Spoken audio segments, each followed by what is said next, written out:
shortages, water contamination, plumbing issues, and deteriorating mental health in a letter to Secretary Hegseth, asking, quote, whether the Navy can sustain the operational tempo now being demanded of its carrier force. Fox's Jackie Heinrich. War Secretary Hegseth says conditions on the ship have been misrepresented, but another ship is reportedly headed to the Middle East, USS George Washington, that could relieve the Lincoln and its crew.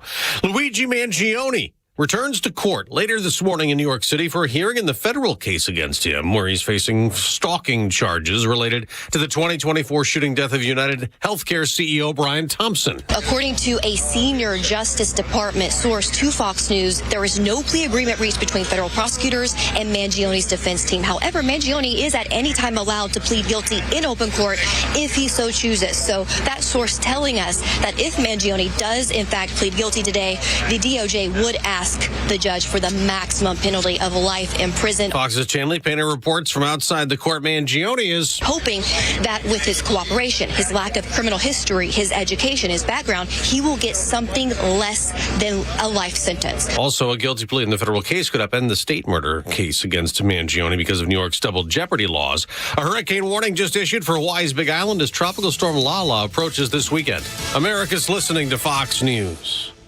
Wesley Financial Group is not a law firm, and Chuck McDowell, definitely not an attorney. This is Chuck. If someone talked you into buying something really silly and you want to get out of that silly little thing, my advice, get the facts. Call me and I'll send you our timeshare exit kit absolutely free. Inside, you'll learn how timeshare works and all your options for cancellation. Call Wesley now for your free timeshare exit information kit. 800-809-7171. That's 800-809-7171.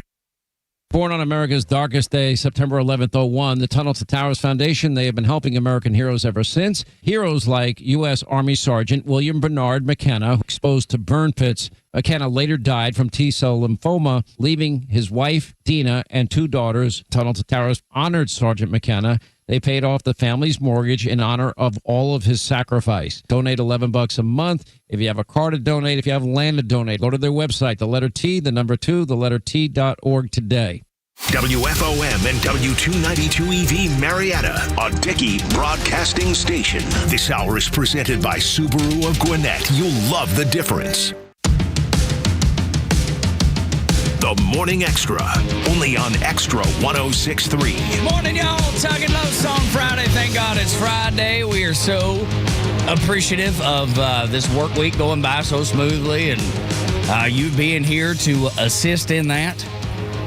I just want to give you a hand salute as a veteran of the United States Navy. Throw up the old hand salute for the people I appreciate and you listening every morning. Lord, you fall into that category, front office Los. I know you feel the same way. Absolutely. And as a man who looks to waste every weekend away doing, sports and anything else, I, too, give you a hand salute. Yes, sir. Thank you so much for that. How are you feeling this morning? Man, I'm great. Okay. It's one of those days, as much as we had to run out to Cartersville last night and then get on back home, so far so good. The wife left town, but we have not burned the house down. Everything's been fine so far. The kids have to get up in about the next hour, and they just have to make the bus. If we accomplish that, we're in good shape so far. Fireworks going off at the Medina Ranch. That is so nice. Everybody's so happy. I love it. But the reason I ask, how are you? Because yesterday you did have the run to Cartersville with the daughters playing volleyball, and Lord, they did a good job and won big. We love that. But the day before, you'd done 3,000 pounds of heavy lifting. So I did. Usually, the reason I specifically asked, usually the second day is actually worse than the day after. When you go good workout at the gym. You go hard. Yep. Yeah. I didn't know if that had caught up with you yet. Quite honestly, I don't know yet. This morning, I kind of felt fine, but yesterday I felt terrible. Okay. All day, I felt terrible.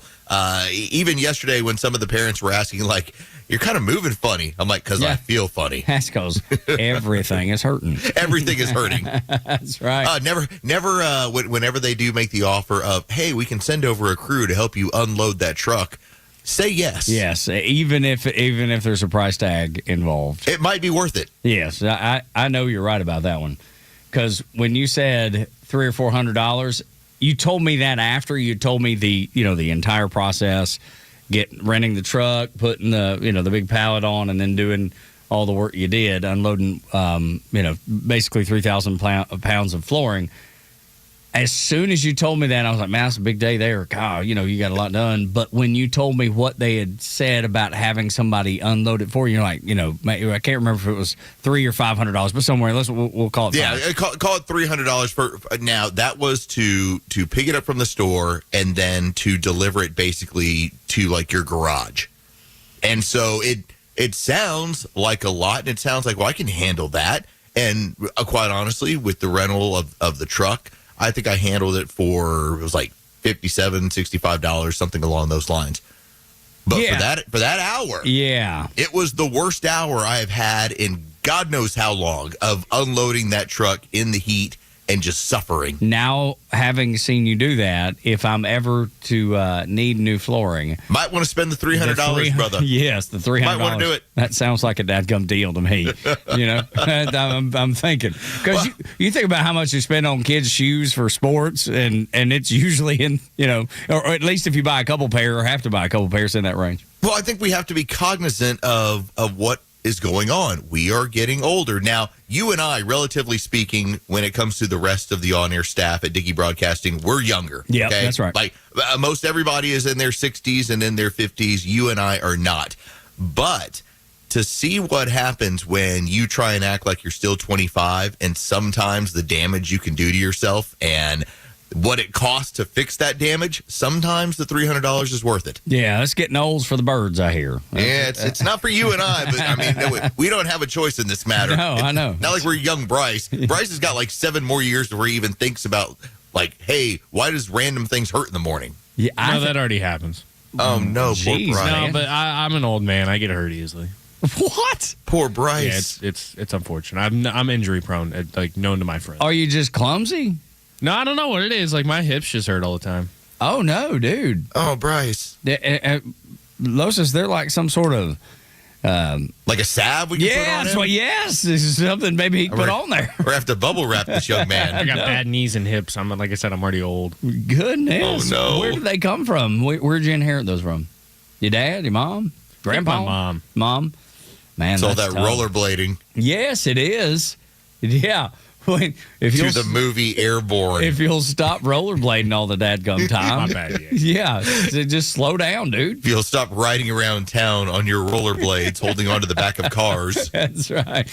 Dude, it's funny you bring up that specifically. I've never wanted to rollerblade, have no interest in it. But when I did see, people on behind, being pulled behind a car when they're, when they're slipping in there, they're just trying to make it happen. They're on a skateboard or rollerblades. I kind of always wanted to do that. I always thought that was the coolest, rebellious move that you could do. And it always seemed like such a, timing thing. But like you had to be cool to be able to time it to make that work. All right. Do you remember where that starts? Do you remember the first time you saw that? Because I do, and you're right. It was life-changing. I don't. Nope. I don't remember. Here it is. Help me remember. It's Marty McFly. Yes! In Back to the Future. When you see him do that, you go, oh, so cool. It was the coolest. You're like, wow, dude. Did the same thing to me, Tug, you and I. Dude, it was one of those moments that, well, I say I'll never forget, but I couldn't remember it, so I guess I did. But so many people tried to do the same thing in movies afterwards because it was one of those just iconic moments. From, 1985, probably? Yeah, 1985, okay. Which sets up all the skateboard scenes. But oh my gosh. it does the subtle hint in that movie, which, again, it's a perfectly made movie. It is. It's so It's great. the subtle hint that he knows what he's doing on a skateboard. So by the time he goes back to 1955 and he, starts doing the skateboard thing all around the town, avoiding the bullies, you're like, oh, of course he can do that. The dude rides on the back of cars. Yeah, and nobody even notices. And it doesn't matter how fast they go or how slow they go. He gets to where he needs to be without using his leg. He just sits on the skate, squats down on that skateboard. Man, Michael J. Fox is so cool. Yeah, that was so great. I don't know if my son he's seen a lot of 80s movies just because I would have him watch them because, they're great, whether Breakfast Club or... Major League and everything in between. I don't know that we ever watched that one together anyway. He may have seen it separately and I don't know it, but that may be because he leaves to go back to college tomorrow. The baseball school starts on Monday. Baseball starts on the following Monday. So I only have a limited time left, and we get a little lump in my throat talking about it because he's growing up so fast, and I wish he wouldn't. But that may be something if everything falls through and we don't do anything tonight. Or maybe tonight might be a Back to the Future night. Back to the Future? No, it won't happen. Here's why. Braves are on. He'll want to watch the Braves. Well, listen, it's timeless. Yeah, it is. So we'll have to work it in somehow. It's the kind of movie that if you do something, let's say get a nap or you get a little bit of extra rest in, that's the kind of movie where you can start it immediately after a Braves game. Hopefully a Braves win, and hopefully another 2 hours and 10-minute game. Something along those lines. Yep. That's the kind of movie that after 20 minutes, it won't be turned off. No, and he won't be bored. No, he'll love it. And he loves all those movies. That's the thing. He has anything I've showed him. Late night. Yeah, for sure. He loves all that stuff and has really appreciated. Even going into the 90s, like Good Will Hunting or Dead Poet Society. He likes all that stuff. All the old movies that I grew up on, that I loved. Was Good Will Hunting, was that 90s? Or was that 2000s? No, that was 2000s? Yeah, Good Will Hunting was in the 90s. Yeah. It was, okay, all right, yeah. I want to say that was like 94. Yeah, but he's enjoyed all that stuff. Revenge of the Nerds, likes it, and laughs about it. All those stuff, man. There's just, the movies were better than, dude. Well, then you don't have an excuse for Back to the Future. No, I know. That's why, I guess that's the kind of the point I'm driving to is I don't know how I missed that one. Of all the ones to miss, that's the one I missed. We've brought this up in the past, and it's unfortunate. Because of the way the movie industry works now, the only things that get made are these massive movies in terms of like a Marvel movie or obviously with The Odyssey, and it's a Christopher Nolan movie, and so all those get greenlit. And outside of that, the only other things that are getting made are very low budget and typically YouTube-oriented directors. See, I didn't know the YouTube part, but I knew low budget. Oh, yeah. You get a whole lot of people that are young people that create, and maybe they've done it on YouTube. Regardless, the horror movies or the psychological thrillers that are being made without stars, but are being made by upcoming directors, and they're not a whole lot of money. And if they make $30 million, awesome, because they cost like $3 million to make. Yeah, no, I love that. I need to pay some more attention to that. But my wife and son love the Marvel movies. They love all those. They're great. Yeah. I went to go see Spider-Man at and you said it was A+, right? Oh, it's a really good movie. Yeah. It's an extremely good movie. Yeah. So those are the ones that he and his mama do together. They'll watch those together. They usually wait till they come out. Mama. Yeah, will you take me to go see Spider-Man? Mama, let's go get some popcorn and watch Spider-Man. Come on. There's a Spider-Man's coming to town, Mama. It's a new one. You really? Surprise, surprise. They've made 500 of them in the last 4 months. They just keep making them over and over. You stop. The first three that were the Tobey Maguire ones, the first one's good, second one's really good, the third one is terrible.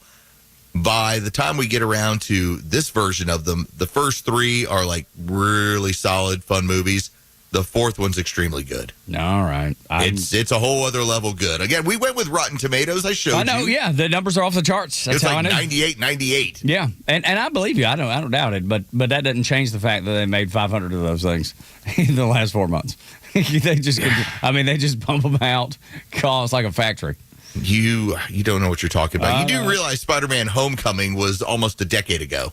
Is that the one you have seen? The one where they cut the Staten Island ferry into? Yeah. Yeah, no, I didn't realize that was 2017. Well, these are spaced out, sir. I'm trying to help you with this. It felt like it came out 6 weeks ago. And I'm a huge Spider-Man guy, I will stand on this. I know. And of all the superheroes, he was my favorite when I was a kid. So I did watch Tobey Maguire, and I saw that one where they cut the Staten Island ferry in. So I've got 4 of the 500. What a disappointment that we both are. Neither one of us have ridden on the back of a car on a skateboard, and neither one of us became Spider-Man. Yeah, I know. We didn't have a chance. So we ended up here. Goodness. And we're together. Yeah, that's right. Have you seen any of the Batman movies? Locking arms. I saw the Joker with Joaquin Phoenix. Does that count? No. No, okay, then You never saw the Christopher Nolan Batman series? I don't think so. Like The Dark Knight Rises? No. Like Okay. My goodness. You're missing out on good Bryce, this is another one of those moments where, and I don't fault Tug for this. He's a busy guy. I get it. But he's also getting to the point now where he's like legit empty nester, not to, bring on Cats in the Cradle. But you're going to have the opportunity to watch some amazing movies that we've all seen. And I'm legit not kidding about this. I am jealous of you that you haven't done this. I know. I've got a whole catalog of movies, great movies that Los and Bryce have already seen that I'll be able to experience for the first time. Batman Begins is fine. Okay. It's an introductory movie. It gets things moving. The fact that Liam Neeson's in it. Is that the first of the Christopher Nolan? Yes. Okay. Yes. And you'll watch it and you'll go, okay, it was a Batman movie. I've seen those before. By the time you get to The Dark Knight and The Dark Knight Rises, you're watching something totally different. Okay. So should I just start with the second of the trilogy then? No. And skip the first one? Got to start with Batman Begins. Okay. They all tie in together. Okay. All right. Got that. But just know you're watching an introductory movie, but the real stuff that'll like make you think for like the remainder of the weekend about that movie and what it means starts in the second one. Okay. All right. It builds on top of each other. That makes sense to me. I'm in. And, Laura has Mahjong night on Tuesdays. So that this past Tuesday, I spent 2 hours watching Monsters of God. Monsters of God, yeah. And then the first episode of Chimp Crazy. And my wife, when Jacob got home from Charleston, she was like, well, your daddy's been in there watching documentaries about crazy chimpanzee people. Yes. He was like, what? And I had to explain it to him, and he was like, wow, that does sound crazy. And I was like, it is. It's absolutely nuts. I don't do impressions of your wife, by the way. Oh, no. Okay. All right. Fair enough. Like when you did it, I was like, I'm glad he did it. I don't do that. Well, and it doesn't sound anything like her. No, but it actually sounds like more like my own mama. You know what it is? You're mocking an attitude. Yeah, that's right. That's right. Not an actual impression. No, that's an attitude. That's actually correct. That's deadly accurate right there. But I said I won't be able to watch Back to the Future because Jacob will want to watch the Braves game, and so will I. I did not know that the Field of Dreams game was on last night. Thank you. He did. I had no idea. He did and had it on. And when I was like, oh, wow. And then my wife was so confused about it being on Netflix. I said, well, they have Netflix games kind of through the year. She's like, they do? She was that was the only part she tried to have, as best she could wrap her head around. I was like, yeah, they show them on Apple TV. And I think maybe an Amazon Prime has been in there once or twice. She just could not figure out why it was where it was. That was her confusion. My confusion that was on it all. And Jacob's confusion was, why are the Phillies wearing that weird logo on the front of their shirt? I had to look it up. It was the 1939 through 41 throwback logo that they were wearing. Yeah, whenever you play that game, you're supposed to have, like even the Yankees had like their version of it where it still looked like the Yankees. Yep. But it looked like an old style 1920s version of the scripture of like the Yankees across the jersey. And so I'm with you. I had the same setup. I watched Home Run Derby on Netflix. I didn't even know that the Field of Dreams game was on Netflix, and nor did I watch it. And I found out this morning when I opened up our run sheet. Yeah, you're like, oh, look at there. and you want to talk about sometimes how you go into mind autopilot, Tug? Yeah. I've had Netflix on every day for the past like 4 or 5 days because I've been watching a handful of documentaries, and every single time it starts up, it has an ad for the Field of Dreams game, and I move right to, what was I previously watching? Oh, that's How do good. I get that fired right back up? Did not even know. Yeah, you flash back, though. Now you realize it. That's funny. Oh, that's actually they were really trying funny. to remind me. Can I go back to one thing you said, because you're talking about the uniforms? Yeah. The fact that they try to emulate that, and I know that, but I don't think the Twins got the memo. The Twins look like they were not just... everybody does it. Yeah, they were just wearing like a regular old Twins jersey, which is fine. I mean, it's a good-looking jersey. But everybody else does, like Los has laid out. The Yankees did it. I brought it the Phillies last night. The Twins are just middle finger and all, just double middle finger. We're not doing it. We're not participating. We don't give a rip. Well, you also do have, and this was from, I think it was like 3 or 4 years ago where it was kind of the similar setup where the Yankees all look like the regular Yankees. I think you can still find this on Google.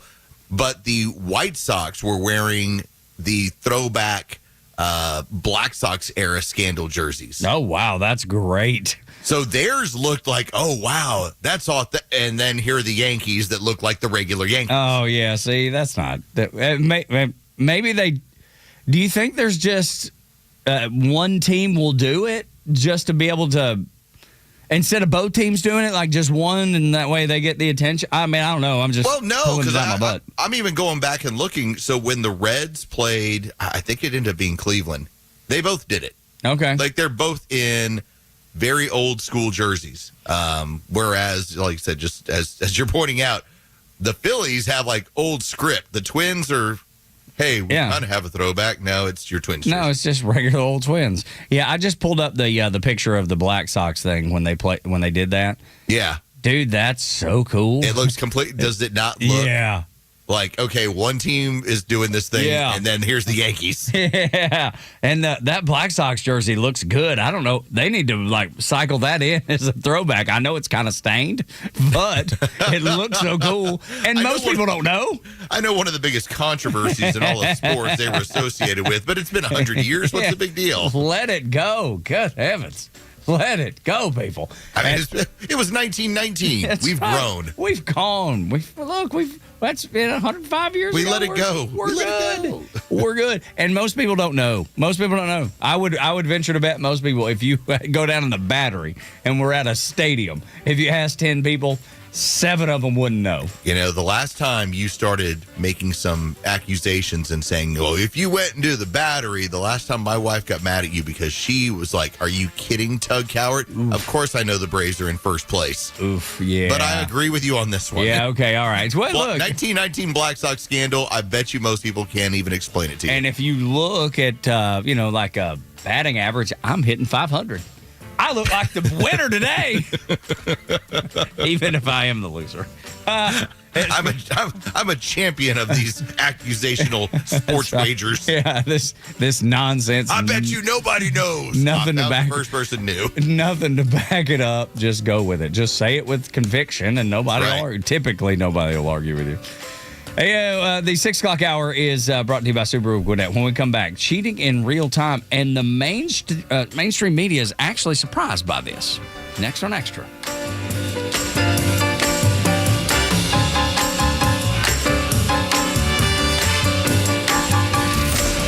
Live and local news talk continues at 3 p.m. with Kimmer, Pete, and Flounder.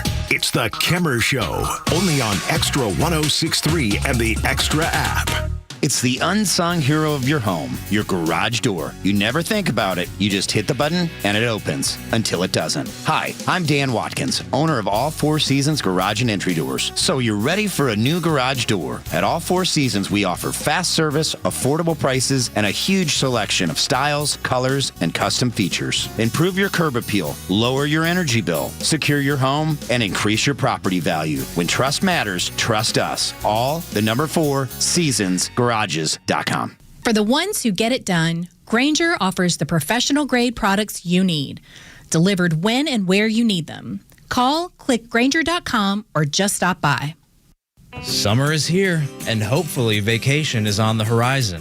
Whether the beach or maybe you're more of a mountain person, you've planned and saved in order to take some much-needed time off. You planned your vacation. Shouldn't you plan your retirement? You planned for a week in the sun, but have you planned for decades of golden years? Master Plan Retirement works with you to create a holistic, comprehensive retirement plan in order to offer the one thing your time off needs the most: peace of mind. From income and growth, tax strategy, legacy planning, and more, Master Plan Retirement walks alongside you to help ensure your golden years stay golden. Schedule your complimentary consultation today. Visit masterplanretire.com. Master Plan Retirement Consultants.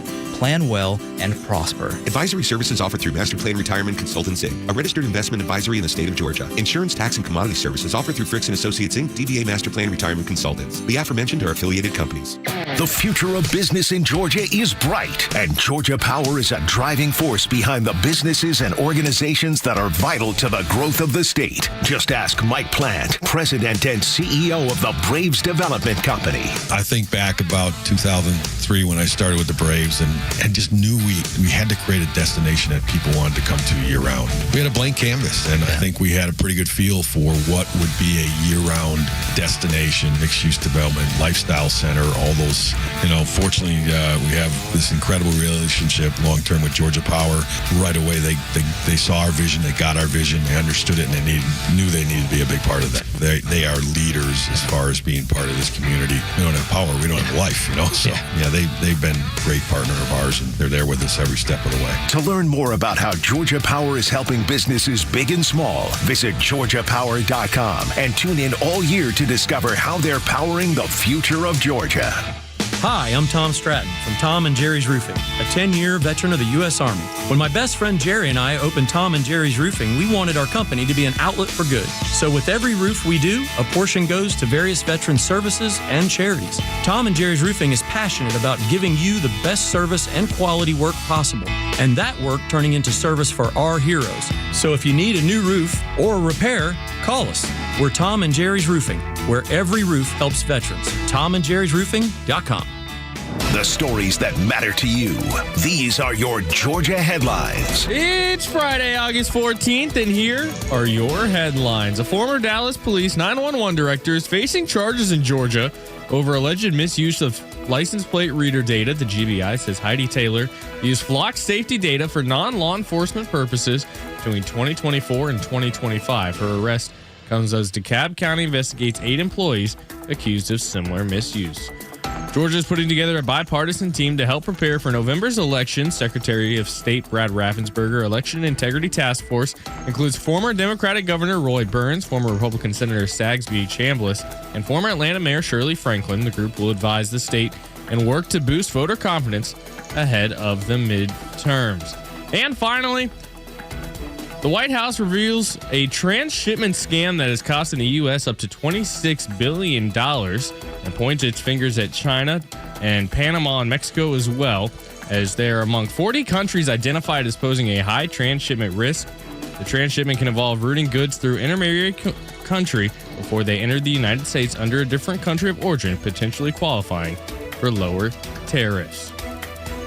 Sunshine and clouds will get you throughout the day until the evening, where it's scheduled to be a beautiful night for baseball with a high of 94 and a low of 75. The Extra 106.3 headlines. I'm Bryce Gobert. Tug and Los until 10. Extra 106.3. Good morning, y'all. Thank God it's Friday. We're so glad that Friday has rolled around, hoping you got big plans or none at all. Cheating in real time. Los. All right, so this is some really fun audio from NBC News. Now, you might be asking the question, why are you guys playing this now?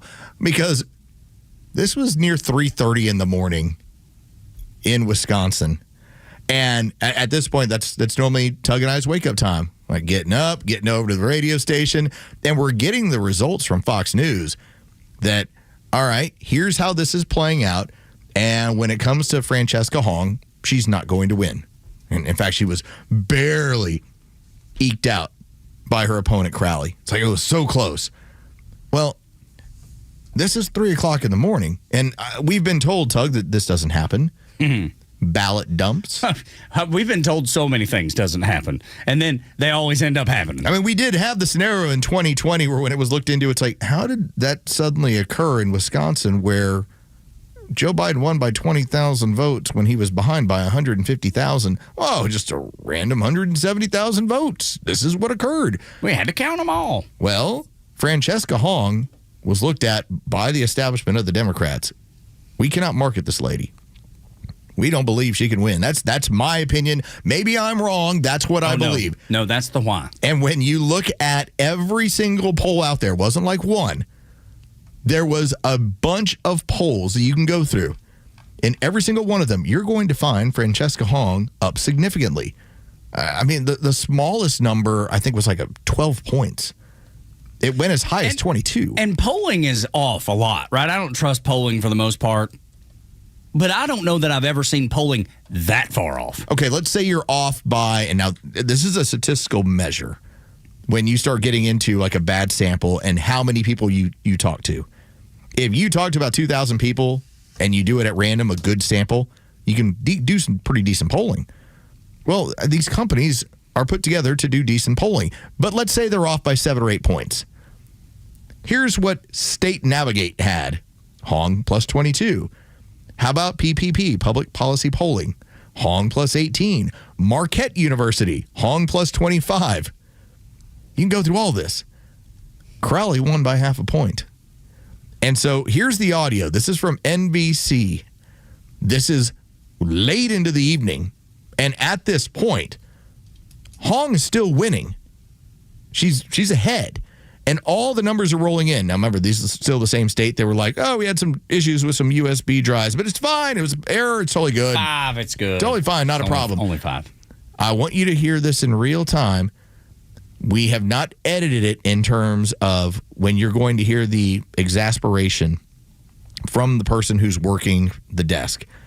You're going to hear, and what you're going to also hear is the person who's basically primarily on camera is going to be asking their decision desk the statistical information of what's going on. What you're going to hear is this. This is the discovery and the realization of cheating in real time. It's the only explanation statistically for what occurred. Take a listen. Okay. Wow. What the heck just came in Brown? Which was that that was huge for her. Yeah, so that was about 18,000 votes, and she nets 2,000.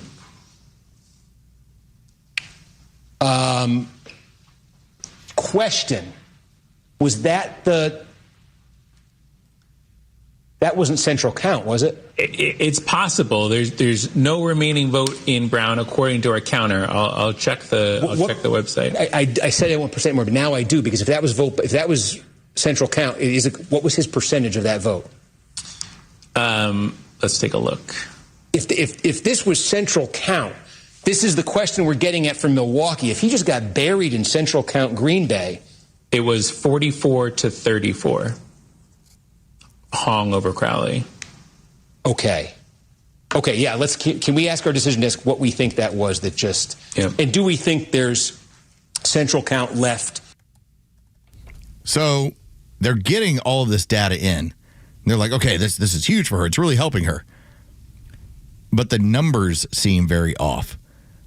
And then as they go on, it's when suddenly she's not getting any large percentage of anything. And that's how you end up losing by 0.5%, where the polling had you as much as plus 22. Or even the worst was plus 12. That you plus said. 12 was the worst one that you had. Seeing it in real time, hearing it real time should be wide. It should be opening your eyes wide to what happens. I think this is part of a bigger strategy, Los, that we talked about much earlier, in the fact that they know, as you said, that they can't market her. They know they can't market her. So they took a guy that had dropped out and put him back in there and said, we're going to make sure that he is the guy that wins because he's marketable. He's not said the things that Francesca Hong has said. And this goes to the bigger rebranding of the DSA overall. Well, and this is what I think is so important about that audio. That one is helping, at the time, Francesca Hong. But you're getting these large dumps. And you're going, wait a minute. Like, okay, so what was the count on that?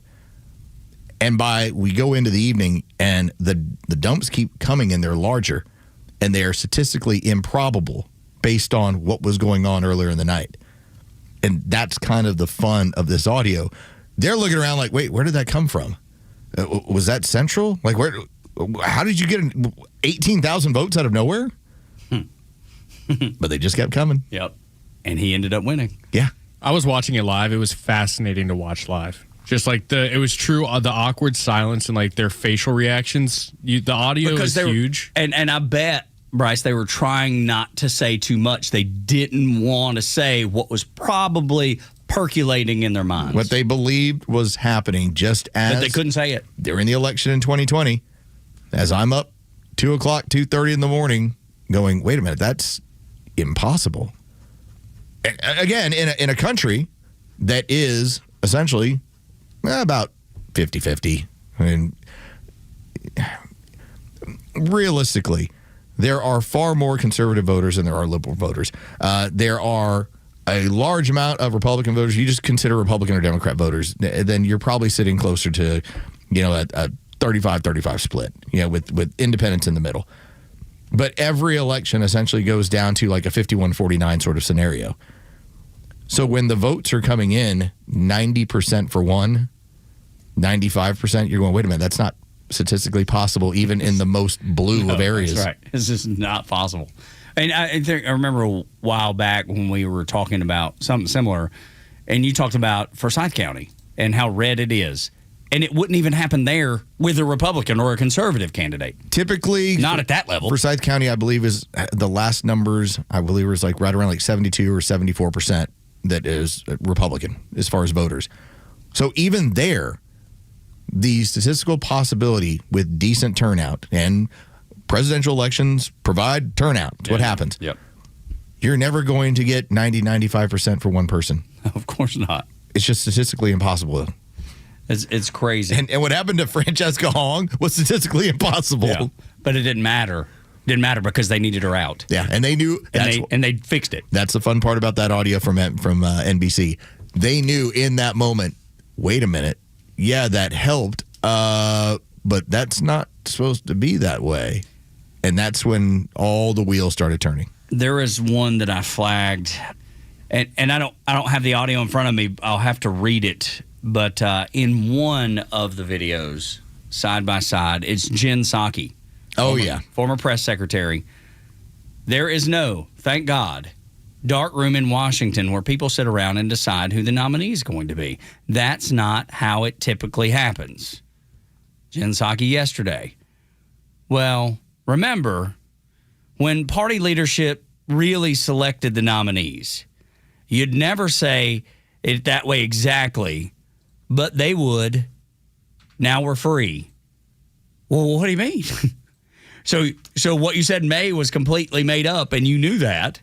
And now you're saying, yes, party leadership selects the nominees. You would never say it that way exactly, but they would, and now we're free to. So I've got another clip, and I know Bryce is going to get this cranked up here. This is what happened as we got to later in the evening, and now we're having the discussion point of the USB sticks. And now we're also having the discussion of Crowley is now, as we at 77% of the vote in and the recent dumps, they're looking around like, what is going on here? Now we're getting to the point where it's 95% of the vote and the USB sticks and what's going and now Crowley has basically made up a 6 to 7 point deficit off of these ballot drops. And suddenly he's going to win by 0.5%. And so, Bryce, just give me the thumbs up. This is when it started to become clear. Listen to how it's the same two people from NBC. Listen to how they feel like we just witnessed all of this cheating in real time. And those behind-the-scenes people that you're alluding to from Jen Psaki, Tug, that's when they knew, yeah, it's real. I guess the exact thing, yes, is if 5 of the USB sticks were missing results from the election, so then they have to go try to re-grab them. The silence. Yeah, and they're all the folks behind the scenes are talking about this as well. So we can also look. It's unfortunate. The folks behind the scenes here, you're saying? Yes. Are how do I ask this artfully? That's what he said. How do I ask this? The main analyst at the screen is going, how do I ask this artfully knowing you just watched cheating in real time? Steve Kornacki. Yeah. He's saying, how do I say this without going, wow. They just cheated. This is so hardcore cheating. And it happened while I'm standing here. Yes. And I don't know what to say because I know what NBC is going to want me to say. And I know what the Democrat Party is going to want me to say. How do I say it artfully. And that is artfully. And that is where the guy. And, okay, let's run that whole clip back, because the first person who's talking about this is at the decision desk. This is basically your statistical analysis person, and I want you to hear as he's trying to explain. This is so good. And here's the problem. This is like trying to explain when you know you're caught. Now, he's not in trouble, but he's like, how do I explain the unexplainable here? It'd be like if you saw your bud with another woman, he's married, you saw him, and the wife asked you, and you're not trying to sell him out. Hell, my wife asked me about that, and I'm going, I don't know. I didn't see any. I wasn't even there. I mean, I guess he left. I mean, that's the scenario. That's exactly right, dude. He's watched this in real time. I want you to hear how the man, the statistical analysis at the decision desk, and how he can't say what the most Occam's razor is they cheated, and he just can't say it. I guess the exact thing, yes, is if 5 of the USB sticks were missing results from the election, so then they have to go try to re-grab them. Mm-hmm.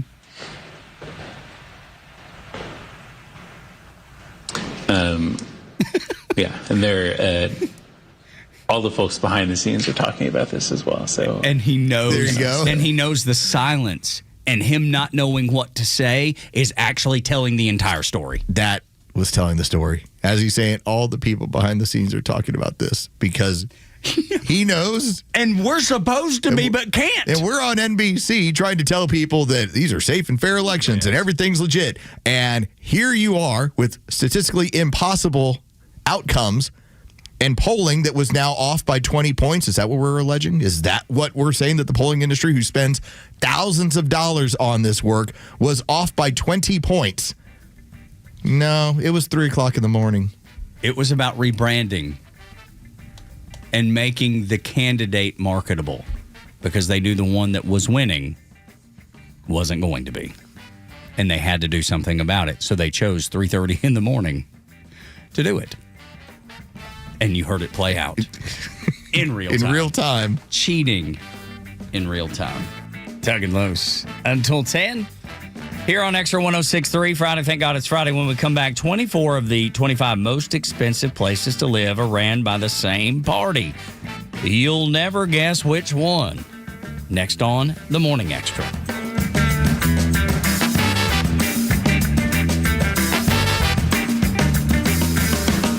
Xtra 106.3 Sports, powered by 680 The Fan. Good morning. Here are your sports headlines for Friday, August 14th. The Atlanta Braves close out the homestand this weekend as they host the Arizona Diamondbacks starting tonight at Truist Park for the first of a 3-game series. It'll be Chris Sale making the start for the Braves with his 2.20 ERA. That's second best in all of Major League Baseball. He'll be opposed by Brandon Fout. First pitch is set for 7:15. You can hear all the game action on our sister station, 680 The Fan, and for free on the Fan app. From the NFL, 3 more preseason games on the schedule for tonight. That does include the Atlanta Falcons. They will host the Denver Broncos at Mercedes-Benz Stadium tonight. That kickoff is set for 7 o'clock. Denver is a 3.5-point favorite in the game if you are a true degenerate gambler. With your sports headlines, I'm Carlos Medina. Gentlemen, listen up. When it's not hard, it's really hard. Did you know that 50% of men over 50 have some form of ED? It's true, and I'm one of them. ED followed me everywhere. Heck, even my initials are ED. I'm Dr. Eric Deal from Total Body Therapy of Georgia, and I know ED. It can lead to feelings of embarrassment, stress, and sadness. But there's good news. I can fix it. I fixed mine, and I can fix yours too. At Total Body Therapy of Georgia, we are experts in the P-shot, testosterone replacement, regenerative therapy, Trimix to create an erection, and more. Guys, ED won't get better on its own. Good morning. But I can help you today. Call us at 404-777-1911. That's 404-777-1911, or learn about us more online at tbtofga.com. So take it from me, ED, Dr. Eric Deal at Total Body Therapy of Georgia. Call 404-777-1911 or online at tbtofga.com. This is Tom, the Honest Car Guy, and I'm here with Ron. And I'll let Ron tell you a little bit about his experience with us, and not only that, but the differences between a new car dealership and the Honest Car Guy, because there is a difference, with no doc fees and no addendums. It's kind of straightforward. They get to see what we pay for the car, and that's not something you get at a dealership. Usually we're back and forth, and then you get like 1,400 pages of paper. And in this case, we did it all online. I mean, it was like, okay, I don't mind doing paperwork once I know that this is the deal. And you got to see the financing, the numbers up see all of it before you even bought it. You can make that call, and within hours, we can find you the car you want from your home. I mean, I had a customer call me up and say, hey, I bought a car in my pajamas. If I'd have had some, I'd have been wearing them. Friends, if you're in the market for a pre-owned car, truck, or SUV, get an honest car buy from the Honest Car Guy. You pay what we pay, plus an honest fee, and we back that up by giving you the bill of sale. That's our transparency guarantee. Call 844-SHOW-ME-1. That's 844-SHOW-ME, the number 1, or visit honestcarguy.com. Though the headlines might change, the threats facing Israel remain. While much of the world has moved on to the next story, Israeli families continue living with the reality of terrorism and uncertainty and recovery. Communities remain on alert. Parents still think twice before sending their children to school. Families continue rebuilding their lives, knowing the next siren could come without warning. As Christians, we're called to stand with God's children in times of need. And that's why the International Fellowship of Christians and Jews remains on the ground in the Holy Land each and every day, providing life-saving aid, food for struggling families, emergency assistance, bomb shelters, and critical support for those impacted by war. Even after the cameras leave and the headlines fade, the fellowship remains committed to Israel's most vulnerable. Join the International Fellowship of Christians and Jews in praying for the people of Israel, for protection and strength, and for lasting peace. Together, we can remind God's people that they are not alone. Stand with Israel in prayer today. Visit prayifcj.org. That's prayifcj.org. When Keisha Lance Bottoms got elected, she said, "We must be good stewards of your tax dollars." Just 30 days later, taxpayers covered the cost of a first-class ticket for Mayor Bottoms' husband to fly to the Super Bowl on her taxpayer-funded credit card. Atlanta taxpayers shelled out more than $2,600. Worse, more than $11,600 in luxury chauffeured car service in just her first 5 months in office. And taxpayers covered this tab. The State Ethics Commission has fined Keisha Lance Bottoms. She accepted over $110,000 in contributions that exceeded legal limits, violating campaign finance laws. The commission's chairman declared it's an egregious violation of the act. And the verdict from a former prosecutor? It smells bad. What don't you get about the rules and regulations? If Mayor Bottoms wants her legacy to be too greedy to care, they're off to a great start. Keisha Lance Bottoms. She's out for herself, not Georgia. Paid for by Jackson for Governor, Inc. The Morning Extra. Starting your day the right way. Weekdays from 6 to 10 a.m. The fact that man, John Ossoff, spent $900 in a 10-day span on 10 days. $900. I have 3 girls living in my house. We're nowhere close. And then since February, a total of almost $3,000. And 2 of them wear makeup. The third one doesn't. We're still not even, when she does, we still won't even get close to $900 in the span of 10 days. Atlanta's only conservative news and talk station is Extra 106.3. Tug and Los on your happy Friday. Glad that you're here. 404-741-1230. Are we good? Phones are good? Yes? Okay. Just occasionally need to verify. At Extra 106.3 across the social media platforms. At Front Office Los, at Tug Cowarts. Everybody knows things are expensive. I mean, it's not hard to see things are expensive. But I find it ironic that the people who want the government to run everything already run the most expensive cities in America, especially for a family and especially to raise a child. They're trying to create a dependent class, it seems. Anything the government touches always goes to pot, and they know that too. But the unbridled power is just too intoxicating to care who they hurt along the way. I want to give you some of these numbers. Cost of raising a child and a family in U.S. cities, the most expensive, San Francisco, and it is $43,000 to raise a child. $43,000 a year. The cheapest, Memphis, Tennessee, which is right at $20,000, $19.9 $1,000 a year to be able to pay for all the things you need to pay for with your kid. And you probably have kids or grandkids. Los does. I do. So we've been through this. Atlanta falls kind of middle toward the bottom, maybe closer in the bottom third at least, at $22.5 thousand a year. These same people want to run everything. I don't know where New York City falls, but I would imagine I can skim this and figure it out somewhere toward the top. And Mom Donnie's a guy that wants to run the grocery stores. He wants to run and operate the means of production the way communists do. It's already expensive enough. They already have power in most of the major cities, and yet, Los, they want more. This is unbelievable.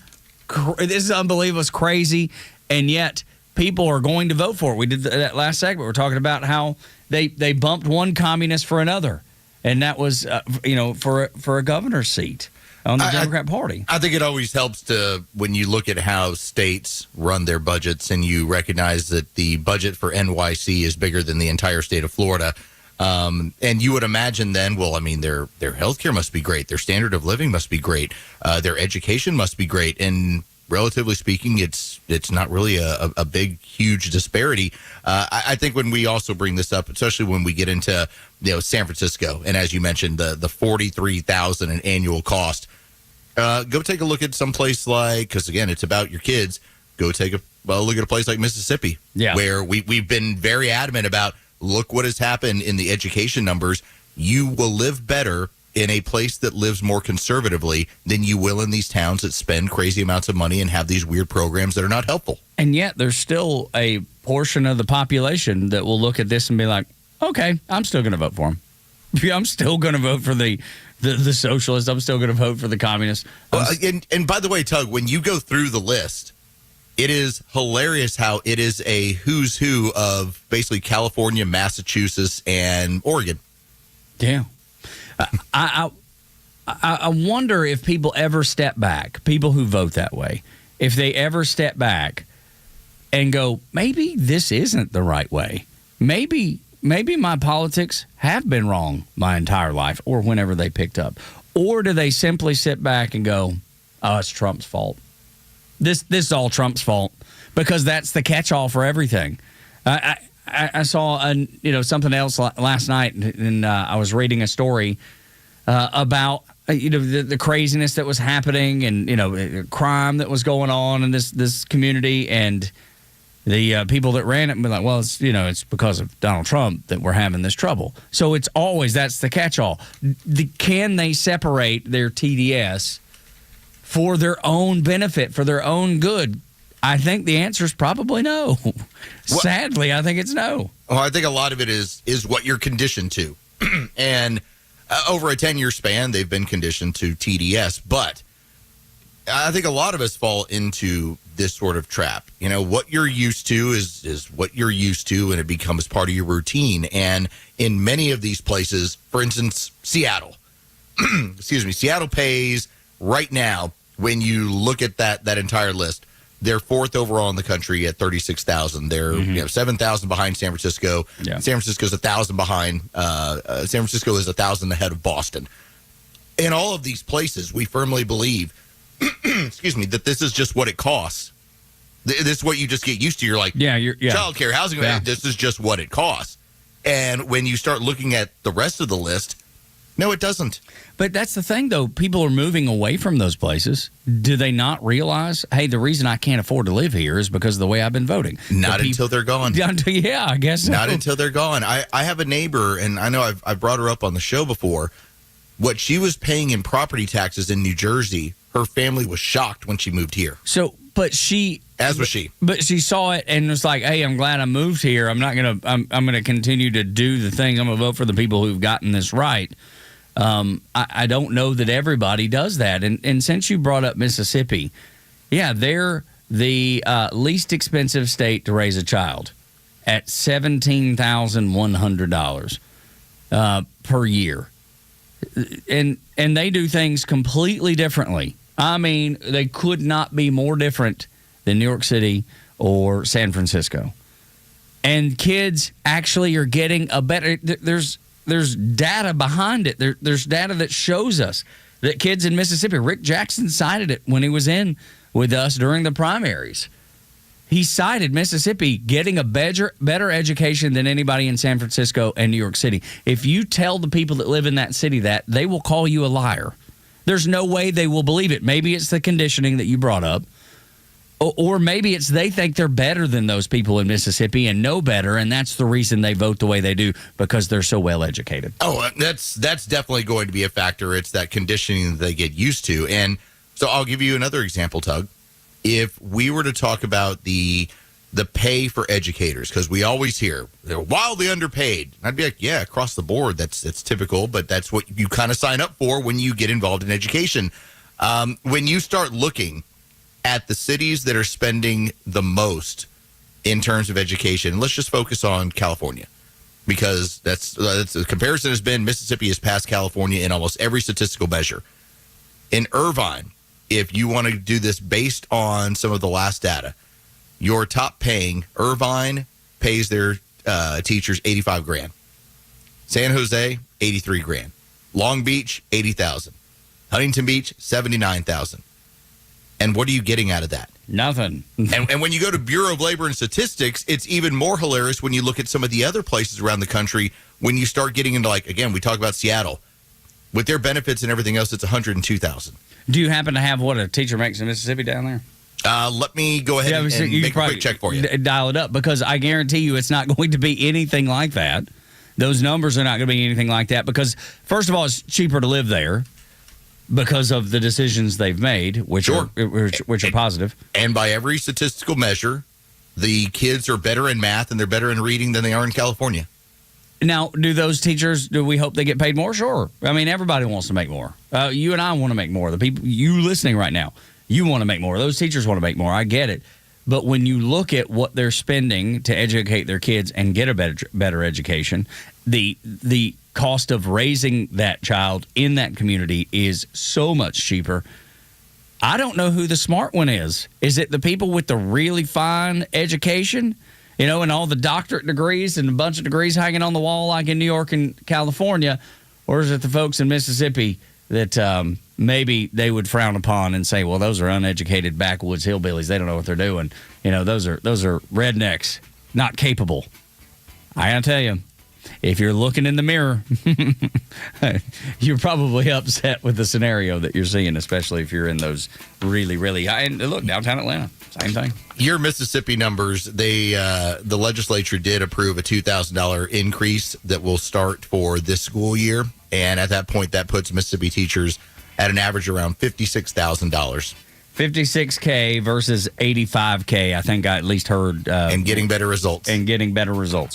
In a cheaper community to live in. Exactly. So that 56K goes a lot further in Mississippi than that 85 does in California. And I'm willing to bet that those teacher unions get a big chunk of that, whatever else you're getting in other places. They do. 6 o'clock hour brought to you by Subaru of Gwinnett. When we come back, for the It'll Never Happen Here crowd, you've been targeted too. Next on Extra.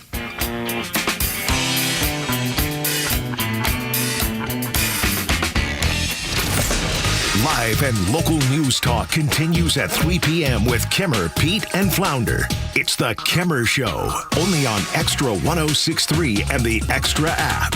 At Jim Ellis Ford Sandy Springs, buying your next vehicle can be as simple, convenient, and personal as you want it to be. With the Jim Ellis Expressway, start or complete your entire purchase online, right from home. Shop at your own pace, on your own time. You can handle things independently or with a knowledgeable Jim Ellis Ford sales professional ready to help when you need it. Value your trade, explore payment options, complete your purchase online, even have your new vehicle delivered to your home. Jim Ellis Ford is a local, family-owned dealership built on trust, transparency, and long-term relationships. Jim Ellis Ford Sandy Springs takes care of you before the sale, during the purchase, and long after you drive home. Convenience makes buying easier. Trust makes owning easier. Get started at JimEllisFordSandySprings.com or stop by the Jim Ellis Ford Sandy Springs showroom, conveniently located at 7555 Roswell Road, just 4 miles north of I-285. Jim Ellis Ford Sandy Springs, where you can always expect the best.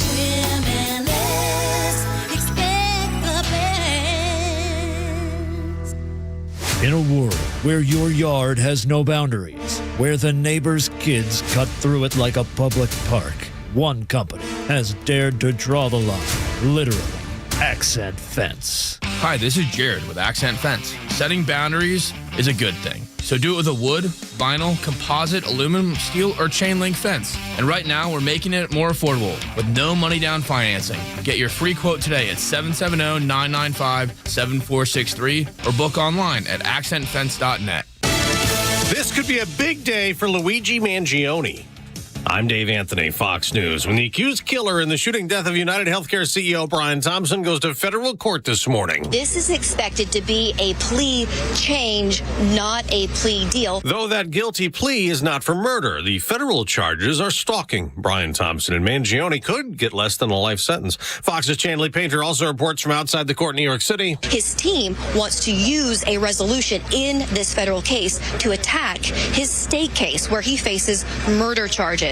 They argue he is unconstitutionally being tried twice for the same crime in violation of double jeopardy. And here in New York State, there are stricter laws when a defendant has already been convicted federally for the same criminal conduct. There are 3 empty cells on death row in Alabama, Oklahoma, and Tennessee the morning after executions in each of those states on the same day, and that hasn't happened in 16 years. The standoff with Iran continues over Strait of Hormuz shipping, and Vice President Vance tells Fox. Goal number 1, keep oil and gas cheap for Americans all over our country. And then obviously goal number 2 is ensure that Iran never gets a nuclear weapon. I feel confident we're accomplishing both of those goals. There are new Fox Senate polls. A week after progressive Abdul El Sayed won the Democratic primary in Michigan, he trails Republican Mike Rogers by 4 points. As for Ohio, the latest Fox News poll finds Republican Senator John Husted 8 points behind Democratic former Senator Sherrod Brown. In the Ohio governor's race, Vivek Ramaswamy is at 50%, with the Democrat Amy Acton at 48%. And the polling found a willingness to vote a split ticket. Fox's Jessica Rosenthal. A hurricane may hit Hawaii this weekend. For now, it's Tropical Storm Lala. It is likely and a high probability that this will be a Category 1 storm as it approaches the Big Island and scoots south of the rest of the islands. Fox weather meteorologist Craig Herrera. America's listening to Fox News. Wesley Financial Group is not a law firm, and Chuck McDowell definitely not an attorney. This is Chuck. If someone talked you into buying something really silly and you want to get out of that silly little thing, my advice, get the facts. Call me and I'll send you our timeshare exit kit absolutely free. Inside, you'll learn how timeshare works and all your options for cancellation. Call Wesley now for your free timeshare exit information kit. 800-809-7171. That's 800-809-7171. Born on America's darkest day, September 11th, 01, the Tunnel to Towers Foundation, they have helped American heroes ever since. Heroes like United States Navy Chief Shannon Kent. Kent was killed in a suicide bombing, leaving behind her husband, Joseph, their 2 kids. Tunnel to Towers honored her sacrifice and paid off the family mortgage, giving them security forever. Donate $11 a month. Maybe you have a car to donate, land to donate. Please go to their website, the letter T, the number 2, the letter T.org. This is WFOM and W292EV Marietta, a Dickey Broadcasting Station. Locally owned and heard throughout Georgia on the Xtra app. Oh, boy. Morning, y'all. Tug and Los on Xtra 1063. Sometimes when you get prepared to go to a concert, you do a little concert before the concert. Think of that as this. As you're driving to work, you know it's Friday, you know the concert's coming. This is the pre-party called the Morning Xtra. And we are grateful that you're here. Whether you're at 106.3 FM, 1230 AM, and Xtra on the YouTube channel, or streaming on the Xtra 106.3 app, where you can listen live or on demand. We welcome you to the show and invite you to sing along with Poison when they get to the part that everybody knows. The part that everybody gets so excited about. Brett Michaels, take it away, sir, right now. Go ahead. Come on, Los! How are you feeling on a Friday? I'm doing well. Ready to talk about stuff that matters, man. It's Friday. Let's go. Let's go. Let's get after it. So we've gotten some information that we need to pass along as part of the first thing to know this morning. Up in Jackson County, we'll get started. I am a morning man. Along the airwaves I do ride. with facts and fire by my side.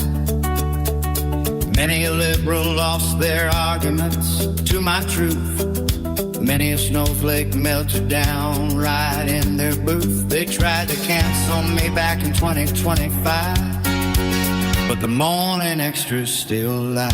All right, as quickly as we can, here's the deal. If you are in the Jackson County School District area, you're going to have a pain in the butt today. Yep. Jackson County Sheriff's Office has just put this out in the last bit of time. Heavy police presence at multiple Jackson County schools due to bomb threats received overnight. Avoid the areas. Expect traffic delays. All Jackson County schools have been delayed until further notice. We will update on social media platforms as soon as schools are cleared, as well as any other additional information that becomes available.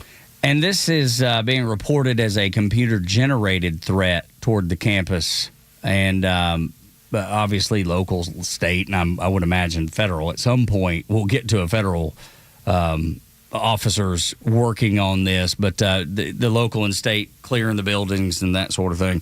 It's interesting that it's computer generated, Los. Yeah. It seems like there may be some AI involved, and we'll do a story at 8:25 this morning and how AI went rogue. A man created a chatbot to get him to schedule him at his gym to do like a cycling class or whatever, and the AI chatbot hacked the system on its own, all on its own, hacked the system, bumped somebody out of a slot because the slot was, the class was sold out.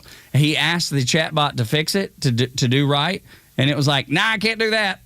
So AI is, and I'm not saying that this is all AI generated like it did it on its own, but I'm just seeing over and over again AI being unreliable at best and being used for nefarious reasons. Well, everything at this point is just speculation, but from everything that we're kind of gathering, this doesn't have the earmarks of, hey, some kid called in a bomb threat. Yeah. It seems more like some sort of, just as you're pointing out, some sort of issue that came up with technology, and here's the way to then make sure that it's legitimately not a threat, is to delay openings and go search. Yes, yeah. So if you're headed up that way, if you're listening, know anybody up that way, then check in on them, make sure everybody's good. Snow day. Snow, yeah, exactly. Those things don't exist anymore. Oh, yes, they do. Now they do. I mean, Tug, this used to be what you would hear joked around about in like movies. Like, well, I'm not going to be able to make my final. It's okay. I called in a bomb threat. Yeah. Exactly. Yeah. It's like, okay. Clearly, that's not what this is, and that would be a serious federal and state issue if you did. Get yourself in trouble. Yeah, you'd be in a lot of trouble. But so, yeah, if you're heading that direction or you're in the listening area, that's what the latest is on this. Morning Xtra at Xtra 106.3. So a lot of times people will tell you, it never happened here. Things like that never happen here. I see craziness go on in Minneapolis or San Francisco, Los Angeles, New York. When you hear names like AOC or Bernie Sanders, Hassan Piker, Zoran Mamdani, Ilhan Omar, the El Sayed guy up in Michigan, you think, wow, those people are crazy. Yes, thankfully they're so far away from our backyard. Not sure that that's the case anymore. The DSA has just opened its Atlanta office. Oh, right. I don't know if you realize this because, call me crazy. I'd heard about it, and then I was like, no, surely not. And I went and looked it up. Yes, there's a DSA-er representing the city of Smyrna. There's a DSA-er on the Atlanta City Council. Let's talk. There's a lot of lonely people out there. No kidding. It's not far away. We're 2 minutes away from Smyrna here at the Battery Atlanta. We're literally 2 minutes away from a person sitting on, an elected seat in Smyrna that's part of the DSA.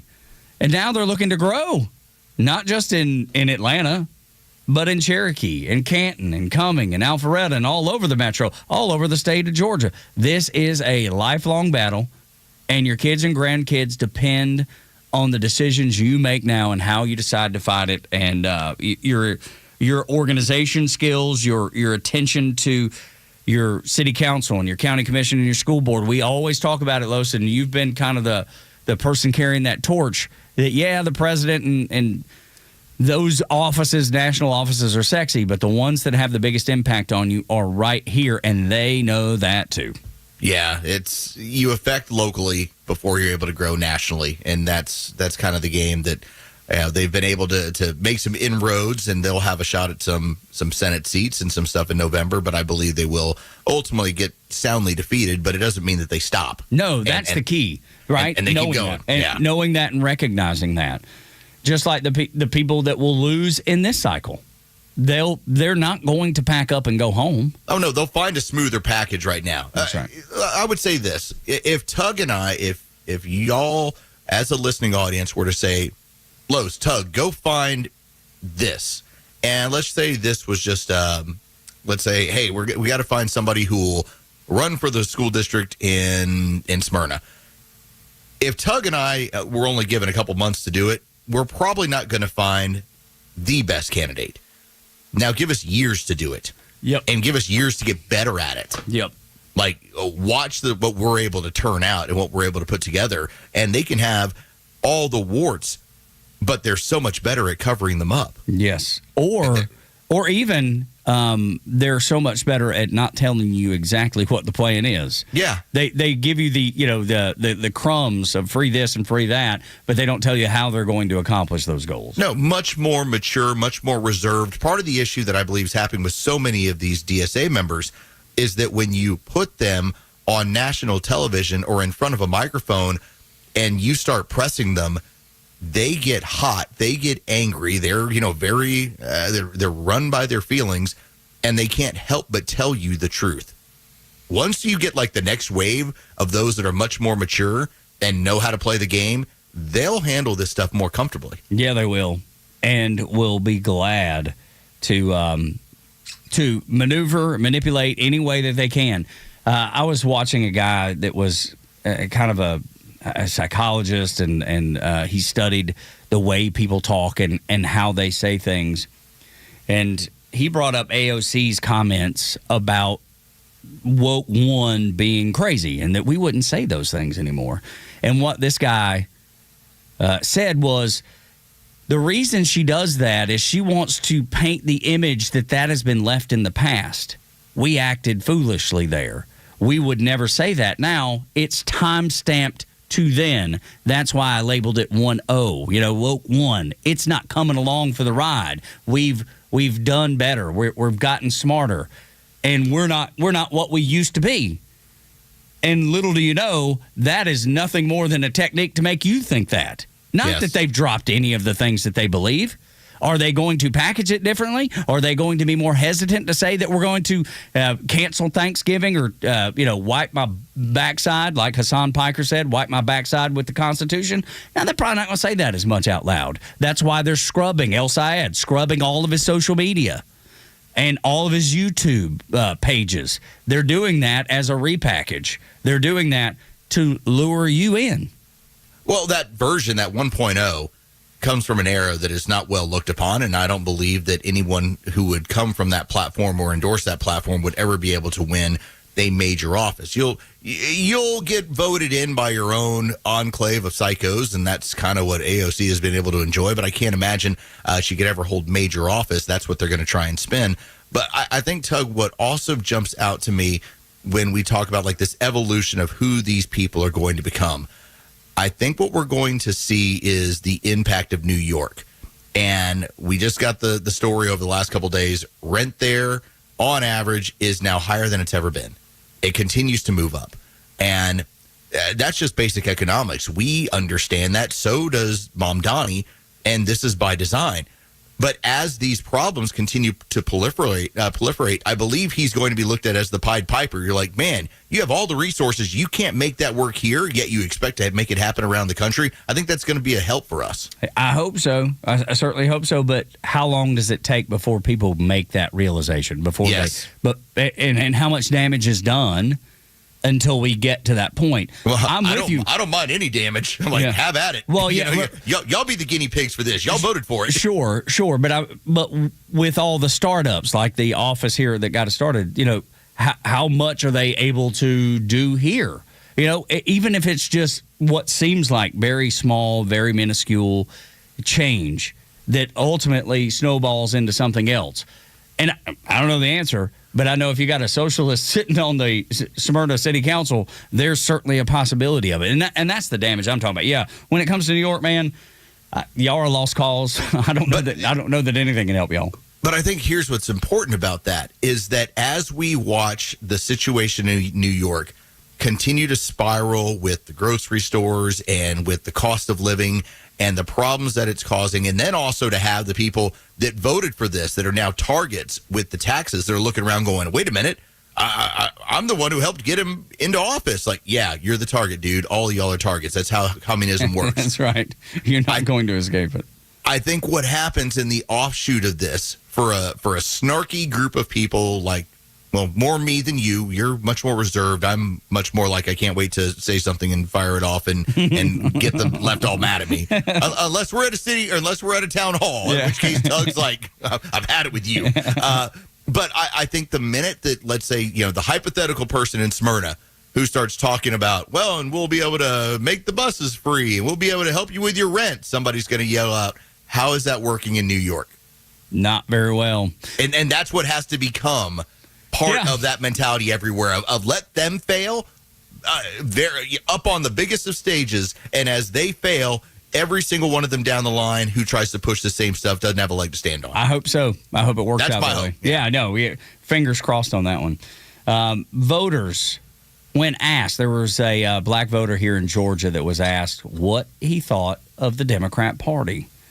And his answer, I believe, was a little revealing, and I hope it sticks, especially when we get to November. What do you think of the Democratic Party? Is lacking that factor. Trump got that I don't like Trump, but he got that Well, what happened to the Democratic Party? It dismantled after Clinton.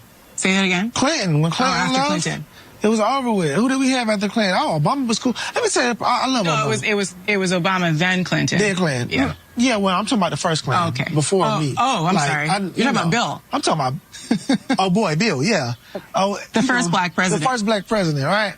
Bill had his issues, of course. Do you think the Democratic Party has just become too corporate? Absolutely. I like the way he phrased that. They're definitely too corporate. It's too much. It's too messy. It's too corporate. It's too many politics. No pun. Do you think that the Democratic Party cares about you? It's like that auntie, right, at the cookout to come over there and she act like she cool with people, but she look down on people. I feel like the Democratic people, they just fake. It just feels fake. They tried to do the Megan Thee Stallion thing. That was horrible. When Harris got Megan Thee Stallion to do, what was that? It was, people can see through the bullshit. That's the problem with the Democrats. They do things for show. It's all theatrics. It's not authentic, and people can tell. It has to be in you, not on you. And people can smell it. I can smell you bullshit me. And they don't think you can smell it. Huh. Dude, that's quite revealing about a man that said, I don't even like Trump. But at least I feel like Trump's doing something. He said they're corporate, they're fake, they don't care about you, they look down on you. I think that's revealing for the way that man sees what the Democrat Party is, and would that change the way he votes? I mean, he never went into how he votes. I assume he votes Democrat because he talked about voting for Clinton and Obama. Does that mean he will continue that? If I'm that guy and I've realized all these things, Los, I'm probably not voting that way anymore. There were two different conversations there, in my opinion. The first one was for 20 seconds, a guy talking about something that he didn't know anything about. Then there's the next 20 seconds where it's all about how he feels about something. Yep. And what you feel oftentimes in politics is a lot more important than what you know. Yep. And as much as he's, Clinton or Obama or what, and I think I don't think the Democrats are corporate at all. In fact, that's what I think is a major problem, is that they don't view anything from a business perspective. But then when it got to how do you feel about them, and that's when that dude was like, they're fake. Yeah, they're fake. Yeah, they're fraud. They look down on you. They act like they care. I was like, thank you. That was you weren't asking him what he knows anymore. You're asking him what he feels about them, and that's when it got hot. That's right. And it is so good to see people realizing what we've been telling them forever. They don't care about you. It is all about, how do I get in power? How do I get rich? And how do I stay in power? And then you can say that about the establishment Republicans too, and I'll 100%. Agree with you. And I'll 100%. Agree with you 100%. the one thing I can tell you is that the people that are running the Democrat Party, the ones that are on their way out, the Chuck Schumers and the Hakeem Jeffries, they're clawing to stay in. They're going to say anything they can to stay in. To that voter, and then to even the people in the party, like the new heads of the party, like AOC. And then AOC is going to say whatever she can to convince you that she's not what she's told you she is for the last 4 or 5 years. Same way with Hassan Piker, same way with Mamdani. This really hasn't changed at all for me, because I always go back to this. If I can get people to agree with me, let's just say middle-of-the-road Democrats, if such a thing still exists, if I can get them to agree with me that the establishment Democrat, the Democrat that we currently see today, the one that is also moving with the DSA, they don't care about you. It's like, can we agree on that? Okay, fine. And I would say the same thing when it comes to establishment Republicans and a large amount of Republicans. Your representative, my representative, none of them really care about you anyway. Now, here's what I would say. Is there a significant difference in one group that believes in running your life cradle to grave versus one that wants to leave you alone? Yes. If both of them don't care, yes, then which one do you want to at least be? I'd like keep your hands off me. You don't care either way. Yeah, which one do you want to have authority over you? The one that's going to leave you alone, or the one that will not leave you alone? It's like, can I get at least some sort of middle of the road Democrat to agree that either side, if both of them don't care, why would I want one to run my life cradle to grave? I think that fella is starting to see that. I don't know that he would be able to put it like that, but he's feeling that. Oh, I'll tell you, we've got some updated numbers that we do have coming from the race in Michigan, and it is fascinating to see the amount of people that have decided, Democrats that have decided there's no way they're voting with a DSA candidate. Dude, I love that. We'll get into some of that. Yeah, share that. We'll do that next, and then the misleading Netflix documentary that seems to have the Trump-Pence relationship all backwards. Next on Extra.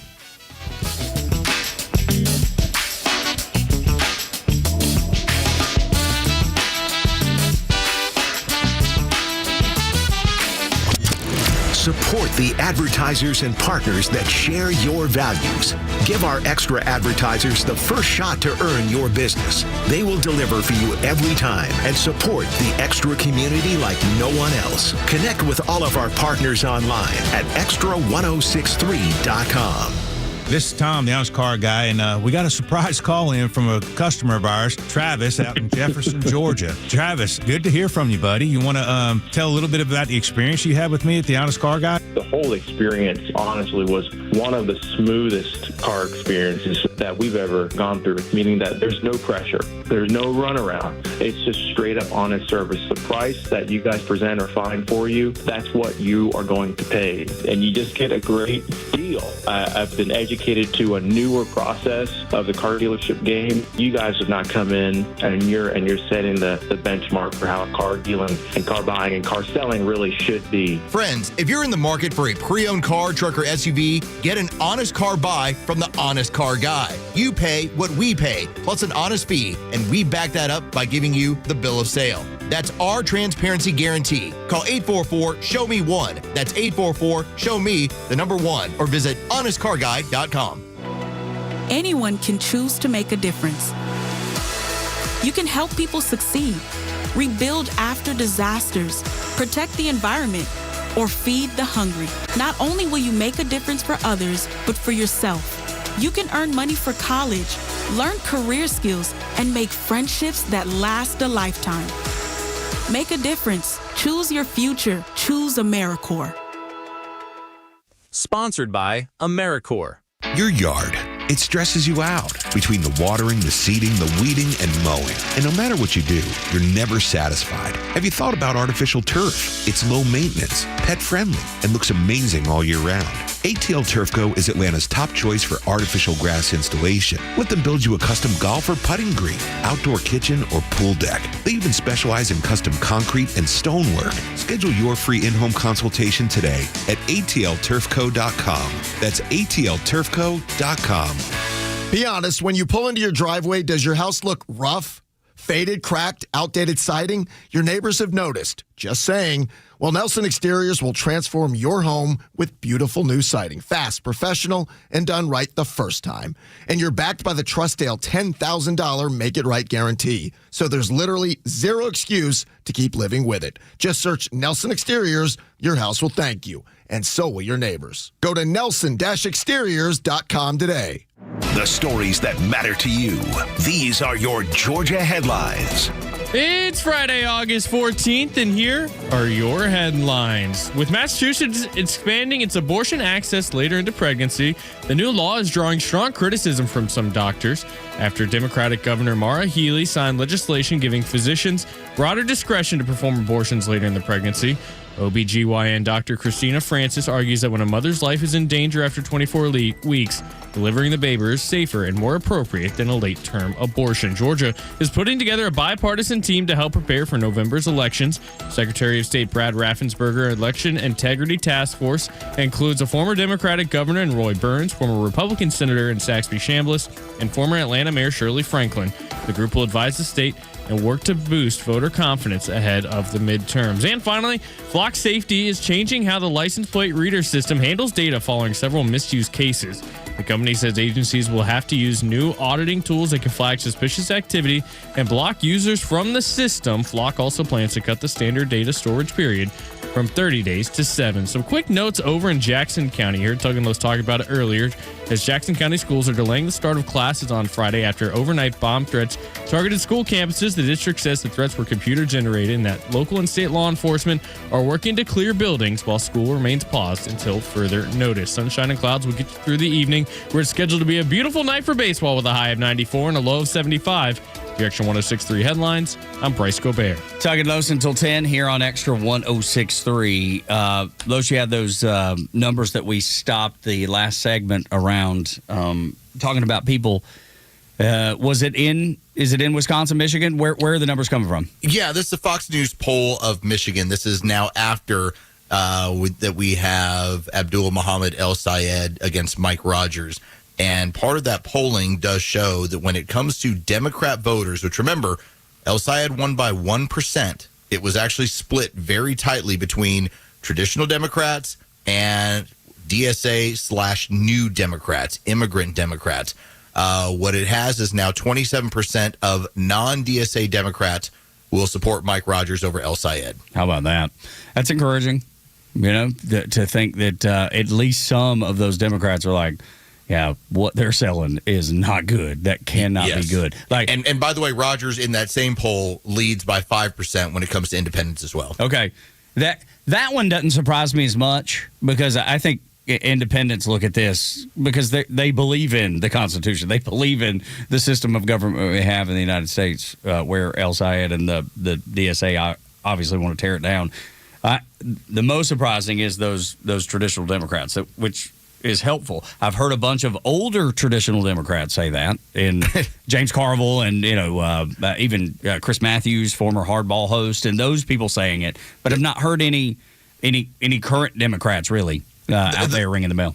The real comedy of this is the people that are El Sayed DSA oriented. They're trying to point out in the polling. They're like, this doesn't say like non-DSA versus DSA. It's like, no, it says 27% of Democrats. Do you think that the 27% of Democrats that are going to break for the other person are DSA? No. It's a simple mentality here. Yeah. So Los is really into documentaries. He put me on a couple the other night. My wife was playing Mahjong, so I was able to sit down and watch. Oh, Mahjong. Yeah, watch Monsters of God and Chimp Crazy. Dude, we have another episode of Monsters of God that came out. Okay. So, there's so much TV to watch. I know. Tires just came out. What? Yeah, third season of Tires. Shane Gillis's TV show. Okay. Oh, yeah. Tug, I've not seen it yet. You still got some catch up there. That is so good. We actually had Protect Our Parks. 17 came out. See, that's the thing. I feel so another one. I feel so overwhelmed. It feels like an avalanche that I'm never going to catch up on, so I have to be really selective on what I make time for. Every time Protect Our Parks comes out on Joe Rogan, I immediately get a text message from my brother who's just like, new Protect Our Parks. It comes out like twice a year. Yeah, that's so great. And this one goes like 4 hours and gets wild from the start. Tires is good, though? Tires is so funny. Okay. So funny. All right. Because I love funny. Funny's my thing. You'll enjoy Tires. I think they're like 20-minute long episodes. Oh, that's even better. Yeah, it's 3 seasons, but they're like 20-minute long episodes. Okay. All right. I love it. So documentaries, we talk about that. Los is kind of the king of the documentary. I've always been more of a music documentary guy. That's just kind of where I am, but I love it. So it's not an easy or not a hard leap to when Los suggests a documentary that I go and check it out. Now, I've not seen the one on Netflix, The American Experiment, but apparently they've got the story backwards. All right, so let me lay it out this way. For the first 4 episodes of The American Experiment on Netflix, yes, you are going to get a little bit of... the only time your political radar goes off a little bit is when you hear about, let's say, the treatment of the American Indians. You'll be like, okay, they brought somebody in to speak for that. There's a discussion of the use of black soldiers by the British Army versus the American colonists. And how that ended up kind of working out. And so those are the only times where you go, okay, those are legitimate parts of the conversation. And then episode 5 hits. And let me just tell you, episode 5 of The American Experiment has now purely become the Trump episode. Oh, wow. Okay. Okay. Not a surprise that would happen, especially knowing, the political leanings of Netflix and who's on their boards. Yes. And now I'm not saying that it's not enjoyable, because as I'm watching it, like there's giant eye rolls, because I'm waiting to get to the end. I've still got like maybe 20 minutes left in episode 5, and I don't believe they're going to jump into this. But what they do is they keep kind of going back and forth in history. And so, for instance, episode 5 really centers on the Articles of Confederation are not working, and now we have a constitution. I'm sorry, that's the end of episode 4. Then episode 5 starts off with, well, how do we elect a president? Okay. And it's the Electoral College. And who's the first person to talk about that? Let me guess, Hillary Clinton. Let's go. How did I know? How did I know? So now there's Hillary. Then we start getting into, what happens if, someone becomes kind of a demagogue of politics, and, this person who didn't win the presidency, they won the Electoral College, they lost by 3 million votes. What happens when they won't leave? Well, then Mike Pence is there to ride in and save the day on the events of January 6th.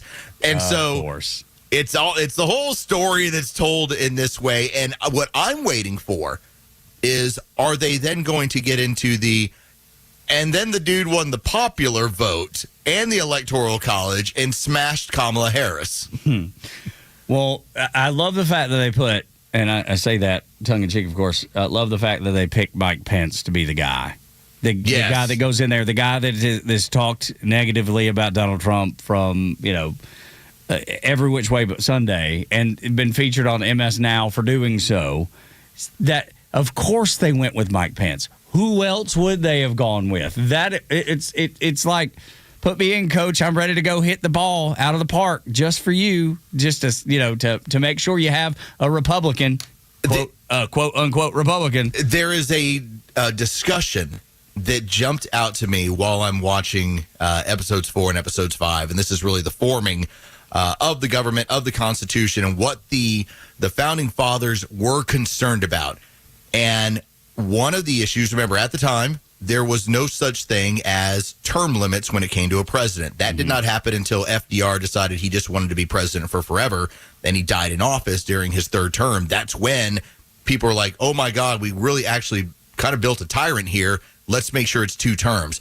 It was George Washington who left after his 2nd term, who gave it up, because the belief was, had he died in office and had a male heir, which he did not, it would have set the tone that basically it is a monarch, it's not a president. And so him leaving made a lot of sense. It helped show how power is going to move from one person to the next. Well, of course, here's more January 6th imagery. Oh, no. You're getting all of this stuff and going, okay. But what the part that jumped out to me, Tug, was they talked about an aristocracy class that felt they were entitled to run the country.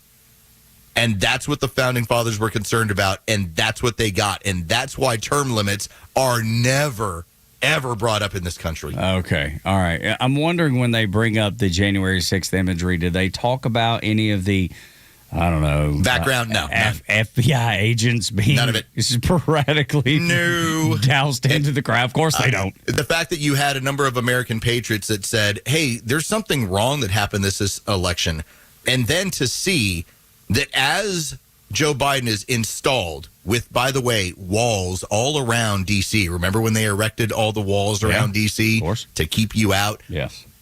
Then the heavy-handed mandate started coming down. When I said during that time period, we were this close to losing the republic, I wasn't kidding. No, I know. No, and I'm not convinced that we're not still on the razor's edge with voting systems the way they are. When NBC, and we played it yesterday, when NBC saw the cheating in real time and didn't know how to respond to it, caught it at 3:30 in the morning.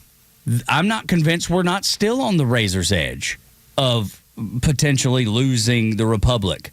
It's a republic if you can keep it. If you can go back and maybe look up that quote, there was a reason it was said, and I feel like we're sitting on top of it. And we were playing rummy last night. Me and my family, that's what we do. As all good patriots do. That's right. We're every Thursday night. We're like the Andy Griffith of the show, and when we're talking. And I couldn't help but look at my son just because he's going away, and it's already a soft time for me and my wife. He's growing up. He'll always be our baby boy, but he's a grown man. He's 22 years old, making decisions for himself and doing really well, and I'm very proud of him. But I couldn't help but think as I looked at him, what's it going to be like when he's 40? What's it going to be like when he has kids? When I believe it was is it Sia Williams? Is that her name? She's an advisor to Mamdani. Yeah. I think it's Sia. Is it Ward or Williams? Yeah. You know who I'm talking about. Yeah. She said, I saw where she had said their goal is to get rid of the middle class, specifically to impoverish white middle class people. That was what she said. Sia Weaver, thank you. I said Williams Weaver. And I said Ward. So, yeah, we're all around. We're getting all around. you and I are in a tag team fight, and neither one of us are winning. No, I'm with you, but that's the goal is always the erosion of the middle class. Yeah, and what happens and what these people do, especially in these districts, and you'll notice a lot of these places where they're getting this traction are immigrant communities. Yeah. They're doing what tends to happen. They talk about, hey, we got to deal with the white middle class, as if those three words somehow have the same ring to it as Nazi Germany. Well, maybe it does with some of these immigrant communities. I'm hoping it doesn't with those the Democrats that you brought in the beginning of the segment with the, just the you mean the white middle class Democrat? Mainly those.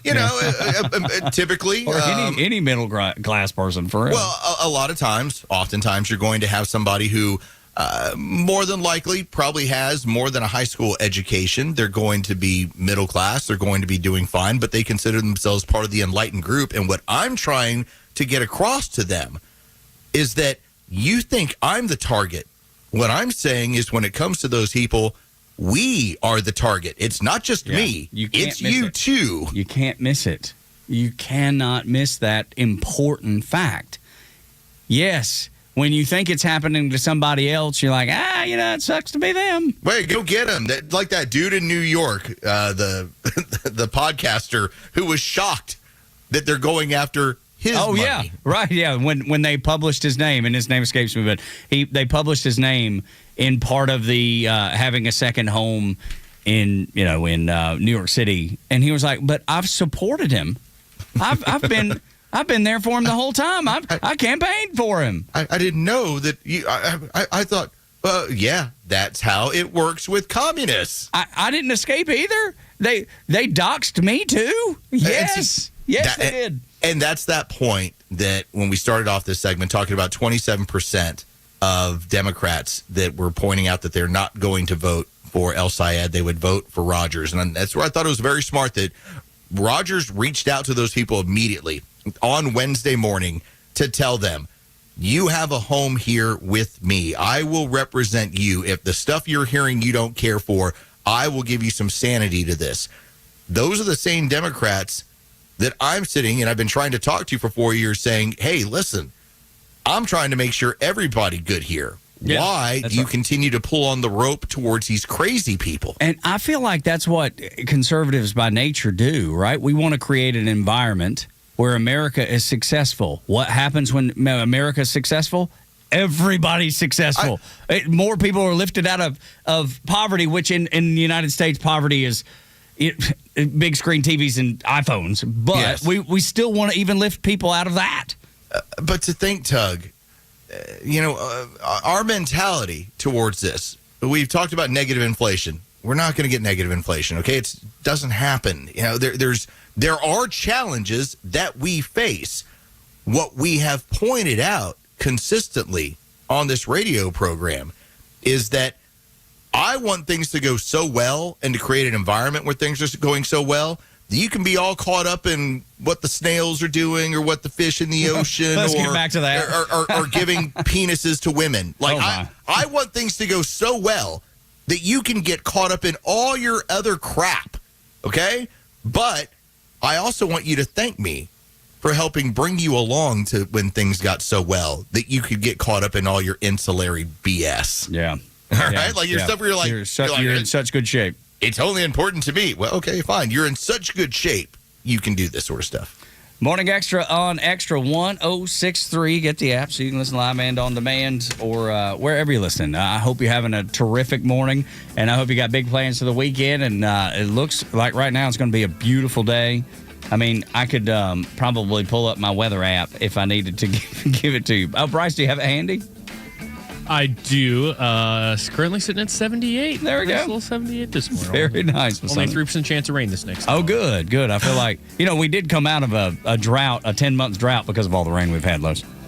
Pool day? Are we getting near it? Are we getting closer to a pool day? Gosh, I don't know, man. I'm really busy today, but I know I want to have a pool. If the answer is, do you want to do that? Yes, I do. I want a pool day sooner rather than later. Pool days are always good. Pool day and a smoked ham with some vodka Sprite. A perfect combo. Yeah, that's right. Smoked ham, vodka Sprite, pool day. You know what? Can I do a rum and Sprite? Vodka gives me a headache. I'm looking at it. There is nothing on the schedule Sunday. Like we've got a volleyball tournament tomorrow. Imagine that. Yeah. But yeah, we'll have to look into this, gentlemen. We got to nail this thing down. We got stuff we got to figure out. It'll be a rough Monday morning. There was a superstar witness that the Democrat Party presented when they were trying to convince you that there was white supremacy rampant in the military. That star witness has now been indicted. Next on Extra.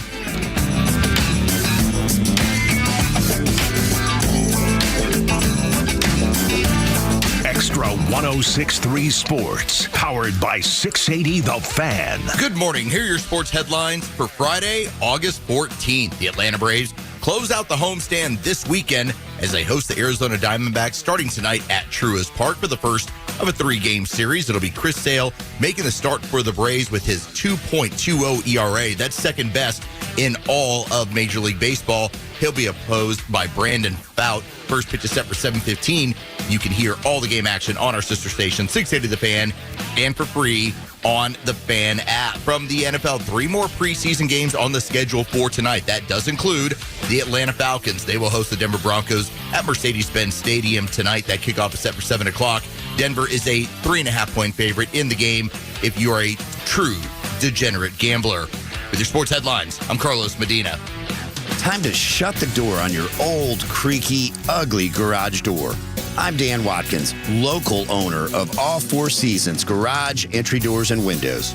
Don't get ripped off by national companies with outrageous prices and gimmicky jingles, pretending they've been in Atlanta since day one. Here's what's really important: high-quality work, exceptional customer service, and fair, honest pricing. When trust matters, trust us. All the number 4 Seasons Garages.com. Stovall & Company Wholesale Landscape Supply has been family owned and operated for more than 75 years, and we treat you like family too. Check us out at StovallInc.com or stop by our new store in Canton, Georgia and see what we have to offer. At Stovall, we supply all your landscape project needs. Completely hassle-free all the way down to the delivery. Have you been dreaming of an outdoor kitchen, fireplace, or other custom paver project? We partner with Keystone Hardscapes for all your beautiful high-end concrete needs. We look forward to making your landscape dreams come true. Stovall has it all. Hey, Atlanta, it's Mark from the Safe House, and now the thought of the day. There's only a few things that a safe from the Safe House can't protect you from. The biggest one is socialist Democrats trying to steal elections. Does that really happen? Yes, it does. So for real security, drop by the Safe House and let us show you how to protect your hard-earned valuables from theft and fire. We are the exclusive Browning and Fort Knox safe dealer in the area. That's right, we're the only ones. So don't go unprotected. Go to AtlantaSafeHouse.com. That's AtlantaSafeHouse.com. Fox in the fast lane.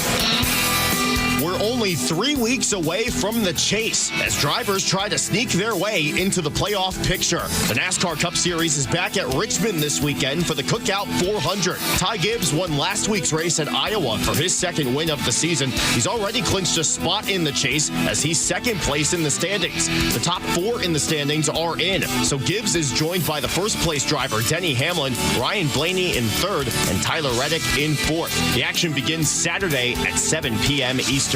Gibbs was in the news earlier this week as he is planning to pay tribute to the late Kyle Busch by racing in an M&M's paint scheme for his car next month at Bristol. Busch's widow Samantha says that Bristol was one of his favorite tracks.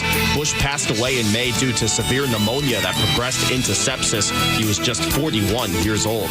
For Fox in the Fast Lane, Tony Genualdo, Fox News. When Keisha Lance Bottoms got elected, she said, "We must be good stewards of your tax dollars." Just 30 days later, taxpayers covered the cost of a first-class ticket for Mayor Bottoms' husband to fly to the Super Bowl on her taxpayer-funded credit card. Atlanta taxpayers shelled out more than $2,600. Worse, more than $11,600 in luxury chauffeured car service in just her first 5 months in office. And taxpayers covered this tab. The State Ethics Commission has fined Keisha Lance Bottoms. She accepted over $110,000 in contributions that exceeded legal limits, violating campaign finance laws. The commission's chairman declared it's an egregious violation of the act. And the verdict from a former prosecutor? It smells bad. What don't you get about the rules and regulations? If Mayor Bottoms wants her legacy to be too greedy to care, they're off to a great start. Keisha Lance Bottoms. She's out for herself, not Georgia. Paid for by Jackson for Governor, Inc. It's August 14th, and this is your Fox Daily Snapshot. Today is Tattoo Removal Day.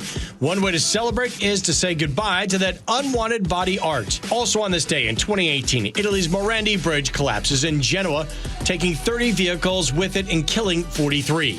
The span was nicknamed the Brooklyn Bridge by locals since it looked like the original one. The Beatles' publishing rights are sold in 1985.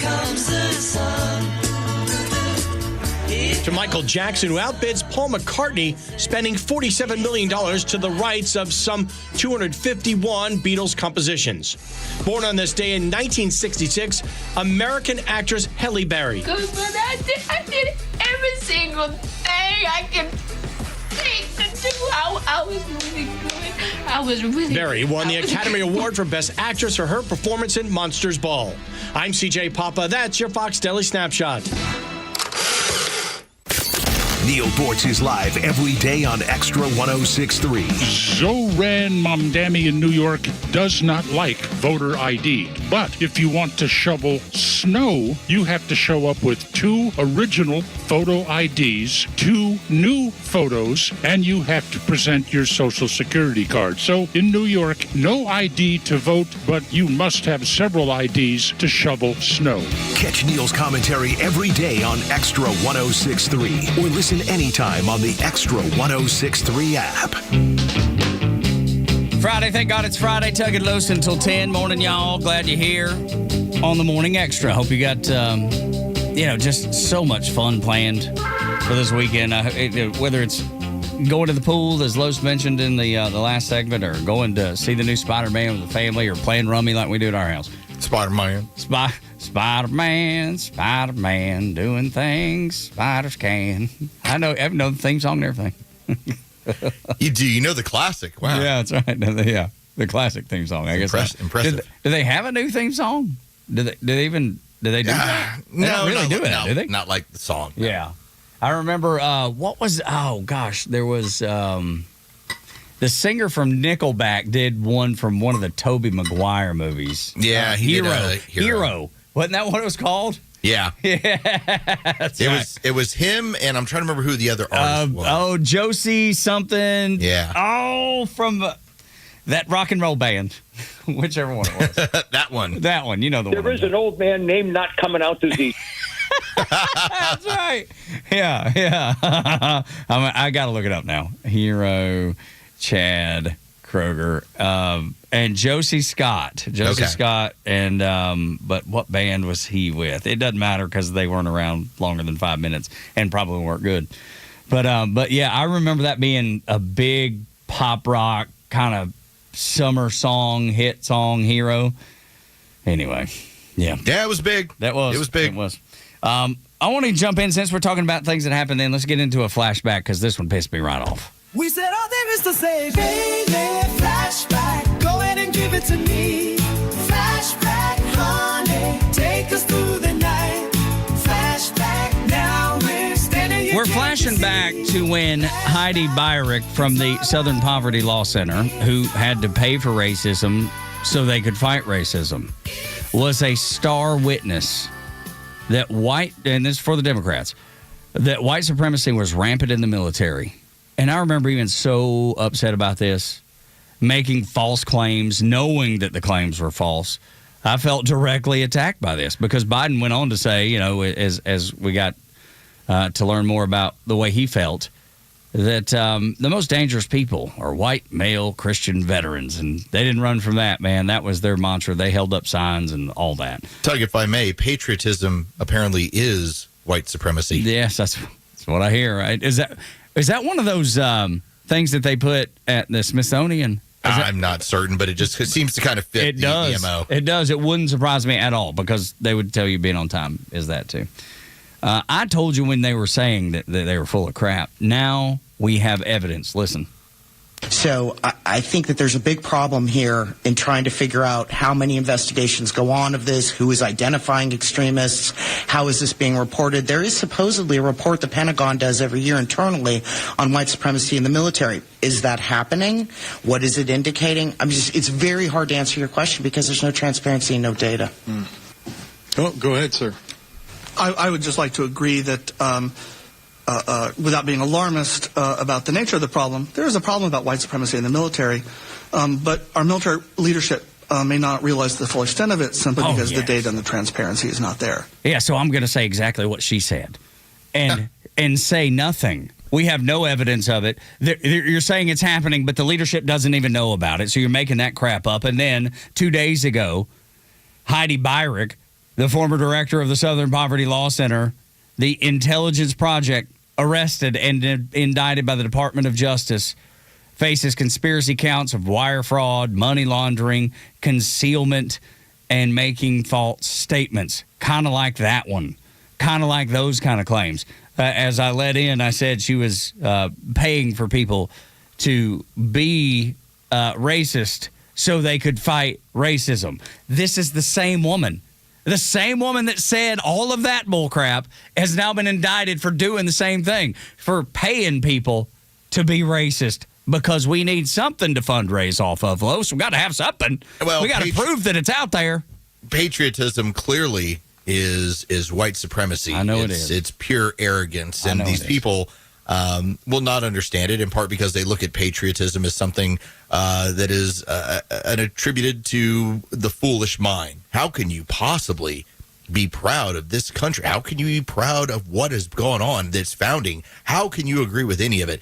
It's not a surprise that even somebody, and we can go back to even last month, when Sunny Hostins had pointed out on The View that when she goes into a neighborhood with a lot of American flags, she's uncomfortable. Yeah. Oh, okay, my God. This is the mentality. And so they have this natural view of that must represent this. And in this case, it's white supremacy or just a large amount of prejudice. We have to find it. We have to root it out. No, you have to create it. You've been creating and paying for it. You can't find it. Does it exist? Yes, probably so. But does it exist at a level where people are dealing with it in their everyday lives? Absolutely not. It's just not the case. And especially with the crap in the military. Man, the one thing that I love about the military, people have differences of opinions all the time. It is the biggest group of people, a fraternity, if you will, that lock arms and go and tackle the mission, whatever it is. People that I served with were from Riverside, California, Los Angeles, California. They were from Chicago, Illinois. They were from Dalton, Georgia. They were from Big Sky Country, Montana, or wherever. They weren't anything alike. And yet the one thing they did was come together for the common cause, and that is the United States of America. And you can hear it. When I do those Warrior Alliance podcasts, the official veterans partner of the Atlanta Braves, they're down in the first floor below us here at Dickey Broadcasting and Extra. We have those same type of people from everywhere, Los, that come in and talk about their experience in the United States military, and it's exactly like mine. And they don't look like me. They don't sound like me. They don't even feel the same way I do politically oftentimes. They don't have the same desires in life, goals to accomplish now that they're out of the military. Yet when we talk about our service together, it's like we've been best friends our entire life. That lady, Heidi Byrick, is nothing more than a person that can't wait to tear something down because it might glorify her. That's the way I feel about her. I think it's pretty interesting that you made that point, talking about people that when they're doing the War Alliance podcast and how you might not agree politically, but there's a love of country, there's a love of service, there was a love of what the experience was. And I think that is from a bygone era, largely. Yeah. I think that's what's part of what has changed in our society. You know, they talk about the polarization that has occurred, that it's my battle line versus your battle line, and we're going to fight this thing out. And I think a large of that is a construct. I think, you got to understand, you probably agree with people a lot more than you don't. But it's because you have that military service, you're actually able to work from there. People that don't have that link, I don't think they have much of any chance of ever finding any common ground. I agree with you, because they're not looking for it. Well, just as the people you start off with, they start off with the premise that if you did this, you must be a racist. Yeah, if you did this, you must be that. Well, I'm sorry, we're not going to ever find a common ground when you automatically come into a discussion believing that, in this case, your service makes you a white supremacist. There you go. Hey, quick heads up. Country call out to Kevin Martin, who's running for Georgia District 6. They are doing an event at the Dogwood Golf Club in Austell on Tuesday, 5:30 to 7. Republican candidate for the U.S. Congress, Georgia District 6. They would like for you to know that it's happening and invite you out to meet Kevin and learn about what he wants to do and what he wants to accomplish. Abdul Muhammad El Sayed, he fumbled the ball. Los called this, and now he knows it too. El Sayed, he knows exactly what Los said is right too. Next on Extra. It's time for the Bortz Report, exclusively on Atlanta's only conservative news and talk station, Extra 106.3. On today's Bortz Report, the always exciting subject of manufactured homes, a.k.a. trailers. And yes, I was trailer trash. I lived in what you might call a house trailer for part of my time in college and in the early years of Donna and Neil. But the word trailer here is problematic, and it leads us to a huge problem with affordable housing in this country today. I guess a lot of you haven't been inside what they call a manufactured home, but they're really quite luxurious. If you forget the fact that it used to be on wheels, you would be proud to live there. So why aren't there more manufactured homes out there? 5 words in federal law.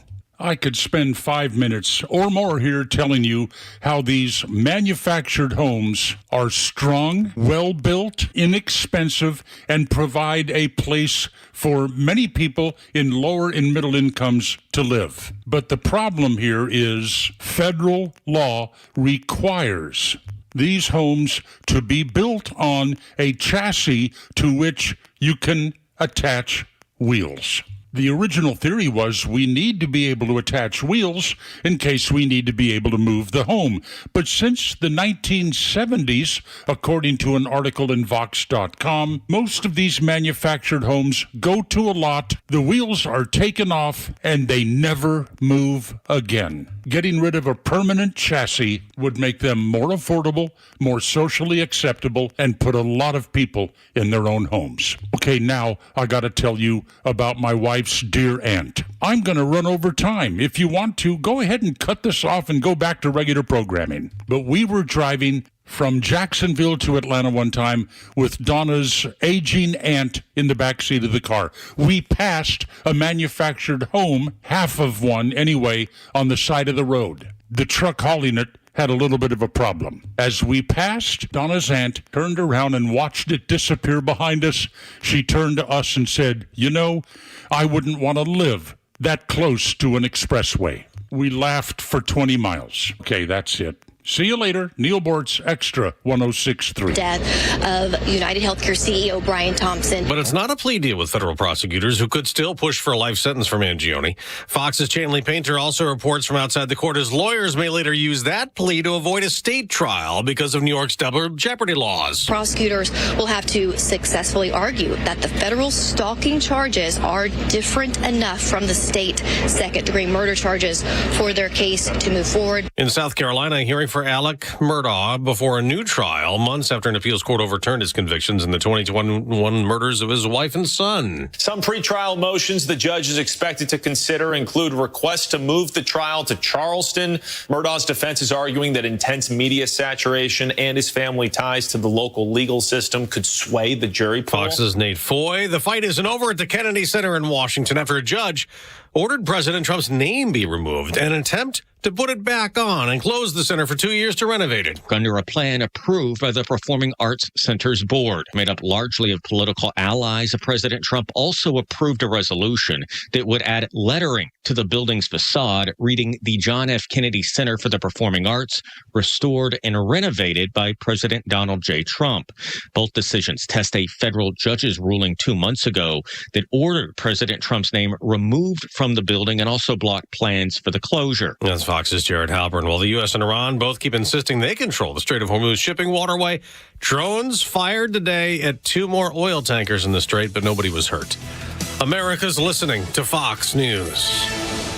Wesley Financial Group is not a law firm, and Chuck McDowell, definitely not an attorney. This is Chuck. If someone talked you into buying something really silly and you want to get out of that silly little thing, my advice, get the facts. Call me and I'll send you our timeshare exit kit absolutely free. Inside, you'll learn how timeshare works and all your options for cancellation. Call Wesley now for your free timeshare exit information kit. 800-809-7171. That's 800-809-7171.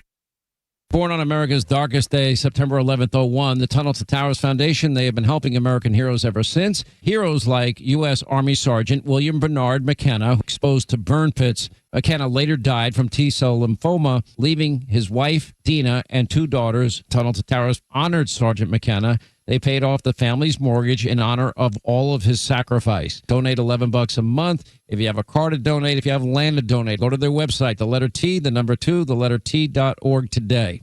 WFOM and W292EV Marietta, a Dickey Broadcasting Station.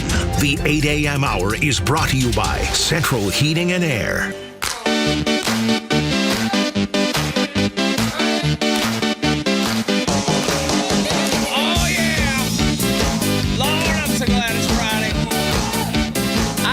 You, but I drink about Fridays. I sit around and like, man, what will I do when I have nothing to do? Have the best time ever. That's right.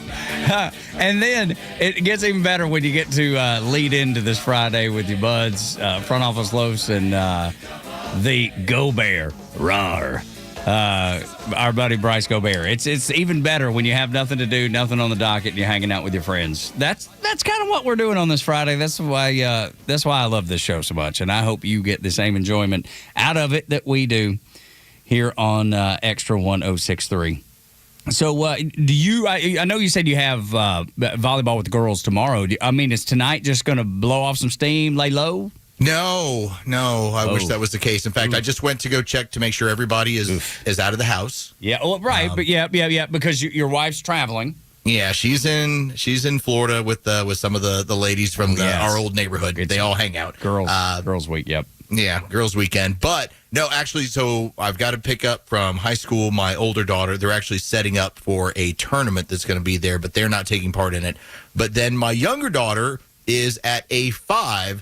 That'll be all day on Saturday, and she has practice for that team tonight. So, yeah. I gotta figure out some carpooling issues here. That's it, man. It's nonstop. No big deal. No, I know, but it's nonstop with the kids. Yes, it's nonstop. And so I tell my wife this all the time. She complains about the amount of laundry, and granted, when they're playing sports, Tug, you remember it. It's a lot. Gosh, yes, it is not. And here's the other thing, because it's just us. When my son is home from college, the first thing he does is bring a mound of laundry for my sweet wife to do, and she always, and always does it. She never complains, any of it. But she does bring it up, like, wow, when he's home, our laundry is through the roof, and there's only one of him, so 3 of us total. There's 4. I can only imagine what your sweet wife's going through. Well, and this is what I point out. You will miss it when we don't have to do it anymore. True. Yeah, no doubt. Now it'll be one of those little things that it will be like folding some little kid's clothes. You're like, I miss doing that. Or preparing dinner for the full family. Yeah. Because when the girls are out of the house, it'll just be, you just be back.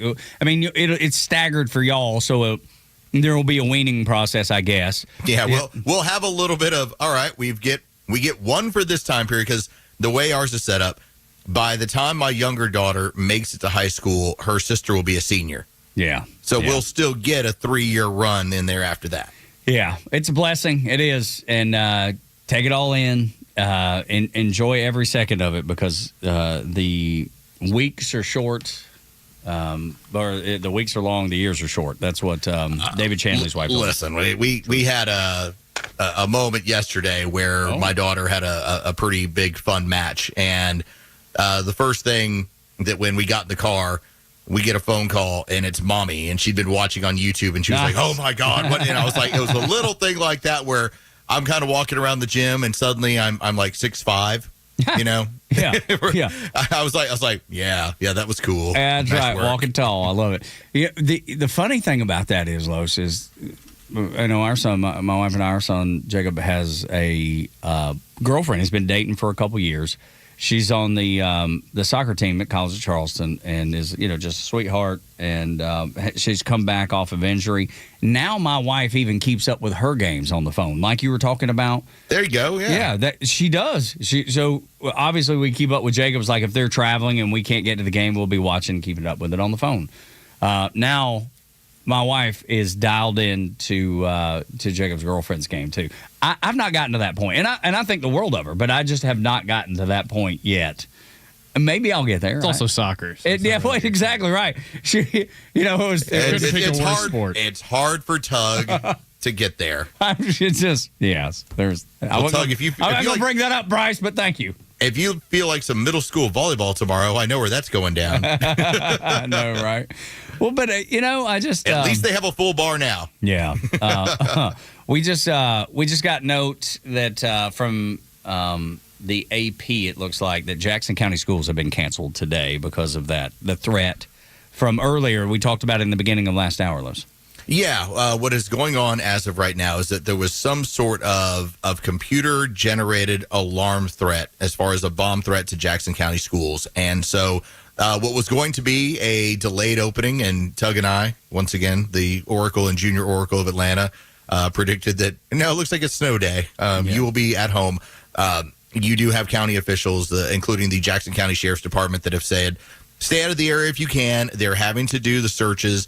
And then I believe what's going to happen, and hopefully there is no viable threat, But then they're going to have to start the computer forensic analysis of how was this created, what set it off, and why did this occur overnight that caused school to be shut down for the day.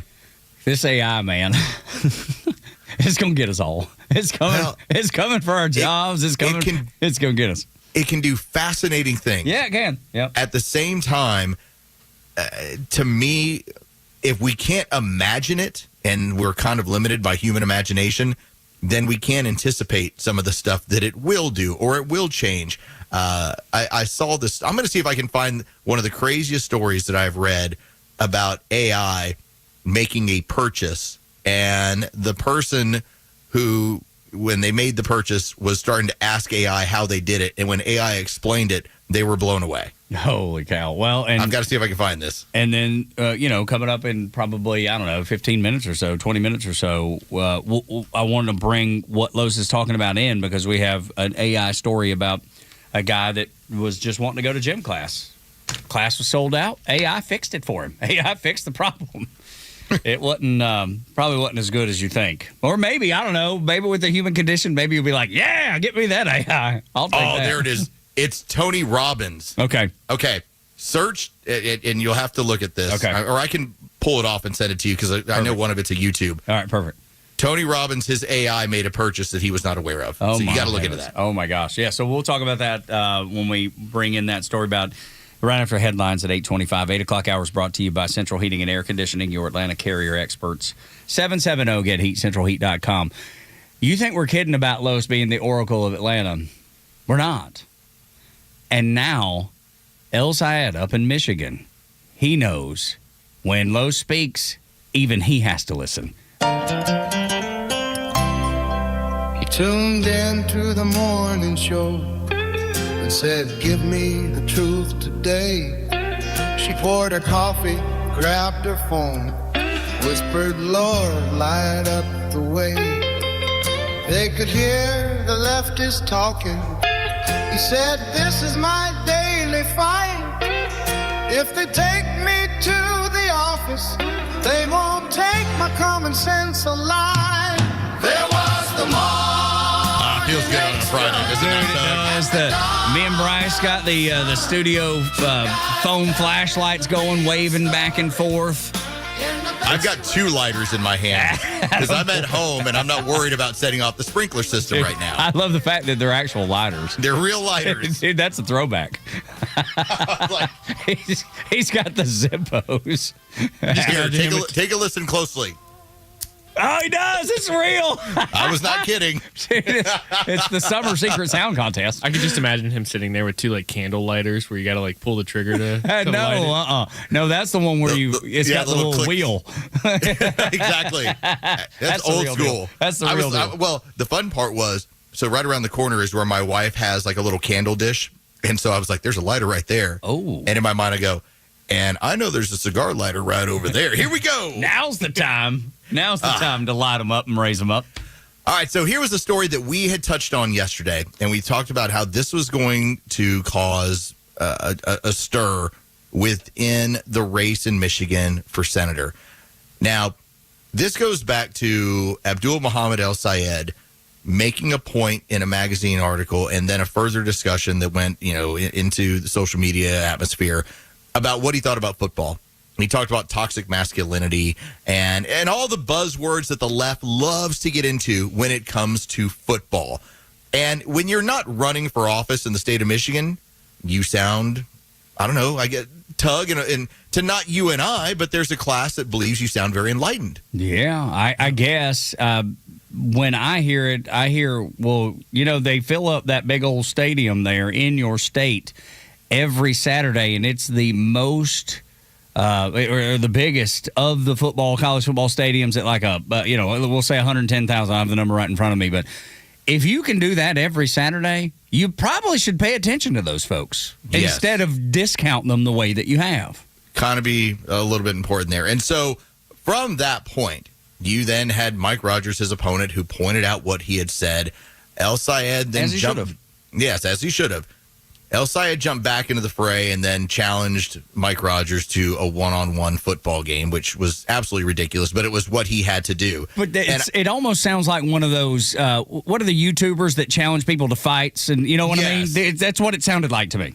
So let me then take you. Now, we're right now on August 14th. I want to take you back to when this story was getting out there about football, very much associated, toxic masculinity, all that sort of stuff. And there is a particular person who is on X. Now, I don't mean to wreck this. He works for Town Hall, but his name is Siraj Hashmi. Okay? Siraj Hashmi. Works for Town Hall. Okay, and I like Town Hall. And he wrote, but he pointed out this football thing. He said, next thing you know, they're going to find out he hates dogs and finds them repulsive. Oh, my God. He then wrote, as of the last 24 hours, it's even worse than I had imagined. He was joking. Oh, my God, dude. He was joking. And what did we find out in the last 24 hours? Man, I text Los last night and said, I'm not sure I can do this segment. I didn't put it in our show notes because I was going to call him a very, very filthy word that my wife would be disappointed and son would be disappointed and the good Lord in heaven be disappointed, I said. But this man makes me want to cuss up a storm, and if you love animals, you will too. This dude decided that killing 4,000 dogs at a Detroit shelter was a good idea. Some people that worked there called that decision a slaughterhouse. Yes, at the time he was the executive director and health officer for the Detroit Health Department. Imagine that a Muslim man has a problem with dogs. And by the way, it's and cats as well. That's why the number got to 4,600.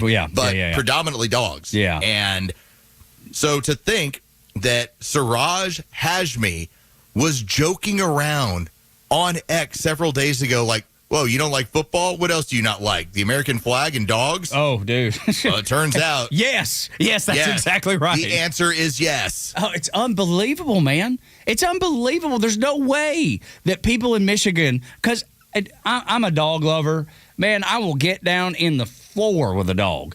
And just like a friend of ours, Mike Key, who does our promotions here at Dickey Broadcasting Company, he brings his dog Emmett in every now and then. You know, when he's going, like it's a Friday, he's going to go up to the lake afterwards. He brings Emmett with him. Dude, I will lay right in the floor and play with Emmett like I'm a child because I love dogs. I think most people, even if they don't go as far as I do, most people really love dogs. I don't know that anybody in Michigan, when they hear about this, is going to be okay with pulling the lever. You talked about the numbers of Democrats up there. 27%. That said, I can't get with him. I don't support anything he supports. We need more. It needs to be 57 or 67 or, 97. It's a contest that El Sayed won. Even though the polling showed that he was going to win by 17, 18%, he won by 1%. Yeah. So it's that tight when it came to the Democrats. Now, I also bring up the meme. You remember the meme where it's from The Simpsons and it's Homer Simpson yelling out the car and then it has the car driving off and the other two characters who he yelled at then say what he said? In this case, one of the ones that's posted onto this whole story says, vote El Sayed. That's being yelled by Homer Simpson out of the car. Mm-hmm. And then one character says to the other, what do you say? The other guy says, I don't know, something about killing dogs. Oh, wow. Dude, and that's the way it's got to be. It's so infuriating. It's infuriating that this way. I'm sorry that it's been reduced down to this. Should it be that he hates America? I can't stand him. Should it be that he wants to wipe his backside? He said it himself with the Constitution, or at least one of his advisors did. Maybe I need to correct that and say one of his advisors did. All those things make me despise him, and I would never vote for him. The fact that you're ghoulish enough to put down 4,000 dogs. I mean, that is in the category of Dr. Fauci when he cut out the beagles' vocal cords so they couldn't yelp as he was doing experiments on them. It's just another one of those little stories. And you never know what breaks through. That's the whole point of this. We have called somebody like Anthony Fauci a monster for the better part of 5 years. I've been like telling him, hey, this guy is a con man. This guy is a troll.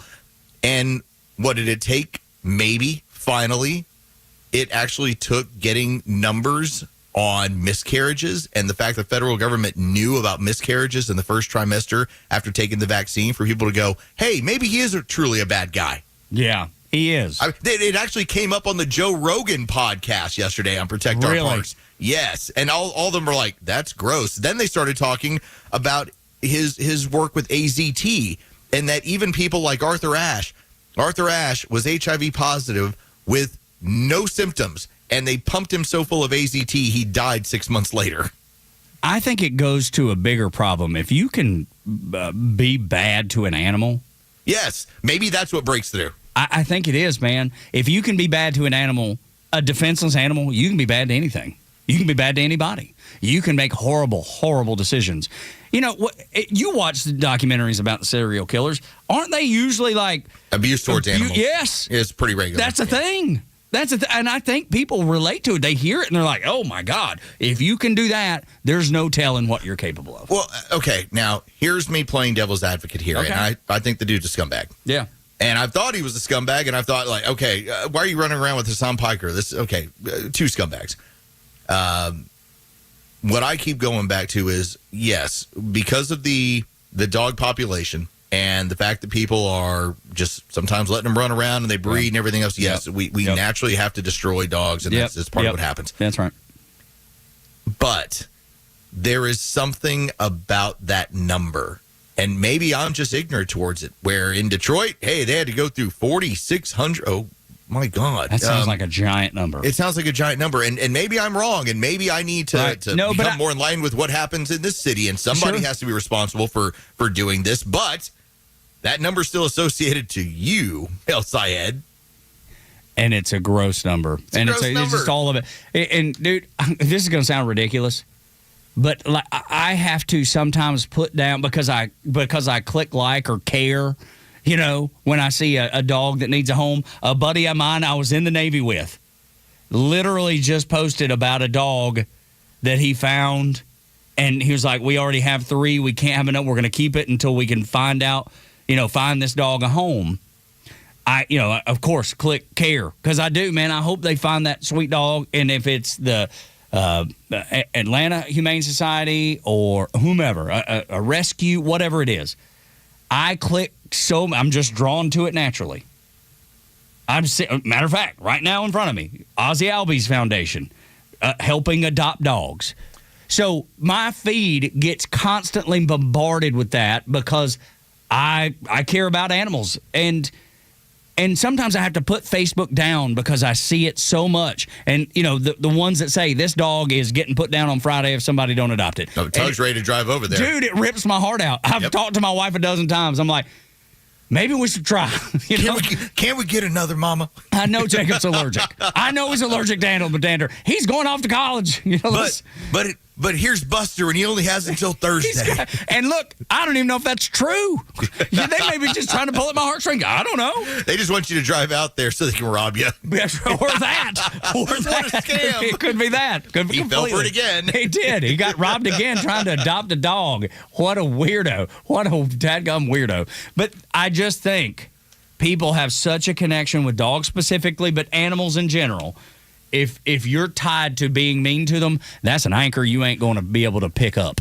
Man, it's just and this is in the news article that we have here. It's in the British news article as far as the Daily Mail. Everyone who's carried this still has the same thing. The workers there said it was extreme. Right. That's the part that jumps out. Yep, exactly. So maybe, I don't know, as you said, we don't know what the number in Atlanta is. I don't know what the number is. Maybe we do 4,000, but that's because, hey, they're able to adopt out another 4,000, and they feel like that's doing a pretty good job. The workers there, under El Sayed's leadership, said it was a slaughterhouse, and they called it extreme. Unbelievable, dude. Unbelievable.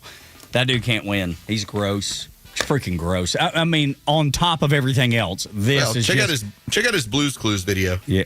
Oof. Have you seen that one? Mm-mm. It's rough. I've not seen it. Do I? I don't even know if I want to. No. It's just another example of there are no regular dudes in the Democrat Party. Okay, I'll go look for it. Go check it out. Even Clay Travis tweeted it out last night. I'd already seen it before and was like, yep, I'm with you. There are no regular dudes. All right. What was the story again? Remind me the AI story that we're going to talk about next to go along with the guy registering for the gym class and his AI system. Yeah, one of the most famous public speakers in American history found out that AI can do stuff that he did not anticipate. Woof. An AI discussion next on Xtra 106.3.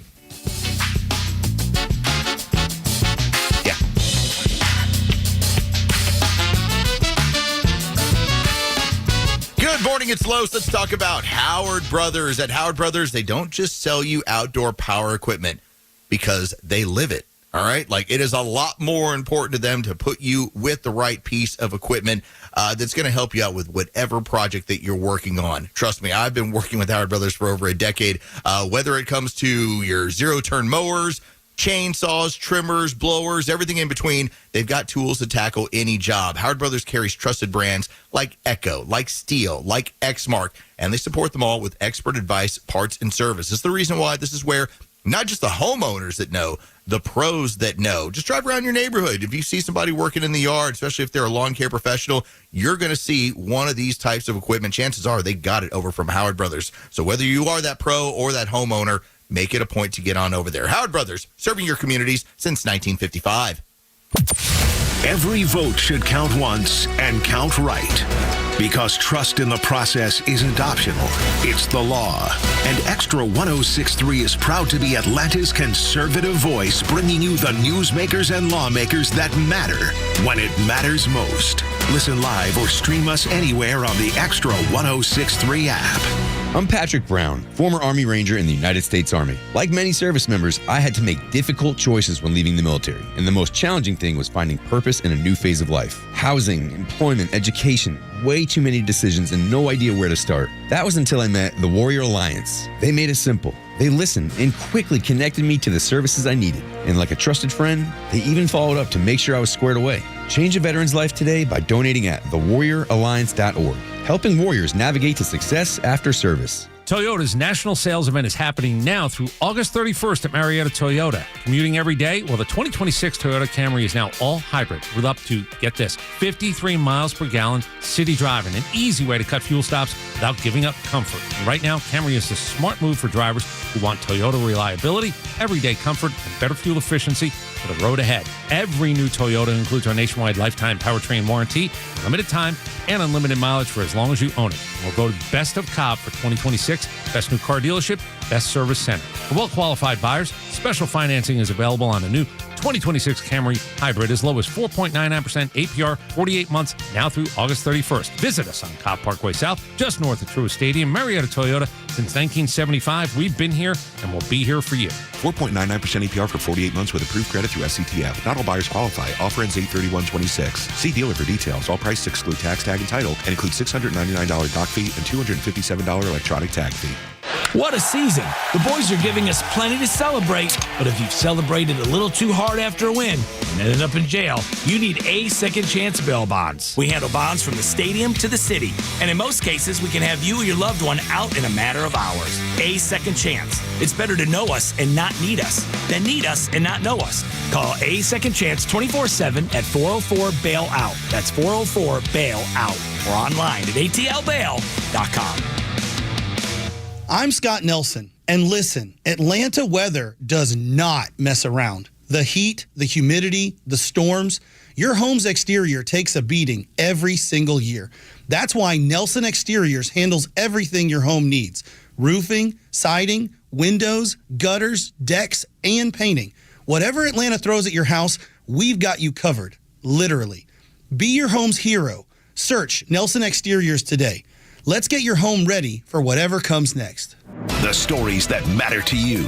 These are your Georgia headlines. It's Friday, August 14th, and here are your headlines. The White House says foreign companies may be routing goods through other countries. to avoid U.S. tariffs. A new report identifies more than 40 countries as high risk for this kind of transshipment, including China, Mexico, Panama, and several other countries in Latin America. The administration estimates that tariff evasion could be costing the United States Treasury up to $26 billion a year. Georgia is putting together a bipartisan team to help prepare for November's elections. Secretary of State Brad Raffensperger Election Integrity Task Force includes former Democratic Governor Roy Barnes, former Republican Senator Saxby Chambliss, and former Atlanta Mayor Shirley Franklin. The group will advise the state and work to boost voter confidence ahead of the midterms. And finally, Flock Safety is changing how its license plate reader system handles data following several misuse cases. The company says agencies will have to use new auditing tools that can flag suspicious activity and block users from the system. Flock also plans to cut the standard data storage period from 30 days to 7. Quick note and update on the Jackson County school situation. Classes have been canceled after an overnight bomb threat targeted the school's campuses. The district says the threats were computer generated and local and state law enforcement is still investigating. Sunshine and clouds will get you throughout the day, where in the evening it's scheduled to be a beautiful night for baseball with a high of 94 and a low of 75. Your Extra 106.3 headlines. I'm Bryce Gobert. Tug and Los until 10 here on Extra 106.3. I mean, I can make a list, and it's a short list of things that Los has not seen. Like, my list is as long as both of your arms and both of your legs and, the interstate system. And, I've got quite the list. But Los hasn't seen The Notebook, and he hasn't seen Ted Lasso. And it's crazy because I heard, Neil Bortz, and if you were listening to the Bortz Report this past week, the Neil Bortz Show on Tuesday, he talked about how he had never seen Ted Lasso either and decided to give it a try and didn't love it. Now, I don't know where he started. Did he start with episode 1 in the beginning of the original Ted Lasso season? Or did he start with the brand new one that just came out? And I don't know the answer to that. So the reason I bring it up is because today in 2020, Ted Lasso premiered on Apple TV. Really is a good show. I love it, man. That's why I wasn't sure about boards. Like, did you pick up season 1, episode 1? Yeah, I just think it got a little weird. It did. Only once, though. The one where they were in the club. Beard. Yeah. When it was like the whole episode was a trip. Yes, that one's so weird. That was the only episode that's just like, where'd that come from? But overall, they've done a good job with it. I didn't think it was overly political or anything like that. And could be because Jason Sudeikis he's a pretty political guy. I hear the new season 4, I think it is. I hear that one's much more political. So I've not been super eager to watch it, and that's probably the fault in me, Los. Can I ask a question as somebody who is ignorant but interested at some point in Ted Lasso? Yeah. I hear good things. I see little scenes. I'm like, okay, it seems like a cute, fun, cool show. What I understand is like the first 2 seasons, you should have stopped. Yep. The third season, you were like, and then for some reason you're coming back to do another one because you felt like you didn't end this thing right. Yeah. That seems like a pretty good, for a guy that's not watching, it's a pretty good. Everyone just talks about how it's an outstanding show and that it's 2 seasons worth. And then at that point, you're kind of running out. Yeah, I think so, and I feel like the new season's like it's not even focused on Ted. I don't know that, but that's my understanding of it, that they've gone a different direction. I don't know. We'll see. I started this out by saying there's a really, really short list of things that Los hadn't seen that I know of.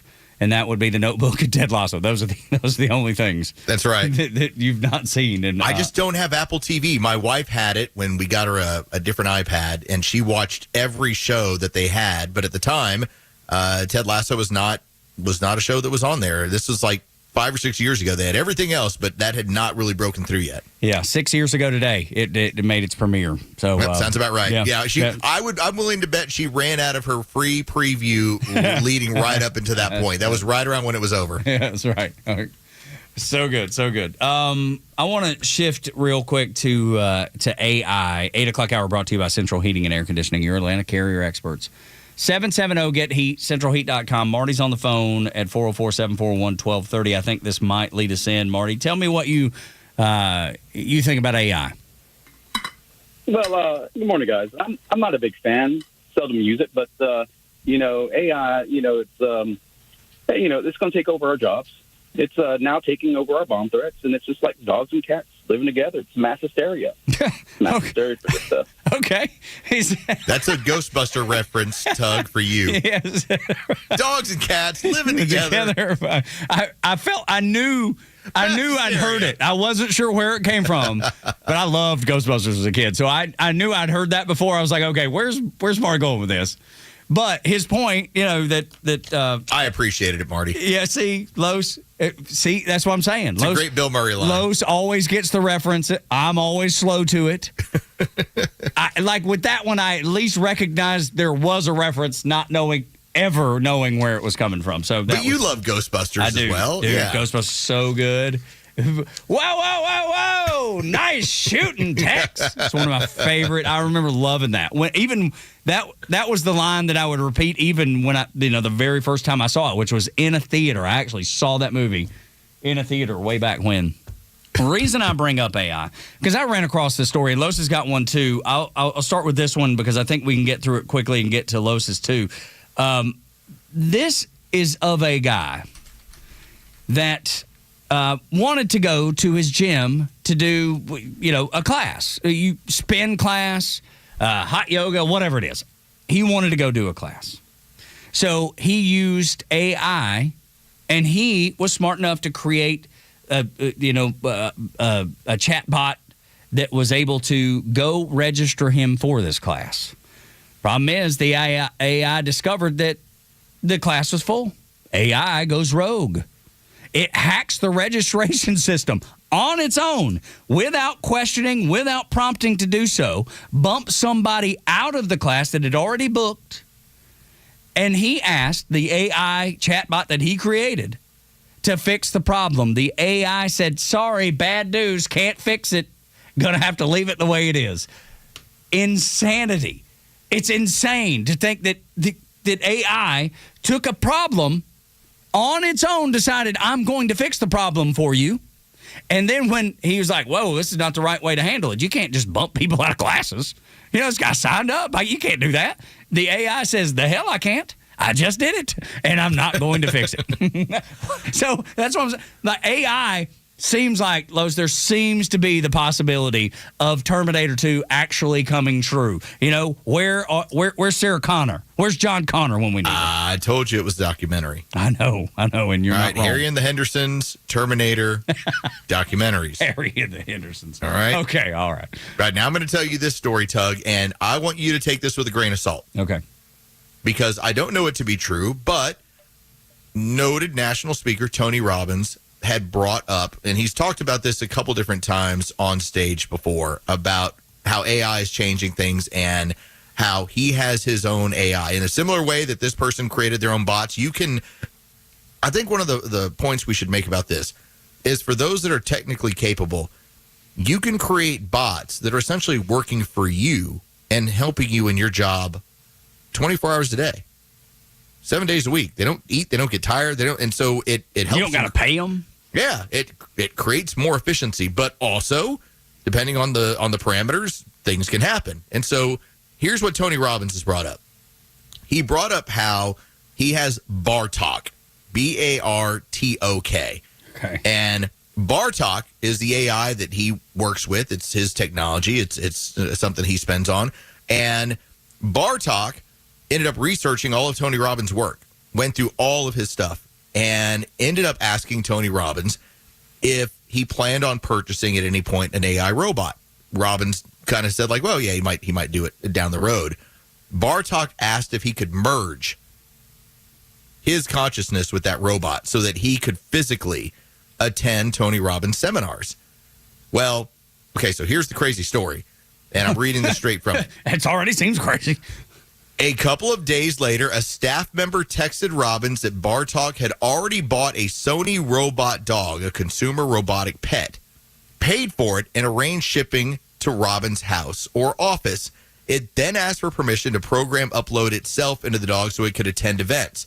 Said Robbins was surprised, asked how it paid for the purchase and whether it accessed his bank accounts.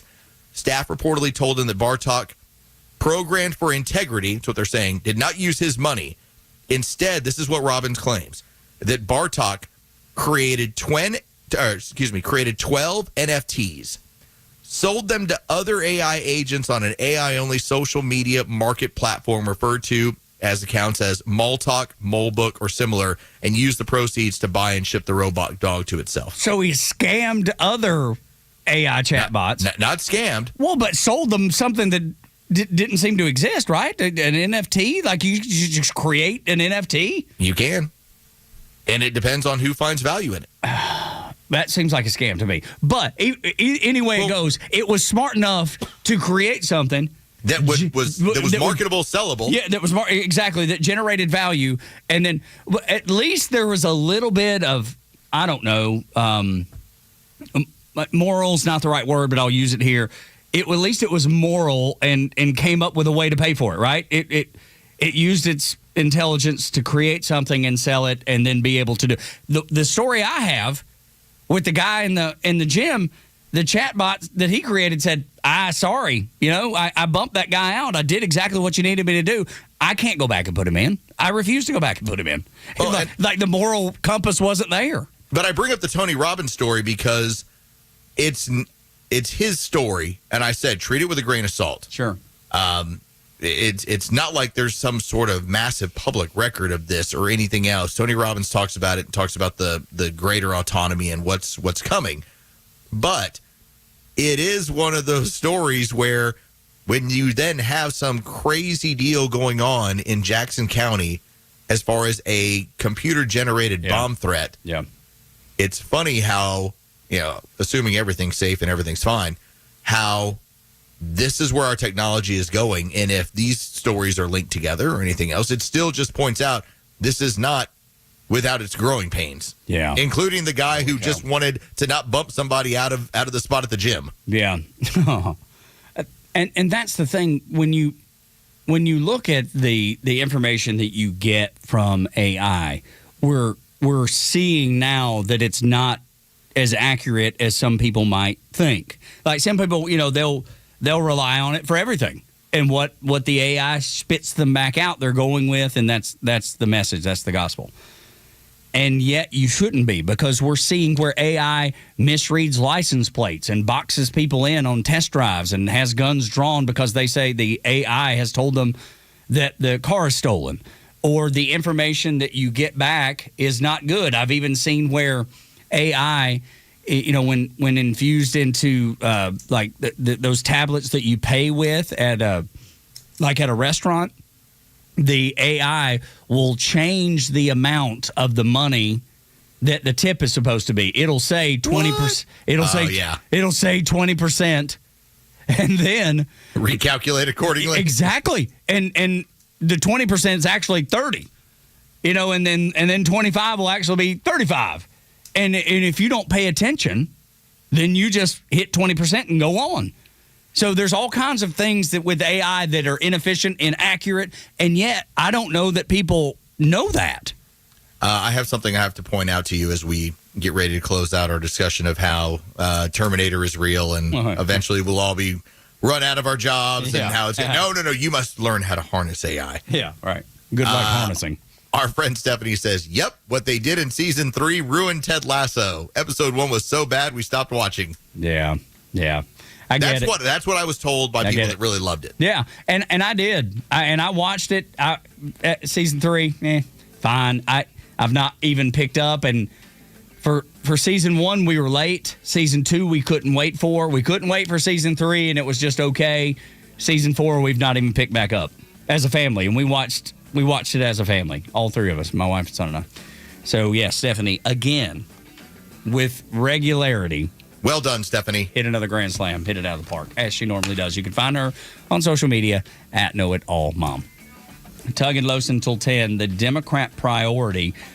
That's not actually a real priority, but it gets brought up a lot. Next on Extra.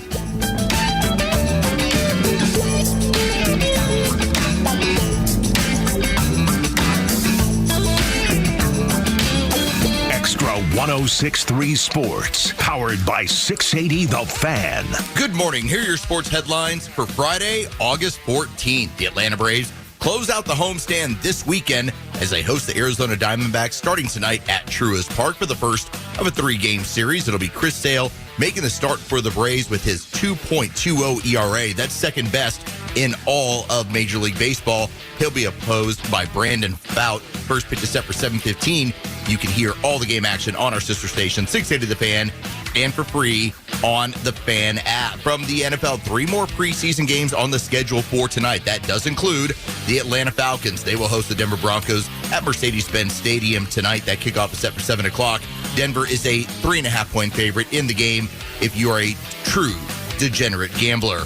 With your sports headlines, I'm Carlos Medina. Did you know that over 70% of all Porsche vehicles ever built are still on the road today? That's because Porsche Certified Pre-Owned designation is not easily earned. Every Porsche Certified Pre-Owned vehicle undergoes a meticulous preparation process to ensure it's worthy of the Porsche name. At Hennessy Porsche North Atlanta, factory-trained technicians perform a comprehensive 111-point mechanical, cosmetic, and visual inspection while using only original Porsche parts. These rigorous standards guarantee a vehicle that delivers the exceptional quality and performance you expect. With a Porsche Certified Pre-Owned vehicle, you'll enjoy worry-free driving pleasure. Find your Porsche online at HennessyPorsche.com, or better yet, visit us in Roswell to explore our exceptional inventory in person. Hennessy Porsche North Atlanta, where you will always experience excellence. I'm Michelle Stovall, and our company has been family-owned and operated for 75 years. Check us out at StovallINC.com, or better yet, stop by our newly opened 11th store at 9500 Union Hill Road in Canton. At Stovall, we supply you with all your landscaping project needs, completely hassle-free down to delivery. Been dreaming of an outdoor kitchen, fireplace, or other custom paver project? We partner with Keystone Hardscapes for all your beautiful high-end concrete needs. We look forward to making your landscape dreams come true. Stovall has it all. Babe, can you knock out my honey-do list today? Oh, I know. I told you I'd get to it this weekend. Hi, I'm Chris Lalomia, owner of the Trusted Toolbox. I can't fix your marriage, but I can fix your house. With our handyman for a day service, we'll handle those drywall patches, that door that won't latch, the leaky faucet, and the wood rot all around your house. The whole punch list, done fast, done right. You keep your weekend, she gets the house done. Everybody wins. Book your handyman for a day at thetrustedtoolbox.com. One call, one handyman, one day, the Trusted Toolbox. When Keisha Lance Bottoms got elected, she said, "We must be good stewards of your tax dollars." Just 30 days later, taxpayers covered the cost of a first-class ticket for Mayor Bottoms' husband to fly to the Super Bowl on her taxpayer-funded credit card. Atlanta taxpayers shelled out more than $2,600. Worse, more than $11,600 in luxury chauffeured car service in just her first 5 months in office. And taxpayers covered this tab. The State Ethics Commission has fined Keisha Lance Bottoms. She accepted over $110,000 in contributions that exceeded legal limits, violating campaign finance laws. The commission's chairman declared it's an egregious violation of the act. And the verdict from a former prosecutor? It smells bad. What don't you get about the rules and regulations? If Mayor Bottoms wants her legacy to be too greedy to care, they're off to a great start. Keisha Lance Bottoms. She's out for herself, not Georgia. Paid for by Jackson for Governor, Inc. Tug and Los start your day the right way on the Morning Extra. What's really important, you need to go vote for Tug and Los. Because we're running for mornings here. They got this big voting sign here, and I'm just looking at it, and I'm like, man, we got to get these guys in. That's exactly right. We will be here for you every morning. I'll endorse you guys. See, I want to be your first endorsement. Let's go, and you are. Here we go. There we go. I feel like we've won the day with Rick Jackson here on the Morning Extra on Extra 106.3. The Morning Extra, 6 to 10 a.m. on Extra 106.3 and the Extra app.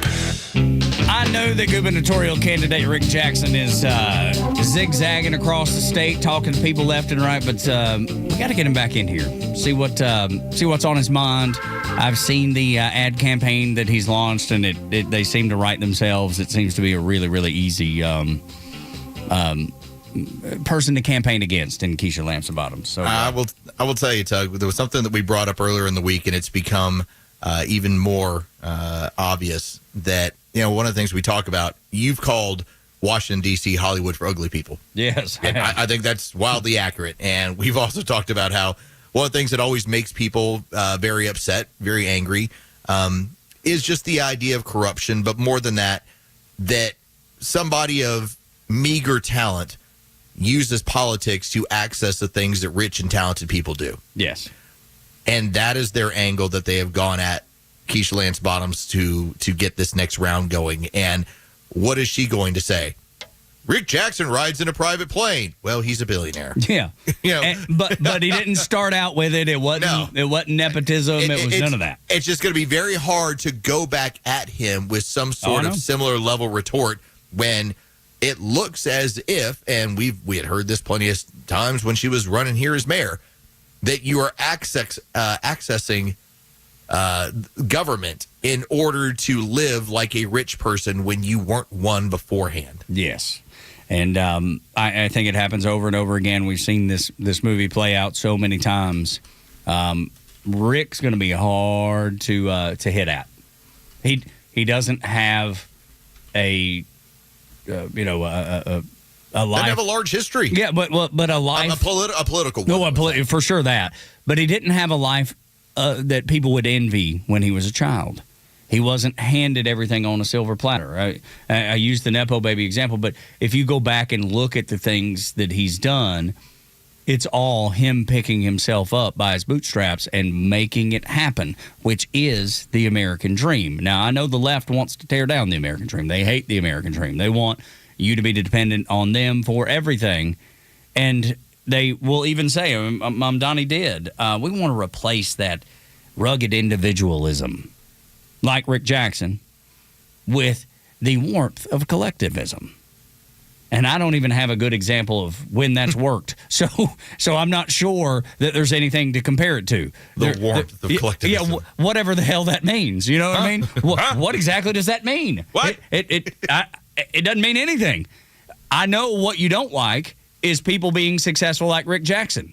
I know you don't like that. So when I hear people say stuff like that, it makes me go, Have to take a minute to kind of figure out what direction you're going there. Exactly. I'm not. I know what direction you're going, but how are you saying it? Because I want to be able to tell people and help people understand what he means and why he's saying it the way he's saying it. Just like earlier when we explained how AOC used Woke One. It was a method of saying, yeah, we've left that behind. We've advanced. We've softened the corners. We've learned from our mistakes. We're not going to be Woke 1.0. No, Woke 2.0 is just as bad, if not worse. You just ain't going to say it out loud. Just being able to point that stuff out, I think, is so important. And so to the point at hand, we got to get Rick back in here and give him the floor. Let him talk to you about why you should vote for him. Now, Democrat priorities, they come and go. Usually the ones that stick around is because they never actually accomplish the priority. They never actually accomplish the goal, sometimes with reason, Los. It's always one of the biggest jokes, and it never really works in national politics, but you have people that throw this out there. It's catnip for, I would just say, low information, low wit voters. Reparations. The idea that there's going to be some sort of payment for something that happened not to you and not to anyone you know, but something that occurred 200 years ago, and somehow you're going to be the financial beneficiary of that, not taking into account any other slavery or anything else that's gone on around the world or you've been part of. For instance, Sonny Hostin's family owned slaves when they were in the Caribbean. Yet, when she found that out, it was like, oh, my God, what am I going to do about this? Here's the funniest part about it, because this is all about children's YouTuber Miss Rachel. And Ms. Rachel continues to get further and further out there in terms of her politics and the stuff that she has out there. Her latest move has been basically supporting slavery reparations. Well, let me tell you about the last time that this really, really actually occurred and was serious. It wasn't serious. Okay, in 2020, Gavin Newsom signed AB 3121. It established a task force in California to study all of this stuff. And this was in wake. This was because, I don't know if you heard about this, Tug. There was some drug dealer in Minnesota who died on the streets. Refresh my memory. As a guy, George Floyd, he OD'd on the streets. Yes, I do remember that. Yeah. Got it. So this was Gavin Newsom's virtue signaling in California, like, oh, we really care about drug dealers who die on the streets. So this is what they did. Well, what came of all this?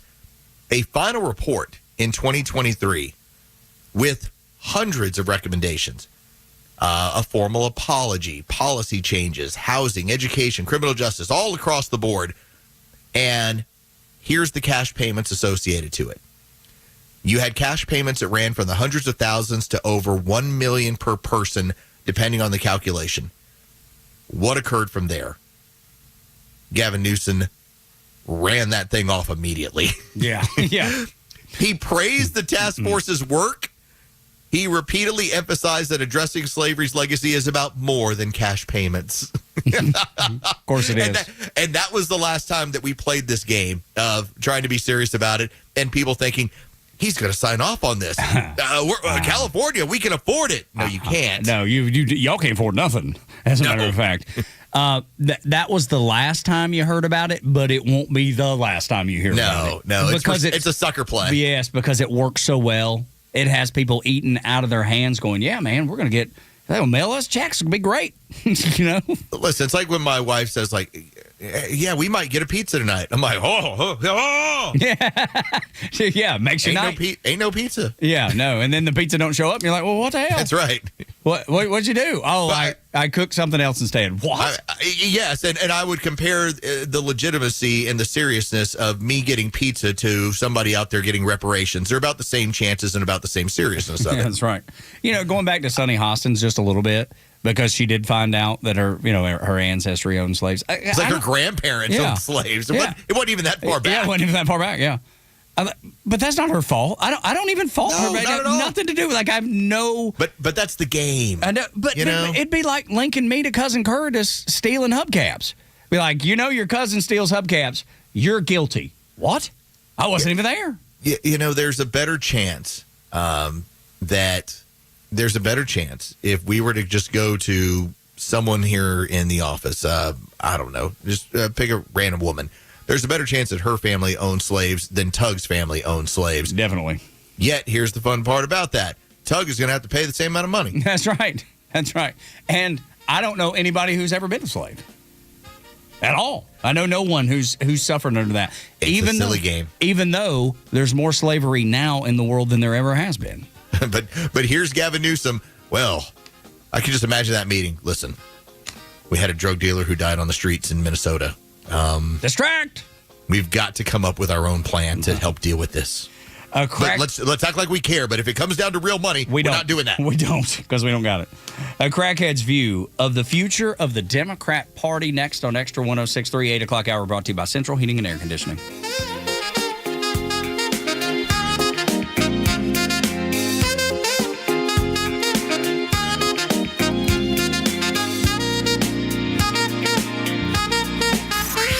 Time for the Bortz Report, exclusively on Atlanta's only conservative news and talk station, Extra 106.3. On today's Bortz Report, the always exciting subject of manufactured homes, a.k.a. trailers. And yes, I was trailer trash. I lived in what you might call a house trailer for part of my time in college and in the early years of Donna and Neil. But the word trailer here is problematic, and it leads us to a huge problem with affordable housing in this country today. I guess a lot of you haven't been inside what they call a manufactured home, but they're really quite luxurious. If you forget the fact that it used to be on wheels, you would be proud to live there. So why aren't there more manufactured homes out there? 5 words in federal law. I could spend 5 minutes or more here telling you how these manufactured homes are strong, well-built, inexpensive, and provide a place for many people in lower and middle incomes to live. But the problem here is federal law requires these homes to be built on a chassis to which you can attach wheels. The original theory was we need to be able to attach wheels in case we need to be able to move the home. But since the 1970s, according to an article in Vox.com, most of these manufactured homes go to a lot, the wheels are taken off, and they never move again. Getting rid of a permanent chassis would make them more affordable, more socially acceptable, and put a lot of people in their own homes. Okay, now I got to tell you about my wife's dear aunt. I'm going to run over time. If you want to, go ahead and cut this off and go back to regular programming. But we were driving from Jacksonville to Atlanta one time with Donna's aging aunt in the back seat of the car. We passed a manufactured home, half of one anyway, on the side of the road. The truck hauling it had a little bit of a problem. As we passed, Donna's aunt turned around and watched it disappear behind us. She turned to us and said, "You know, I wouldn't want to live that close to an expressway." We laughed for 20 miles. Okay, that's it. See you later. Neil Bortz, Extra 106.3. Hey, this is Los with David from Atlanta, who just purchased his new car with the Honest Car Guy, the new, fully transparent way to buy your next vehicle. David, tell us about your experience. I had been looking for a vehicle for a couple months. The car buying process was a little challenging at first for me. I had some credit issues in the past, and I just happened to hear a familiar voice on the radio, and it happened to be on the Honest Car Guy ad. I got in touch with Tom within 2, maybe 3 days. I had a vehicle being shipped here from Orlando, Florida. I have already recommended him to family members, several friends, and I'll purchase a car from Tom when I make my next purchase for sure. Friends, if you're in the market for a pre-owned car, truck, or SUV, get an honest car buy from the Honest Car Guy. You pay what we pay, plus an honest fee, and we back that up by giving you the bill of sale. That's our transparency guarantee. Call 844-SHOW-ME-1. That's 844-SHOW-ME, the number 1, or visit honestcarguy.com. The Morning Extra, every weekday morning from 6 to 10 on WFOM and W292 EV Marietta, a Dickey Broadcasting Station. Extra 106.3. Luigi Mangione will soon be back in court in New York City.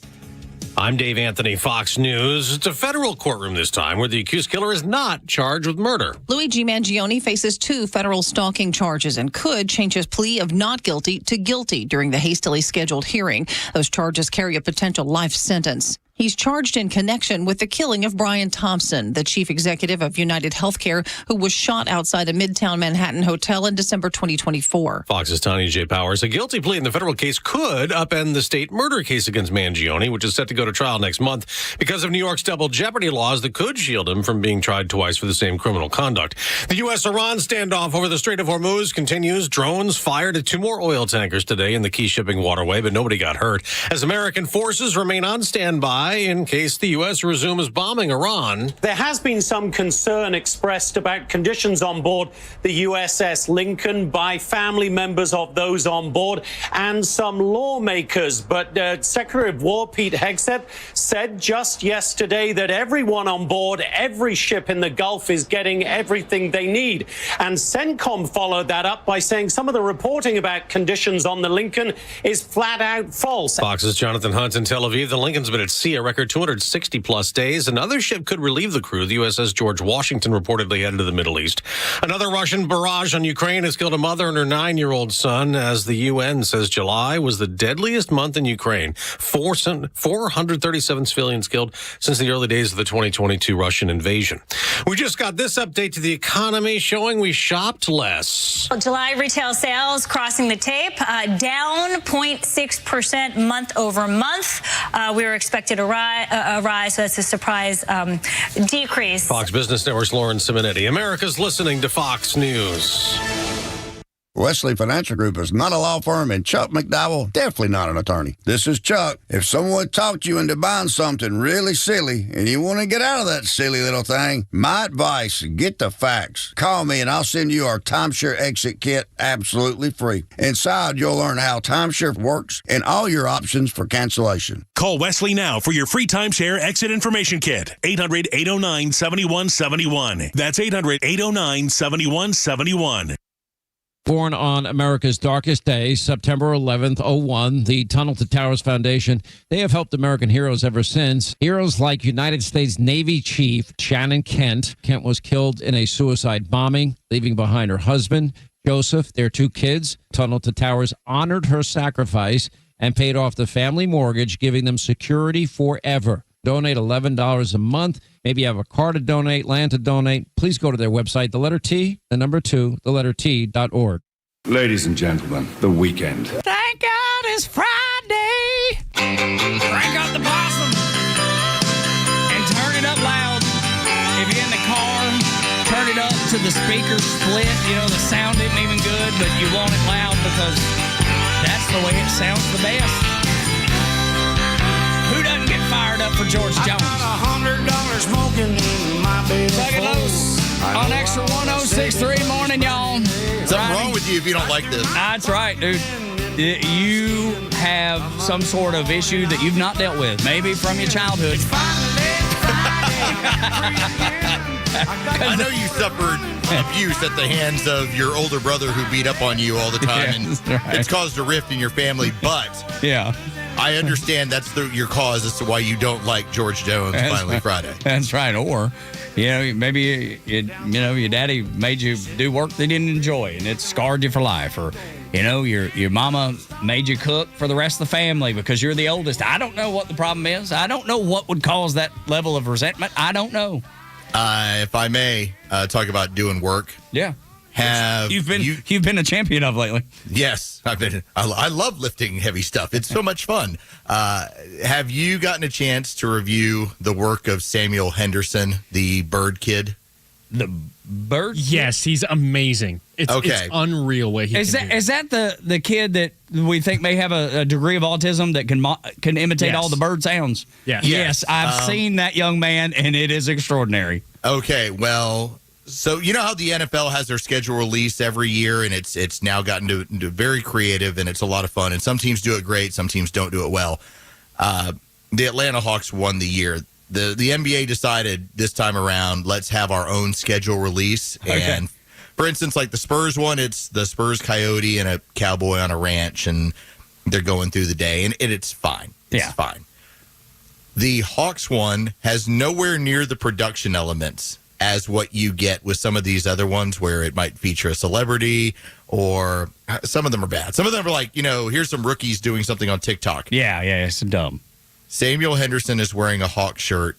He is standing what looks like right at the interchange as you're heading into downtown Atlanta. And he proceeds as they hand him different birds and they have the Hawk schedule rolling through. This is what he proceeds to do. Hi, my name's Samuel Henderson, and I do bird calls. The Hawks schedule just dropped today, so I'm going to do their opponents as birds. The rock pigeon. Bald eagle. Good Lord, that's amazing. The herring gull.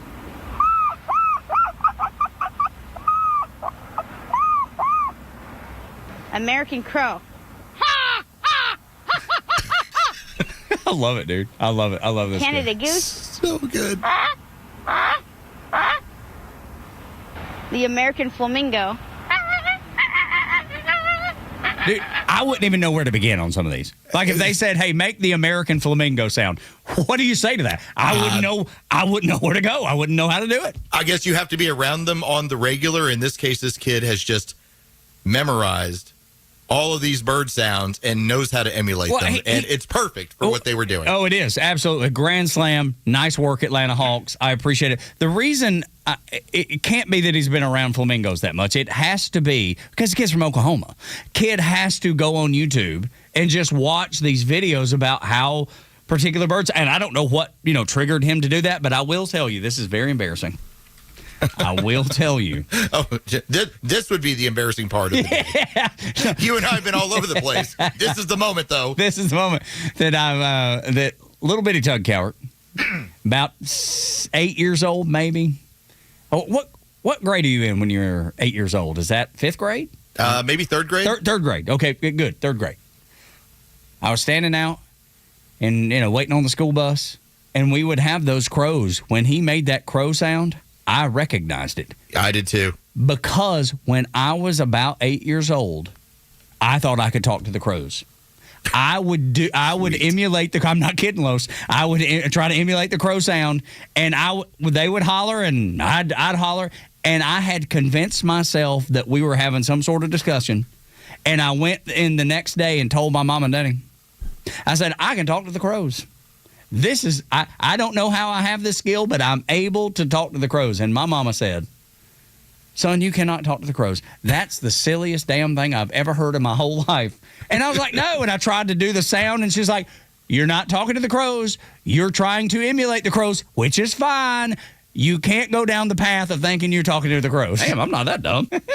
I think we have now found out where the childhood issue has occurred that now caused you to not watch all the movies and everything.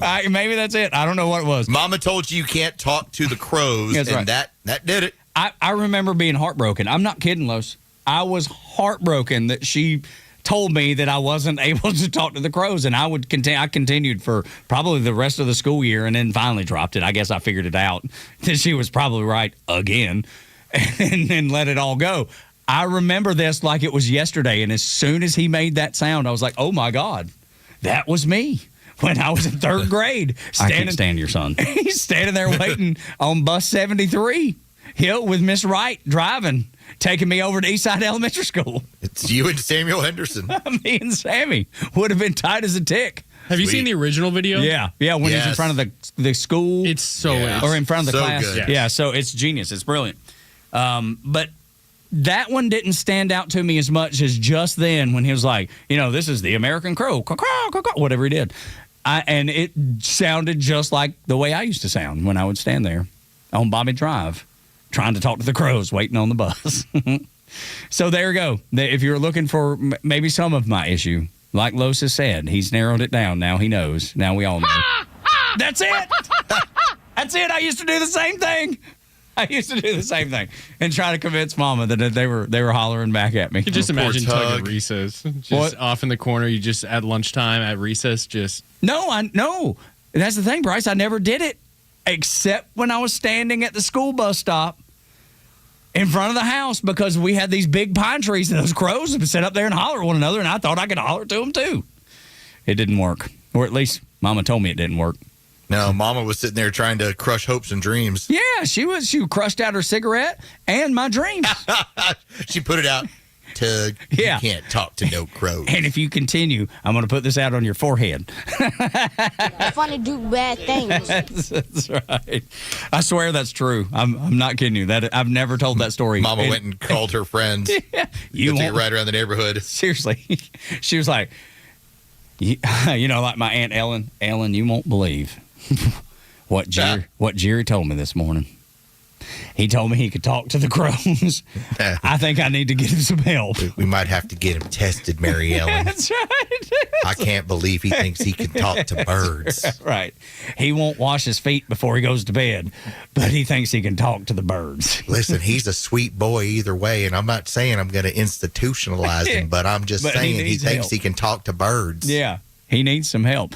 Ellen, have you ever had your kids say that they can talk to animals? No, the answer is no. Of course not. Nobody says that because it's crazy. Well, why is it just me that this keeps happening to? That's right. Is it these damn power lines? Well, it must be. Or the chemicals in the water in Dalton, Georgia from all the carpet mills. I can't believe what his daddy brought home from the carpet mill. Whatever they've got him bathing in, it's just messing all the kids up. He was over there on the krill rack, must have got it on his clothes, brought it home. It spilled over into the wash, and now it's all over him. And now Jerry thinks he can talk to the birds because of it. I need to get him to church. We're not just going on Sunday morning, Sunday night, and Wednesday. We're going to incorporate some other days too. We've got to pray to God for cleaner water. That's right. We've got to exorcise the demons. Good heavens! I swear it's a true story, man. I put my hand on the good book right now if I'm not telling you the God's honest truth about that. I'm just glad that somebody like Samuel Henderson could trigger such a memory where you're like, oh man, dude, I hadn't thought about that, but isn't that crazy? Have you ever heard anything like that that's triggered something so that and it takes you back? I don't know that I've ever had it happen before. Well, I oftentimes you and I talk about how music is supposed to do Yeah, that. sure. Or certain images, and you'll start thinking about something, but never crows. That one's different. That one hit me different. The fact that suddenly you're like, and then I told Mama I could talk to crows, and Mama said I couldn't. Yeah, and I was brokenhearted, but I didn't quit. I kept trying. I just kept talking to crows. You're little. How tall are you when you're in the field? Like 4 foot tall. Caw-caw, caw-caw. Poor Tug. When the movie The Crow came out, you were just there in the front row. I was like, big old it's thing me, of popcorn. Brandon Lee. Brandon, it's me. I can talk to Brandon. It's like talking to the rest of the crows. And then the conspiracy theory goes, they killed him off because we were communicating. That's right. Through crow language. I got to the bottom of this. So they offed Bruce Lee's kid because we had a connection. It turns out the government found out that both him and I could talk to crows. And they put an end to him. They got Mama. They got to Mama. told her they're going to take everything away from her. Mama called the government, was like, it turns out Jerry discovered his superpower. You got to come get him. You got to do something, and quick. I tried to shut it down as long as possible, but he figured it out. He can talk to birds. That's exactly right. Holy cow. Oh, I wasn't a crackhead. But the first son of the United States, I do believe it is of my opinion that he may have been. Talking about Hunter Biden. He probably didn't try to talk to crows, but he loved the crack. He loved the cocaine that I believe probably was his when they found it there at the White House. Could be a crackhead. He got hold to the wrong stuff. He got hold to the wrong stuff. I love it. Hunter Biden. Last week, it was funny because we played a clip of him talking about how, those establishment Democrats, they sold out my daddy and they're the devil. And, and he gave a whole bunch of things that were true about Hakeem Jeffries and Chuck Schumer and all that. Now he's pivoted, though, Los. Now he's pivoted. He actually now thinks that the direction of the party, the direction of the Democrat Party is the right direction. And I want you to hear what he has said about AOC and the people like her. But that other person that I think is in it for that reason is AOC. I look at her and I think that, and I see the future of the Democratic Party in every way. I think that AOC, not only as a communicator, but as someone that can, that has an instinct to find common ground, that believes that in order for that we do have to have some kind of radical change, and that's not a radical thing to say. It's not a radical thing to say that the system is completely broken. It doesn't work. The idea that 80% of Americans could believe that the health care is a fundamental right, but we still don't have a universal health care in one way or another, by whatever means necessary, is crazy. The idea that, that 80% of Americans believe that we should, that there should be some accountability for. So he's stumbling and stammering around. I mean, but the point of the thing is, the whole point of bringing this up is that the establishment had kicked him and his entire family to the curb. So he had reason to go after them. But now, because he's a leech, he's the guy's like, I'm going to praise AOC as the future of the party. Maybe there will be a spot for me there. I'm talking about all the things that they're going to talk about. Now he's jumping on board with the commies, thinking this is my end. This is my way to get back into the good graces, Los. It is so strange, Tug, and I think that's a really acute analysis because he got his moment to be angry, and they, let's face it, they helped sink the Democrat Party in terms of they got a candidate that they put forward that got smoked. And it wasn't close, and they lost the popular vote, and they lost everything, the Electoral College, by a significant amount. And that was because that family got together, and when forced to basically advocate the throne, to be like, hey, we're going to get rid of the throne, and who are we going to advocate for here? Okay, we'll do it for Kamala Harris, because that'll screw over the Democrat Party. Now that they feel like they're past that and he can't make money doing anything, now he's trying to figure out how to get back into politics because his name is a Biden. That's a pure leech. That's exactly right. a complete. And again, the Biden family screwed the Democrats. Yeah. There's no room. Really hard in summer of 2024. Yeah, there's no room in the Democrat establishment for Biden, for Jill, for Hunter. Obviously, Joe is incapacitated. He's not in a position, we knew that years ago. But they are still looking for that place. Hunter's like, this is the only way I'm going to have anything is if I find a place. And if I have to be a commie, so be it. I'm fine with that. And funny, the flip side is, because we've talked about Francesca Hong losing up in Wisconsin, and her rival was David Crowley. David is going the opposite direction, Los. He's trying to convince those regular Democrats, those establishment Democrats, that he's one of them. He's using the old, I am one of you thing. I am one of you. Yeah, he's using that because he said his priority is stopping MAGA and Donald Trump. And every one of us has something much bigger to unite around. And that is keeping MAGA extremism from bringing the chaos we see in Washington into our neighborhoods right here in the state of Wisconsin. That is the most Democrat establishment thing that you could possibly say. That's been their mantra for over a decade now. He's like, well, how do I convince these people to vote for a commie? I've got it. How about I talk their language? How about I say the things that they say? Isn't it crazy to see two people doing the exact opposite thing, trying to find their footing, trying to find their place? Yeah, I like the comparison to I am one of you. It's because that's what it is. Both of them. I guess when you win, and I mean, I'm using the finger quotes on that one, when you win by 0.5% when you've been down in the polls, I think your only move, your only move if you're trying to represent the establishment is to try and now act like, no, you don't understand. I have the exact same views as she does. Mm-hmm. Like, oh, really? I mean, but you're in a rock and a hard place. Yep. Because you need those establishment voters. Well, you need the establishment voters, and I think you'll get some of them. Now, do you run some of them off if you tell everybody that you're just like Hong? Well, then you probably do. But if you believe that you won because the establishment set it up for you, you only can possibly win if you have her votes. Yep. It came. She had more than you. It came down. Right? Yes. Until 3:30 in the morning. And then all of a sudden things changed.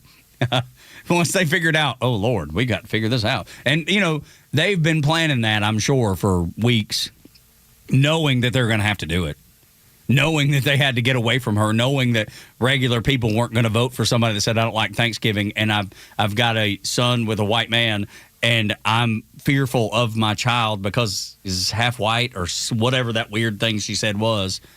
They were like, oh, God, I know, I believe it all, too, but we can't say that out loud. So they found the I am one of you candidates. I wonder if that's what you write down on the what party are you planning to run from? The I am one of you party? Yeah. I mean, Tug and I are going to be part of the Guns Are Good. That's right. That's our platform. What is your party name or your affiliation? I am one of you. Well, yeah, it's the Guns Are Good Club. The I Think Guns Are Good Club affiliation party. That's right. Yes, that's what we're raising money for. 100%. Morning Xtra and Xtra 106.3. How the system actually screws over people that you might not expect. Next on the Morning Xtra and Xtra 106.3.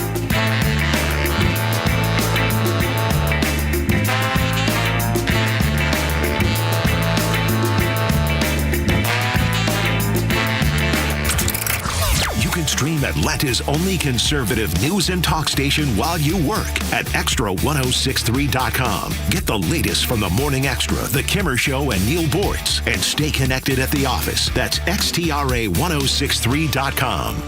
Hey, Braves fans, Tom Glavin, and when my ride needs a wash, I head straight to Tidal Wave Auto Spa. Their friendly team and industry-leading technology give my car the ultimate shine every time. Experience an elite clean you can count on at Tidal Wave Auto Spa, the official car wash of the Atlanta Braves and my go-to car wash destination. My car is happy. I am happy. Tidal Wave Auto Spa. Too many people are battling a mental health crisis or substance abuse without the support they need. Talk to your doctor about pain management. If opioids are prescribed, know the risks. Take medications only as prescribed and don't share your medication with others. You have the power to protect yourself and the people you love. 988 offers free 24/7 confidential support for mental health, substance abuse, and more. Text, call, or chat 988. Learn more at georgiaopioidhelp.org. Sponsored by Georgia Opioid Crisis Abatement Trust.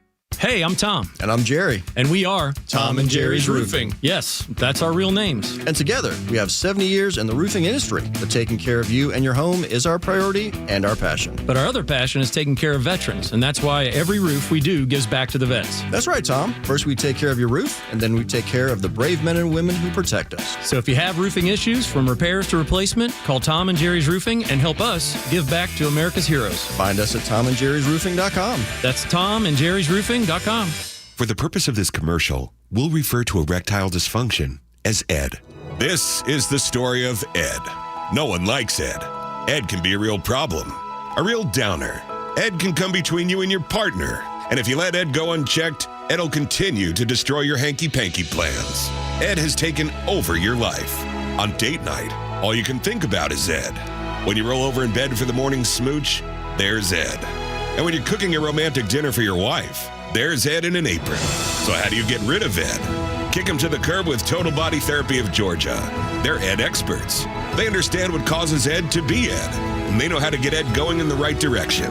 He'll learn to stand on his own with proven all-natural therapies that don't require surgery or downtime. So if you've had enough of Ed, take matters into your own hands. Call Total Body Therapy of Georgia at 404-777-1911.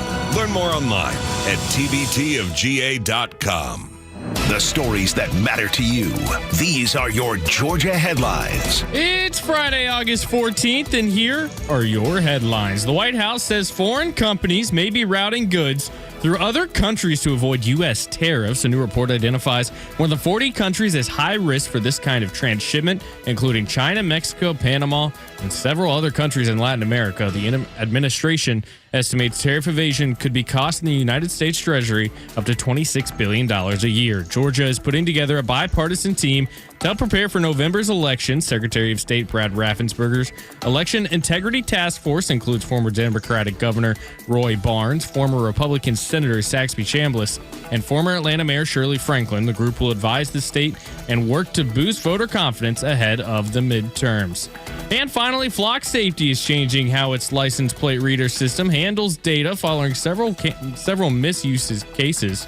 The company says agencies will have to use new auditing tools that can flag suspicious activity and block users from the system. Flock also plans to cut the standard data storage period from 30 days to 7.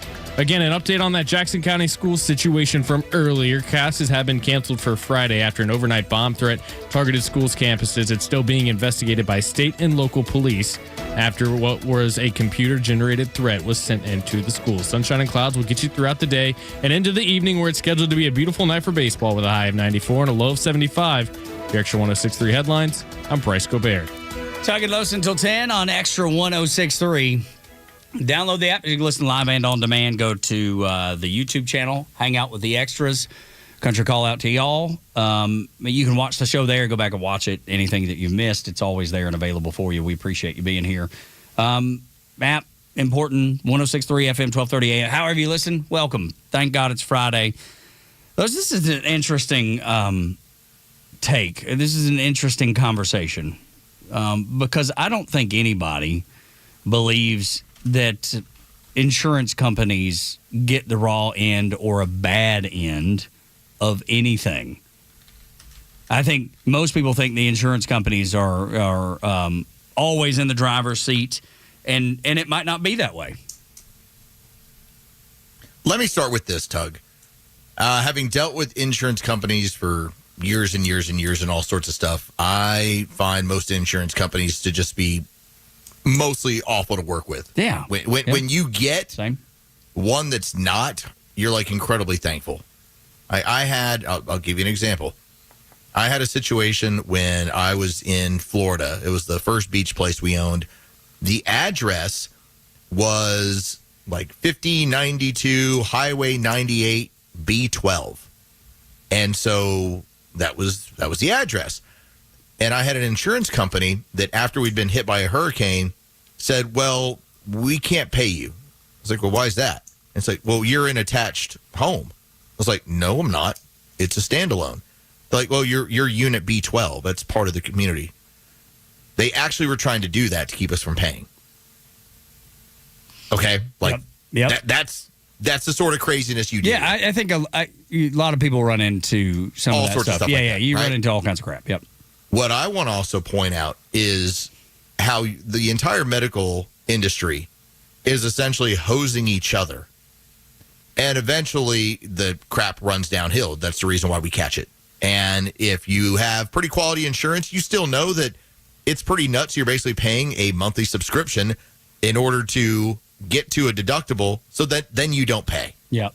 It's a crazy system how it's set up, but that's the way they do it. Well, I want to give you an example. This was Mary Tally Bowden, and she's an MD, works in the Texas area, and she was one of the people that was a frontline doctor treating people during COVID. And one of the things she's done is now that she kind of has a platform, she tries to explain to people how messed up the entirety of the system is. And she had a post that she had. She said, if I order this vitamin D test for a patient who doesn't have insurance, LabCorp charges $11. Okay? But for everyone else, LabCorp charges $99. Mm-hmm. Now, I remember during COVID and during all this stuff, I was getting my own vitamin D test, and I was paying like $55. You know, it's just kind of what it was. But I never tried to be like, well, hey, I'm uninsured. If I had, it's less money. Because what happens is every single one of these companies wants to go to the insurance company and give them an inflated, crazy number. Sure. Yeah. Have you ever called a hospital and asked the difference in showing up Yes. for a procedure? Yeah, with and without. Yes, absolutely. I just had a doctor's appointment at a dermatologist.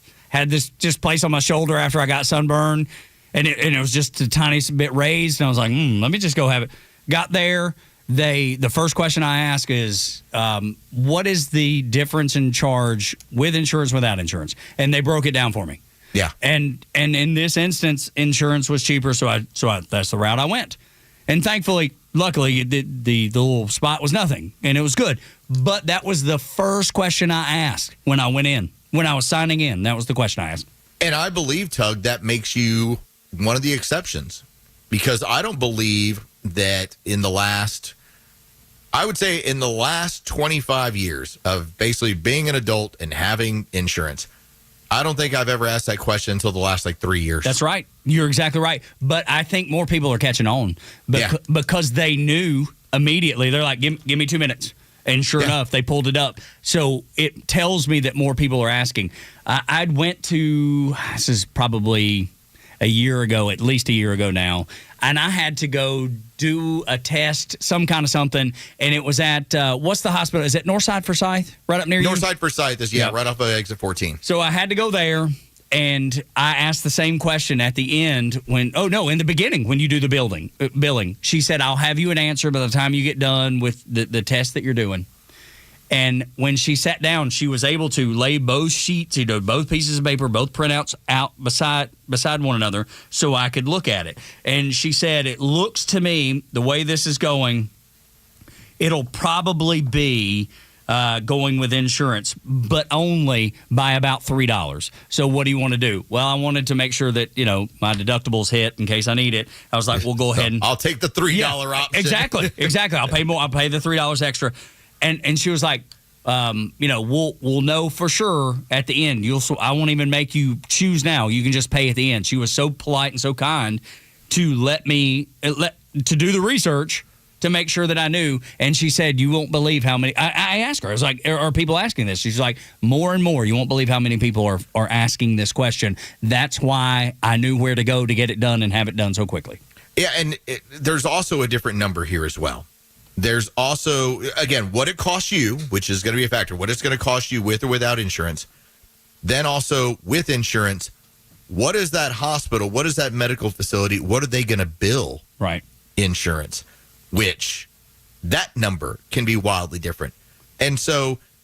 it's really this cascading issue that you watch basically the government not take care of those people that are really using, Medicare and Medicaid and not reimburse them at that level. Like, I don't know if you've ever walked into a doctor's office who won't take it. Yeah. Like that's on the door. It's like, we're not taking, because they're like, the government will only get us this money after this, and they'll only give us pennies on the dollar. We're not doing it. Well, so you have this system where the government is screwing healthcare. The insurance companies are also getting hosed by the medical facilities. The insurance companies are hosing you, and everybody gets hosed. Yeah. During the entirety of the process. To think that this is somehow just this like one-sided issue, the only part of this is we're not hosing anybody unless at least we ask the question, which is cheaper for me. But this is how it goes. It all rolls downhill. A chiropractor. We went to, and this was when my son was still in high school, I believe. He was having some issue, we'll say hip issue for whatever reason, because I can't remember. But we went to a chiropractor. All that dancing. Yeah, exactly. All those base hits. That's right, absolutely. Out there doing hand signals and dancing and jumping around. We went to the chiropractor. At the end, they actually asked me. They said, "Hey, do you want us to file this or not? It will be your what you owe will be $40, and if you don't use your insurance, it'll be $25." I was like, "Well, I think the choice is obvious here," and they laughed and got a good chuckle. But they said it was just easier for them not to have to go through all the loops and all the hoops, and then to be overcharged, and then to be reimbursed, and all that. Yeah. And she said, by the time we get done with it, we've figured out what the number needs to be for us to make a profit and you to, not get to go into bankruptcy for paying for it. Yeah. And we came up with $25. So it's happening. It is definitely, people are getting wise to it, if you will. It's just like if I could have the comfort level of knowing, hey, everybody in my home is healthy and we don't need to even bother with this health insurance bit. It's intriguing because am I really losing money if, let's say, hey, one of the kids, breaks a hand? Considering what I'm spending on a monthly basis and then considering what I have to spend to get to my deductible, am I really losing if I'm walking in there without insurance? Now, it's different when you start talking about like a catastrophic situation. Oh, sure. And that's what you then spend your time trying to avoid. That's what your insurance is there for. Your insurance, even when we've talked to Dr. Rich McCormick, it's not there for your oil changes. It's there for when you total your car. That's right. But unfortunately, when it comes to healthcare, they expect you to use your insurance for everything, including your oil changes. I love Dr. McCormick's point of view. And he's a wise guy, and he's got this thing figured out.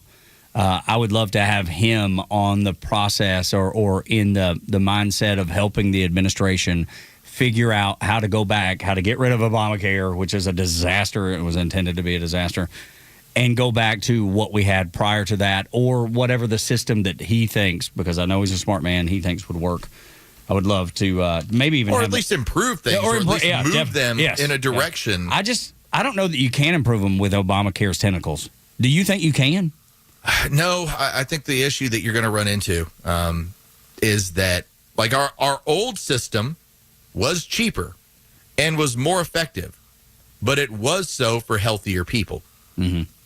And so whenever, and this is what Obamacare looked to do, and this is how they fed it to you, people with pre-existing conditions. Yep.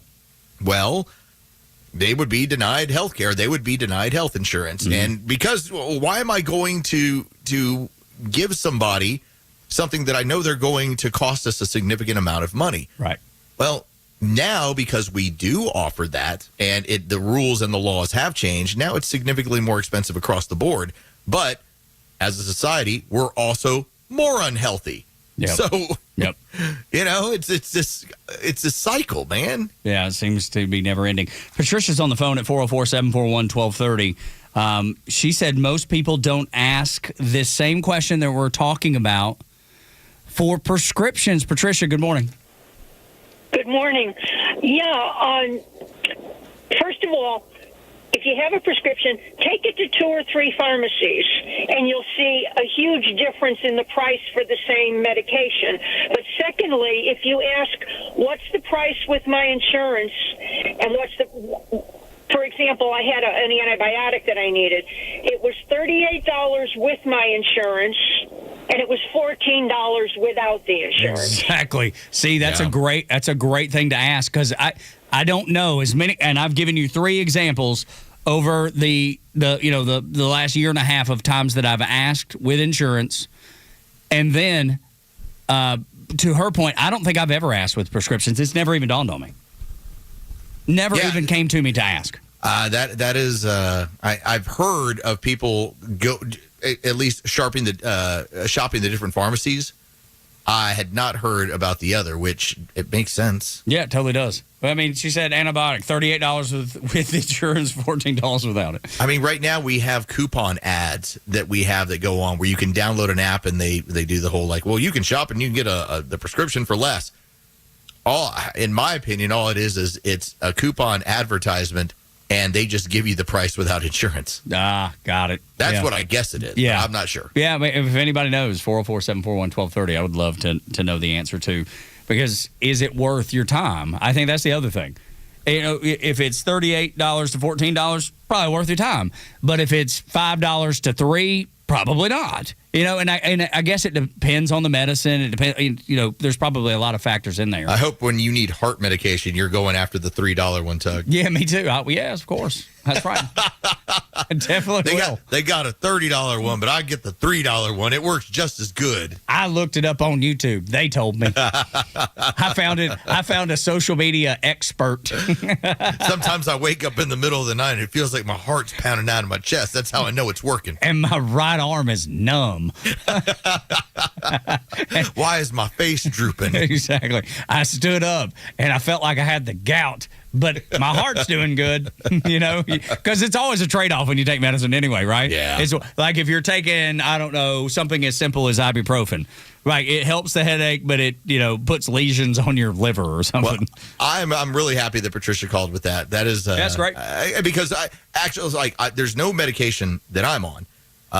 There's nothing that my younger daughter is on. At this point, my wife had to deal with a whole lot of different anti-inflammatories and everything else with her shoulder and stuff, and her back. And so that would have been the one curious factor of yeah, what does this run without her? Because that was about, from her getting injured to her getting healthy was like a 6 to 9 month process. So there was a lot of medication running through this house. Morning Extra and Extra 106.3. When we come back, the Democrats may turn on the DSA.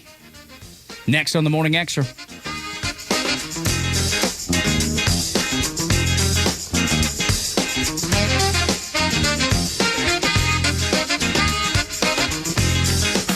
Extra 106.3 Sports, powered by 680 The Fan. Good morning. Here are your sports headlines for Friday, August 14th. The Atlanta Braves close out the homestand this weekend as they host the Arizona Diamondbacks starting tonight at Truist Park for the first of a 3-game series. It'll be Chris Sale making the start for the Braves with his 2.20 ERA. That's second best in all of Major League Baseball. He'll be opposed by Brandon Fout. First pitch is set for 7:15.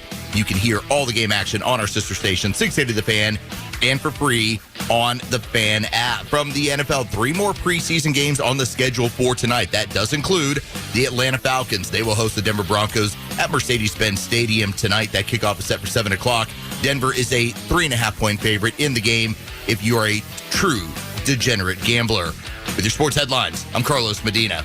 My little watch tells me I'm supposed to get up to 96 degrees today. Is that right? 96 degrees? Well, it's going to be toasty outside. That means there's probably going to be some good old Georgia humidity in there. It doesn't matter. I'm wearing jeans and a thin long sleeve T-shirt because I love to be warm. The heat and humidity does not bother me. My AC's out in here. Yeah, right. We need to call Central because in Bryce's producer room, the AC is out and it is hot and humid in there. And that's one place that we don't think need to be, we don't need things to be hot and humid. You got computers running in there. What about your house?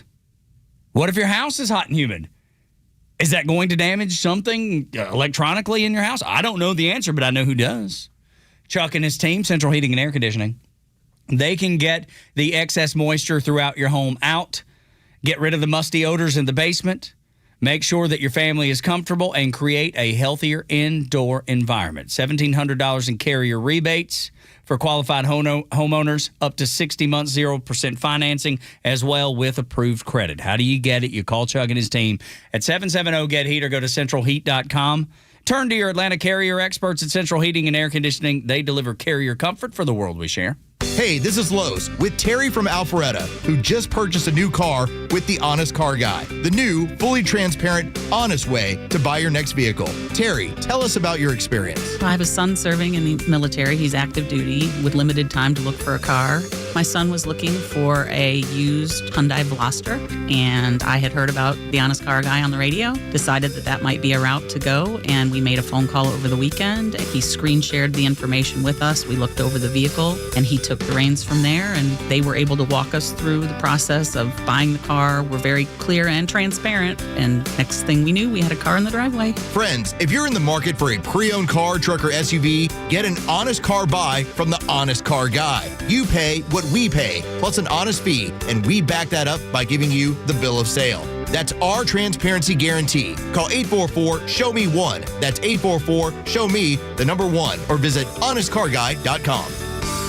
I'm Patrick Brown, former Army Ranger in the United States Army. Like many service members, I had to make difficult choices when leaving the military, and the most challenging thing was finding purpose in a new phase of life. Housing, employment, education, way too many decisions and no idea where to start. That was until I met the Warrior Alliance. They made it simple. They listened and quickly connected me to the services I needed. And like a trusted friend, they even followed up to make sure I was squared away. Change a veteran's life today by donating at thewarrioralliance.org. Helping warriors navigate to success after service.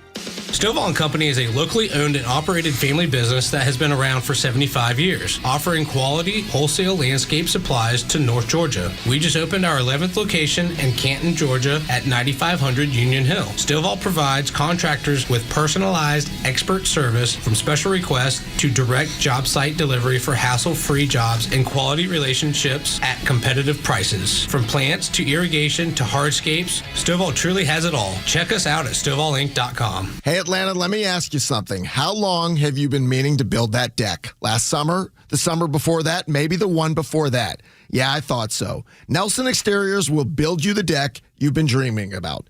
And with the Trustdale $10,000 Make It Right guarantee, you know the job's getting done right. Fast, professional, and done right the first time. Stop putting it off. Just search Nelson Exteriors. Your backyard called. It's been waiting. Go to nelson-exteriors.com today. Here's the deal. The government is over $38 trillion in debt, which means the IRS isn't slowing down. And the tax code is complex and unforgiving. So it's not surprising if you're one of the millions of Americans that owe back taxes to the IRS. Unfortunately, they're the world's most powerful collection agency, with the ability to garnish your wages, seize your bank accounts, and even take your home or business. But don't be stressed or worried any longer. We're Optima Tax Relief, America's most trusted tax resolution firm. We have resolved over $3 billion in tax debt for our clients. Our award-winning professionals deal with the IRS every single day, protecting our clients and preparing them for the best possible resolution. For tax help you need, for tax help you can trust, give Optima a call today. Call 800-343-6460. 800-343-6460. 800-343-6460.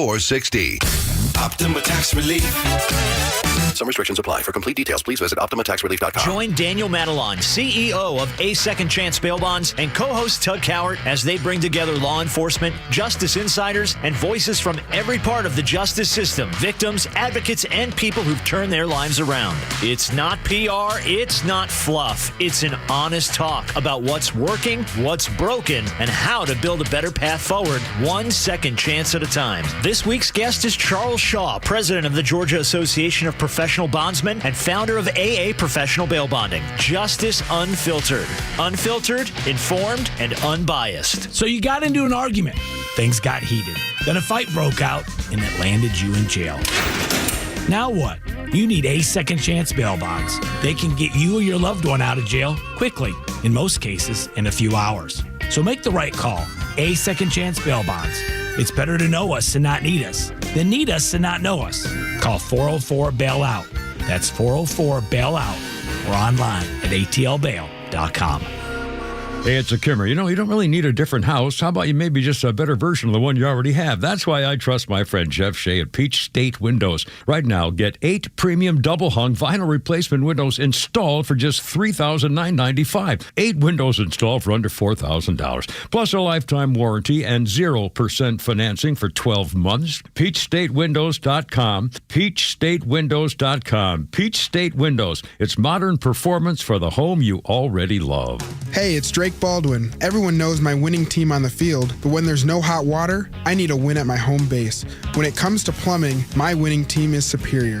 Superior Plumbing is there whenever I need a leak repaired, toilet replaced, or a water heater installed. For over 40 years, they've been Atlanta's go-to plumbers. And Superior is still locally owned.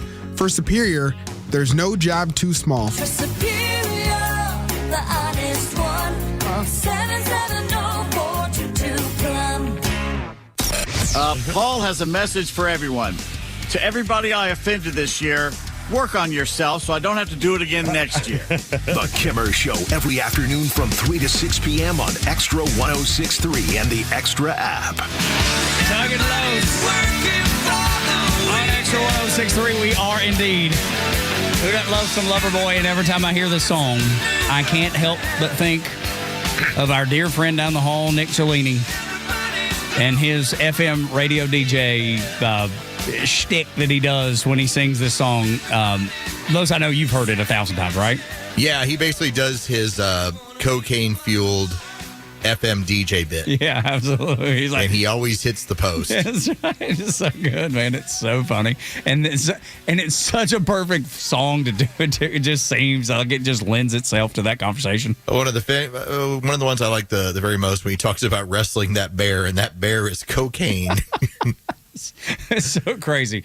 I don't know if we would ever find that, Bryce, in the Go Bear files, if there's a Nick or Cellini or cocaine, but that's one of them that he maybe hit. something to search. Yeah, I know somewhere I can get it. Okay, all right. Bryce will get it for us. Whether at the end of the show, which we're about 6 minutes away from, or even next Friday, we will. We need to display it because we love Nick down here on Extra, and we think Nick loves us as well.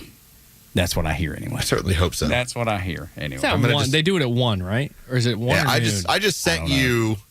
Oh, okay, never mind. I've got it right here. See? Let me send this over to Bryce. Bryce, check your next email. You'll have like Nick 1, Nick 2, Nick 3, Nick 4. There's a handful, so whichever you want to enjoy. Inbox just got flooded. Exactly. With cocaine. Easy killer. And now that let's see how long I've had that. I'm always kind of curious how long I've had sure. the email. That's actually funny. I think for me, that's the actual funny part. Like, when did this come through really? I've had this in my email inbox since October of 2021. To see how low it sounds so great. That's like 5 years. Just hanging on to it. Just holding on to it. You never know. You're like an audio hoarder. You know, yes, you very never much know. So. I don't let go of any of it. You don't know when you're going to need it. It's like that piece of sheetrock that's in the garage, you know, or like me when I was hoarding the sound tiles, the sound panels. You know, I had 4 of them in the garage for like 5 years. And thank you. Finally worked out. Finally, those needed them, and I got to send them over to them, and they look good on the walls. I'm so happy between that and the little additional setup that Mike Aron got me. Everything sounds really cool, and so sweet. Thank you to all you guys. So sweet. Y'all are awesome. Hey, quickly before we maybe cocaine potentially jump into hopefully not that, but a laugh at someone who pretends to do that. We'll say that. Quickly, let's go through Democrats turning on the DSA and the potential of that happening. Yeah, I think it's going to be very curious to see how this plays out. As of this morning, you have a new Fox News poll. And by the way, Fox News polls have never been helping the Republicans in this election cycle. You currently have Mike Rogers ahead in Michigan, 51-47. If the numbers continue to skew, and this is where I think it's going to be fascinating to watch this, if Mike Rogers continues to pick up support from Democrats versus the DSA, El Sayed, if he can't hold those people, if they actually come home and are like, we'd rather go this direction. Well, if they end up moving more to Mike Rogers, I think that makes a devastating blow to go along with the viability argument that these people can win in their small districts where this is going on.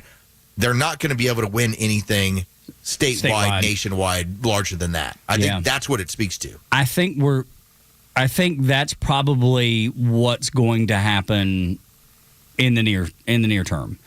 I don't know. What I don't know is in 2030, 2032. Sure. Yeah. After people are conditioned and it doesn't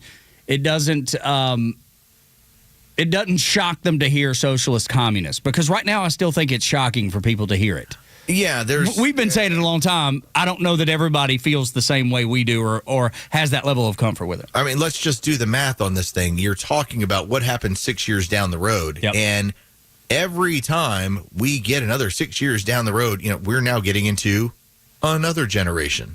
And they will not know the same things as the previous or the previous generation to before about how the history plays out. And we're certainly not teaching it in schools. Yeah, no doubt. Without a doubt, man. I'm hoping people come to their senses. I would think they will.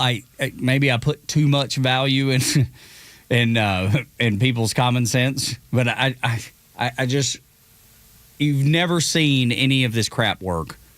It's terrible. It's no good. Nobody's jumping on a boat to go to Cuba to live there. Nobody's trying to break out of the United States to get to the CCP over in China.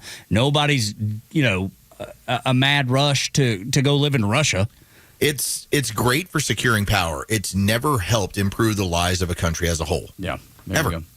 So hopefully people will do exactly as you've said, and later down the road we'll even be more submerged in it and realize how ridiculous it all is, and we'll win another battle in this war against that, because it rears its head about every 40 years. Okay, Bryce has given me the nod. he has. We're flying blind here a little bit, Bryce. You take the con. All right, so we got 4 different renditions here. Would you like to start with 2021 Braves, Blowing Glass, Rhyming, or Wrestling the Bear? Wrestling the Bear. That's the best one. All right, we'll start with Wrestling. Okay, here we go. Wrestling that bear on a Friday afternoon. That bear's name, Cocaine. Get him down, get him out. Let that work whistle blow. What do you say, bear? Hey, was he talking about the Go Bear? Roar! Might as well have been. He's got a better roar than me. Well, I think it's just seasoned. I think it's a veteran Go Bear. That's a good point. Get that bear on the ground, get him out. Wrestling that bear, and that bear is cocaine. Dude, those words, putting that together is so foreign to me. Just I would have never, I've never personally seen Coke, never even visually put eyes on it before. I know because I've seen it on TV and movies or whatever. So, this is so foreign to me. Just to hear people talk about cocaine like that is so weird to me. You worked at the fan in the wrong time. So I hear. We'll slide the Braves ones over, because I think that's when he actually messes up. Okay, yeah. Any of the other ones, feel free, go Bear. All right, we are going to go with this one's Blowing Glass. Oh, my God. Come on! Step right up. Don't be shy. It's right there on the glass. You're going to snort it, because you got class. Let that work whistle blow. Friday has arrived. That's so crazy, dude. Class. It's so nuts. I'm telling you, I can't wrap my head around even the thought of saying anything about cocaine, first of all, but then secondly, to have all sorts of, I don't know, sayings and references that all nail it. Yeah, and then punch it right out of the park. I've known Nick a long time. He's never been part of that field, but for those of us that have been in radio long enough, we always have heard about what it was like. Yeah, I've heard the stories, but that I know of have never been around anything like that. So it's Kimmer has almost 30 years on Nick. Oh, yeah. Kimmer would have the stories. Oh, I'm sure he would. I know there's probably people in the building. We go tap on the shoulder and be like, "Hey, what was it? Can you give me a?" And they would have something. Yeah, tell me about what would the guy who did traffic do? Yeah, it's so foreign to me. And I remember a guy that I worked with doing mornings that he would tell me some stories too, and I was always mind blown. Little naive Tug from Dalton, Georgia, just super blown away when you hear like people were doing what? Dude, when I was at the Ticket in Dallas, and like the guys liked live music and had a beer and have a good time, that couldn't have been more different than the experience I had in Atlanta, where it took about one weekend for me to just look around and go, oh my God, is this really what it's going to be like? Oh God. Like, oh my God. I think I wasn't new to radio. Like I'd already been in for 4 years. I was just in a completely different environment. I love it. We got one more, Bryce. The Go Bear says is really good. Cocaine. Cocaine. Cocaine. Explain. The rain. Let that work whistle blow. Completely empty. That was my favorite one because it seems so like aimless. It was. It seems so fitting that it would. God, I love Nick Cellini. That guy's the best. So good. So good. He's a regular broadcaster, and then somewhere something flips in him, and he just goes wild for a few seconds at a time. Lord, y'all have a great weekend. For Los and Bryce, I'm Tug. Y'all come back now, you hear?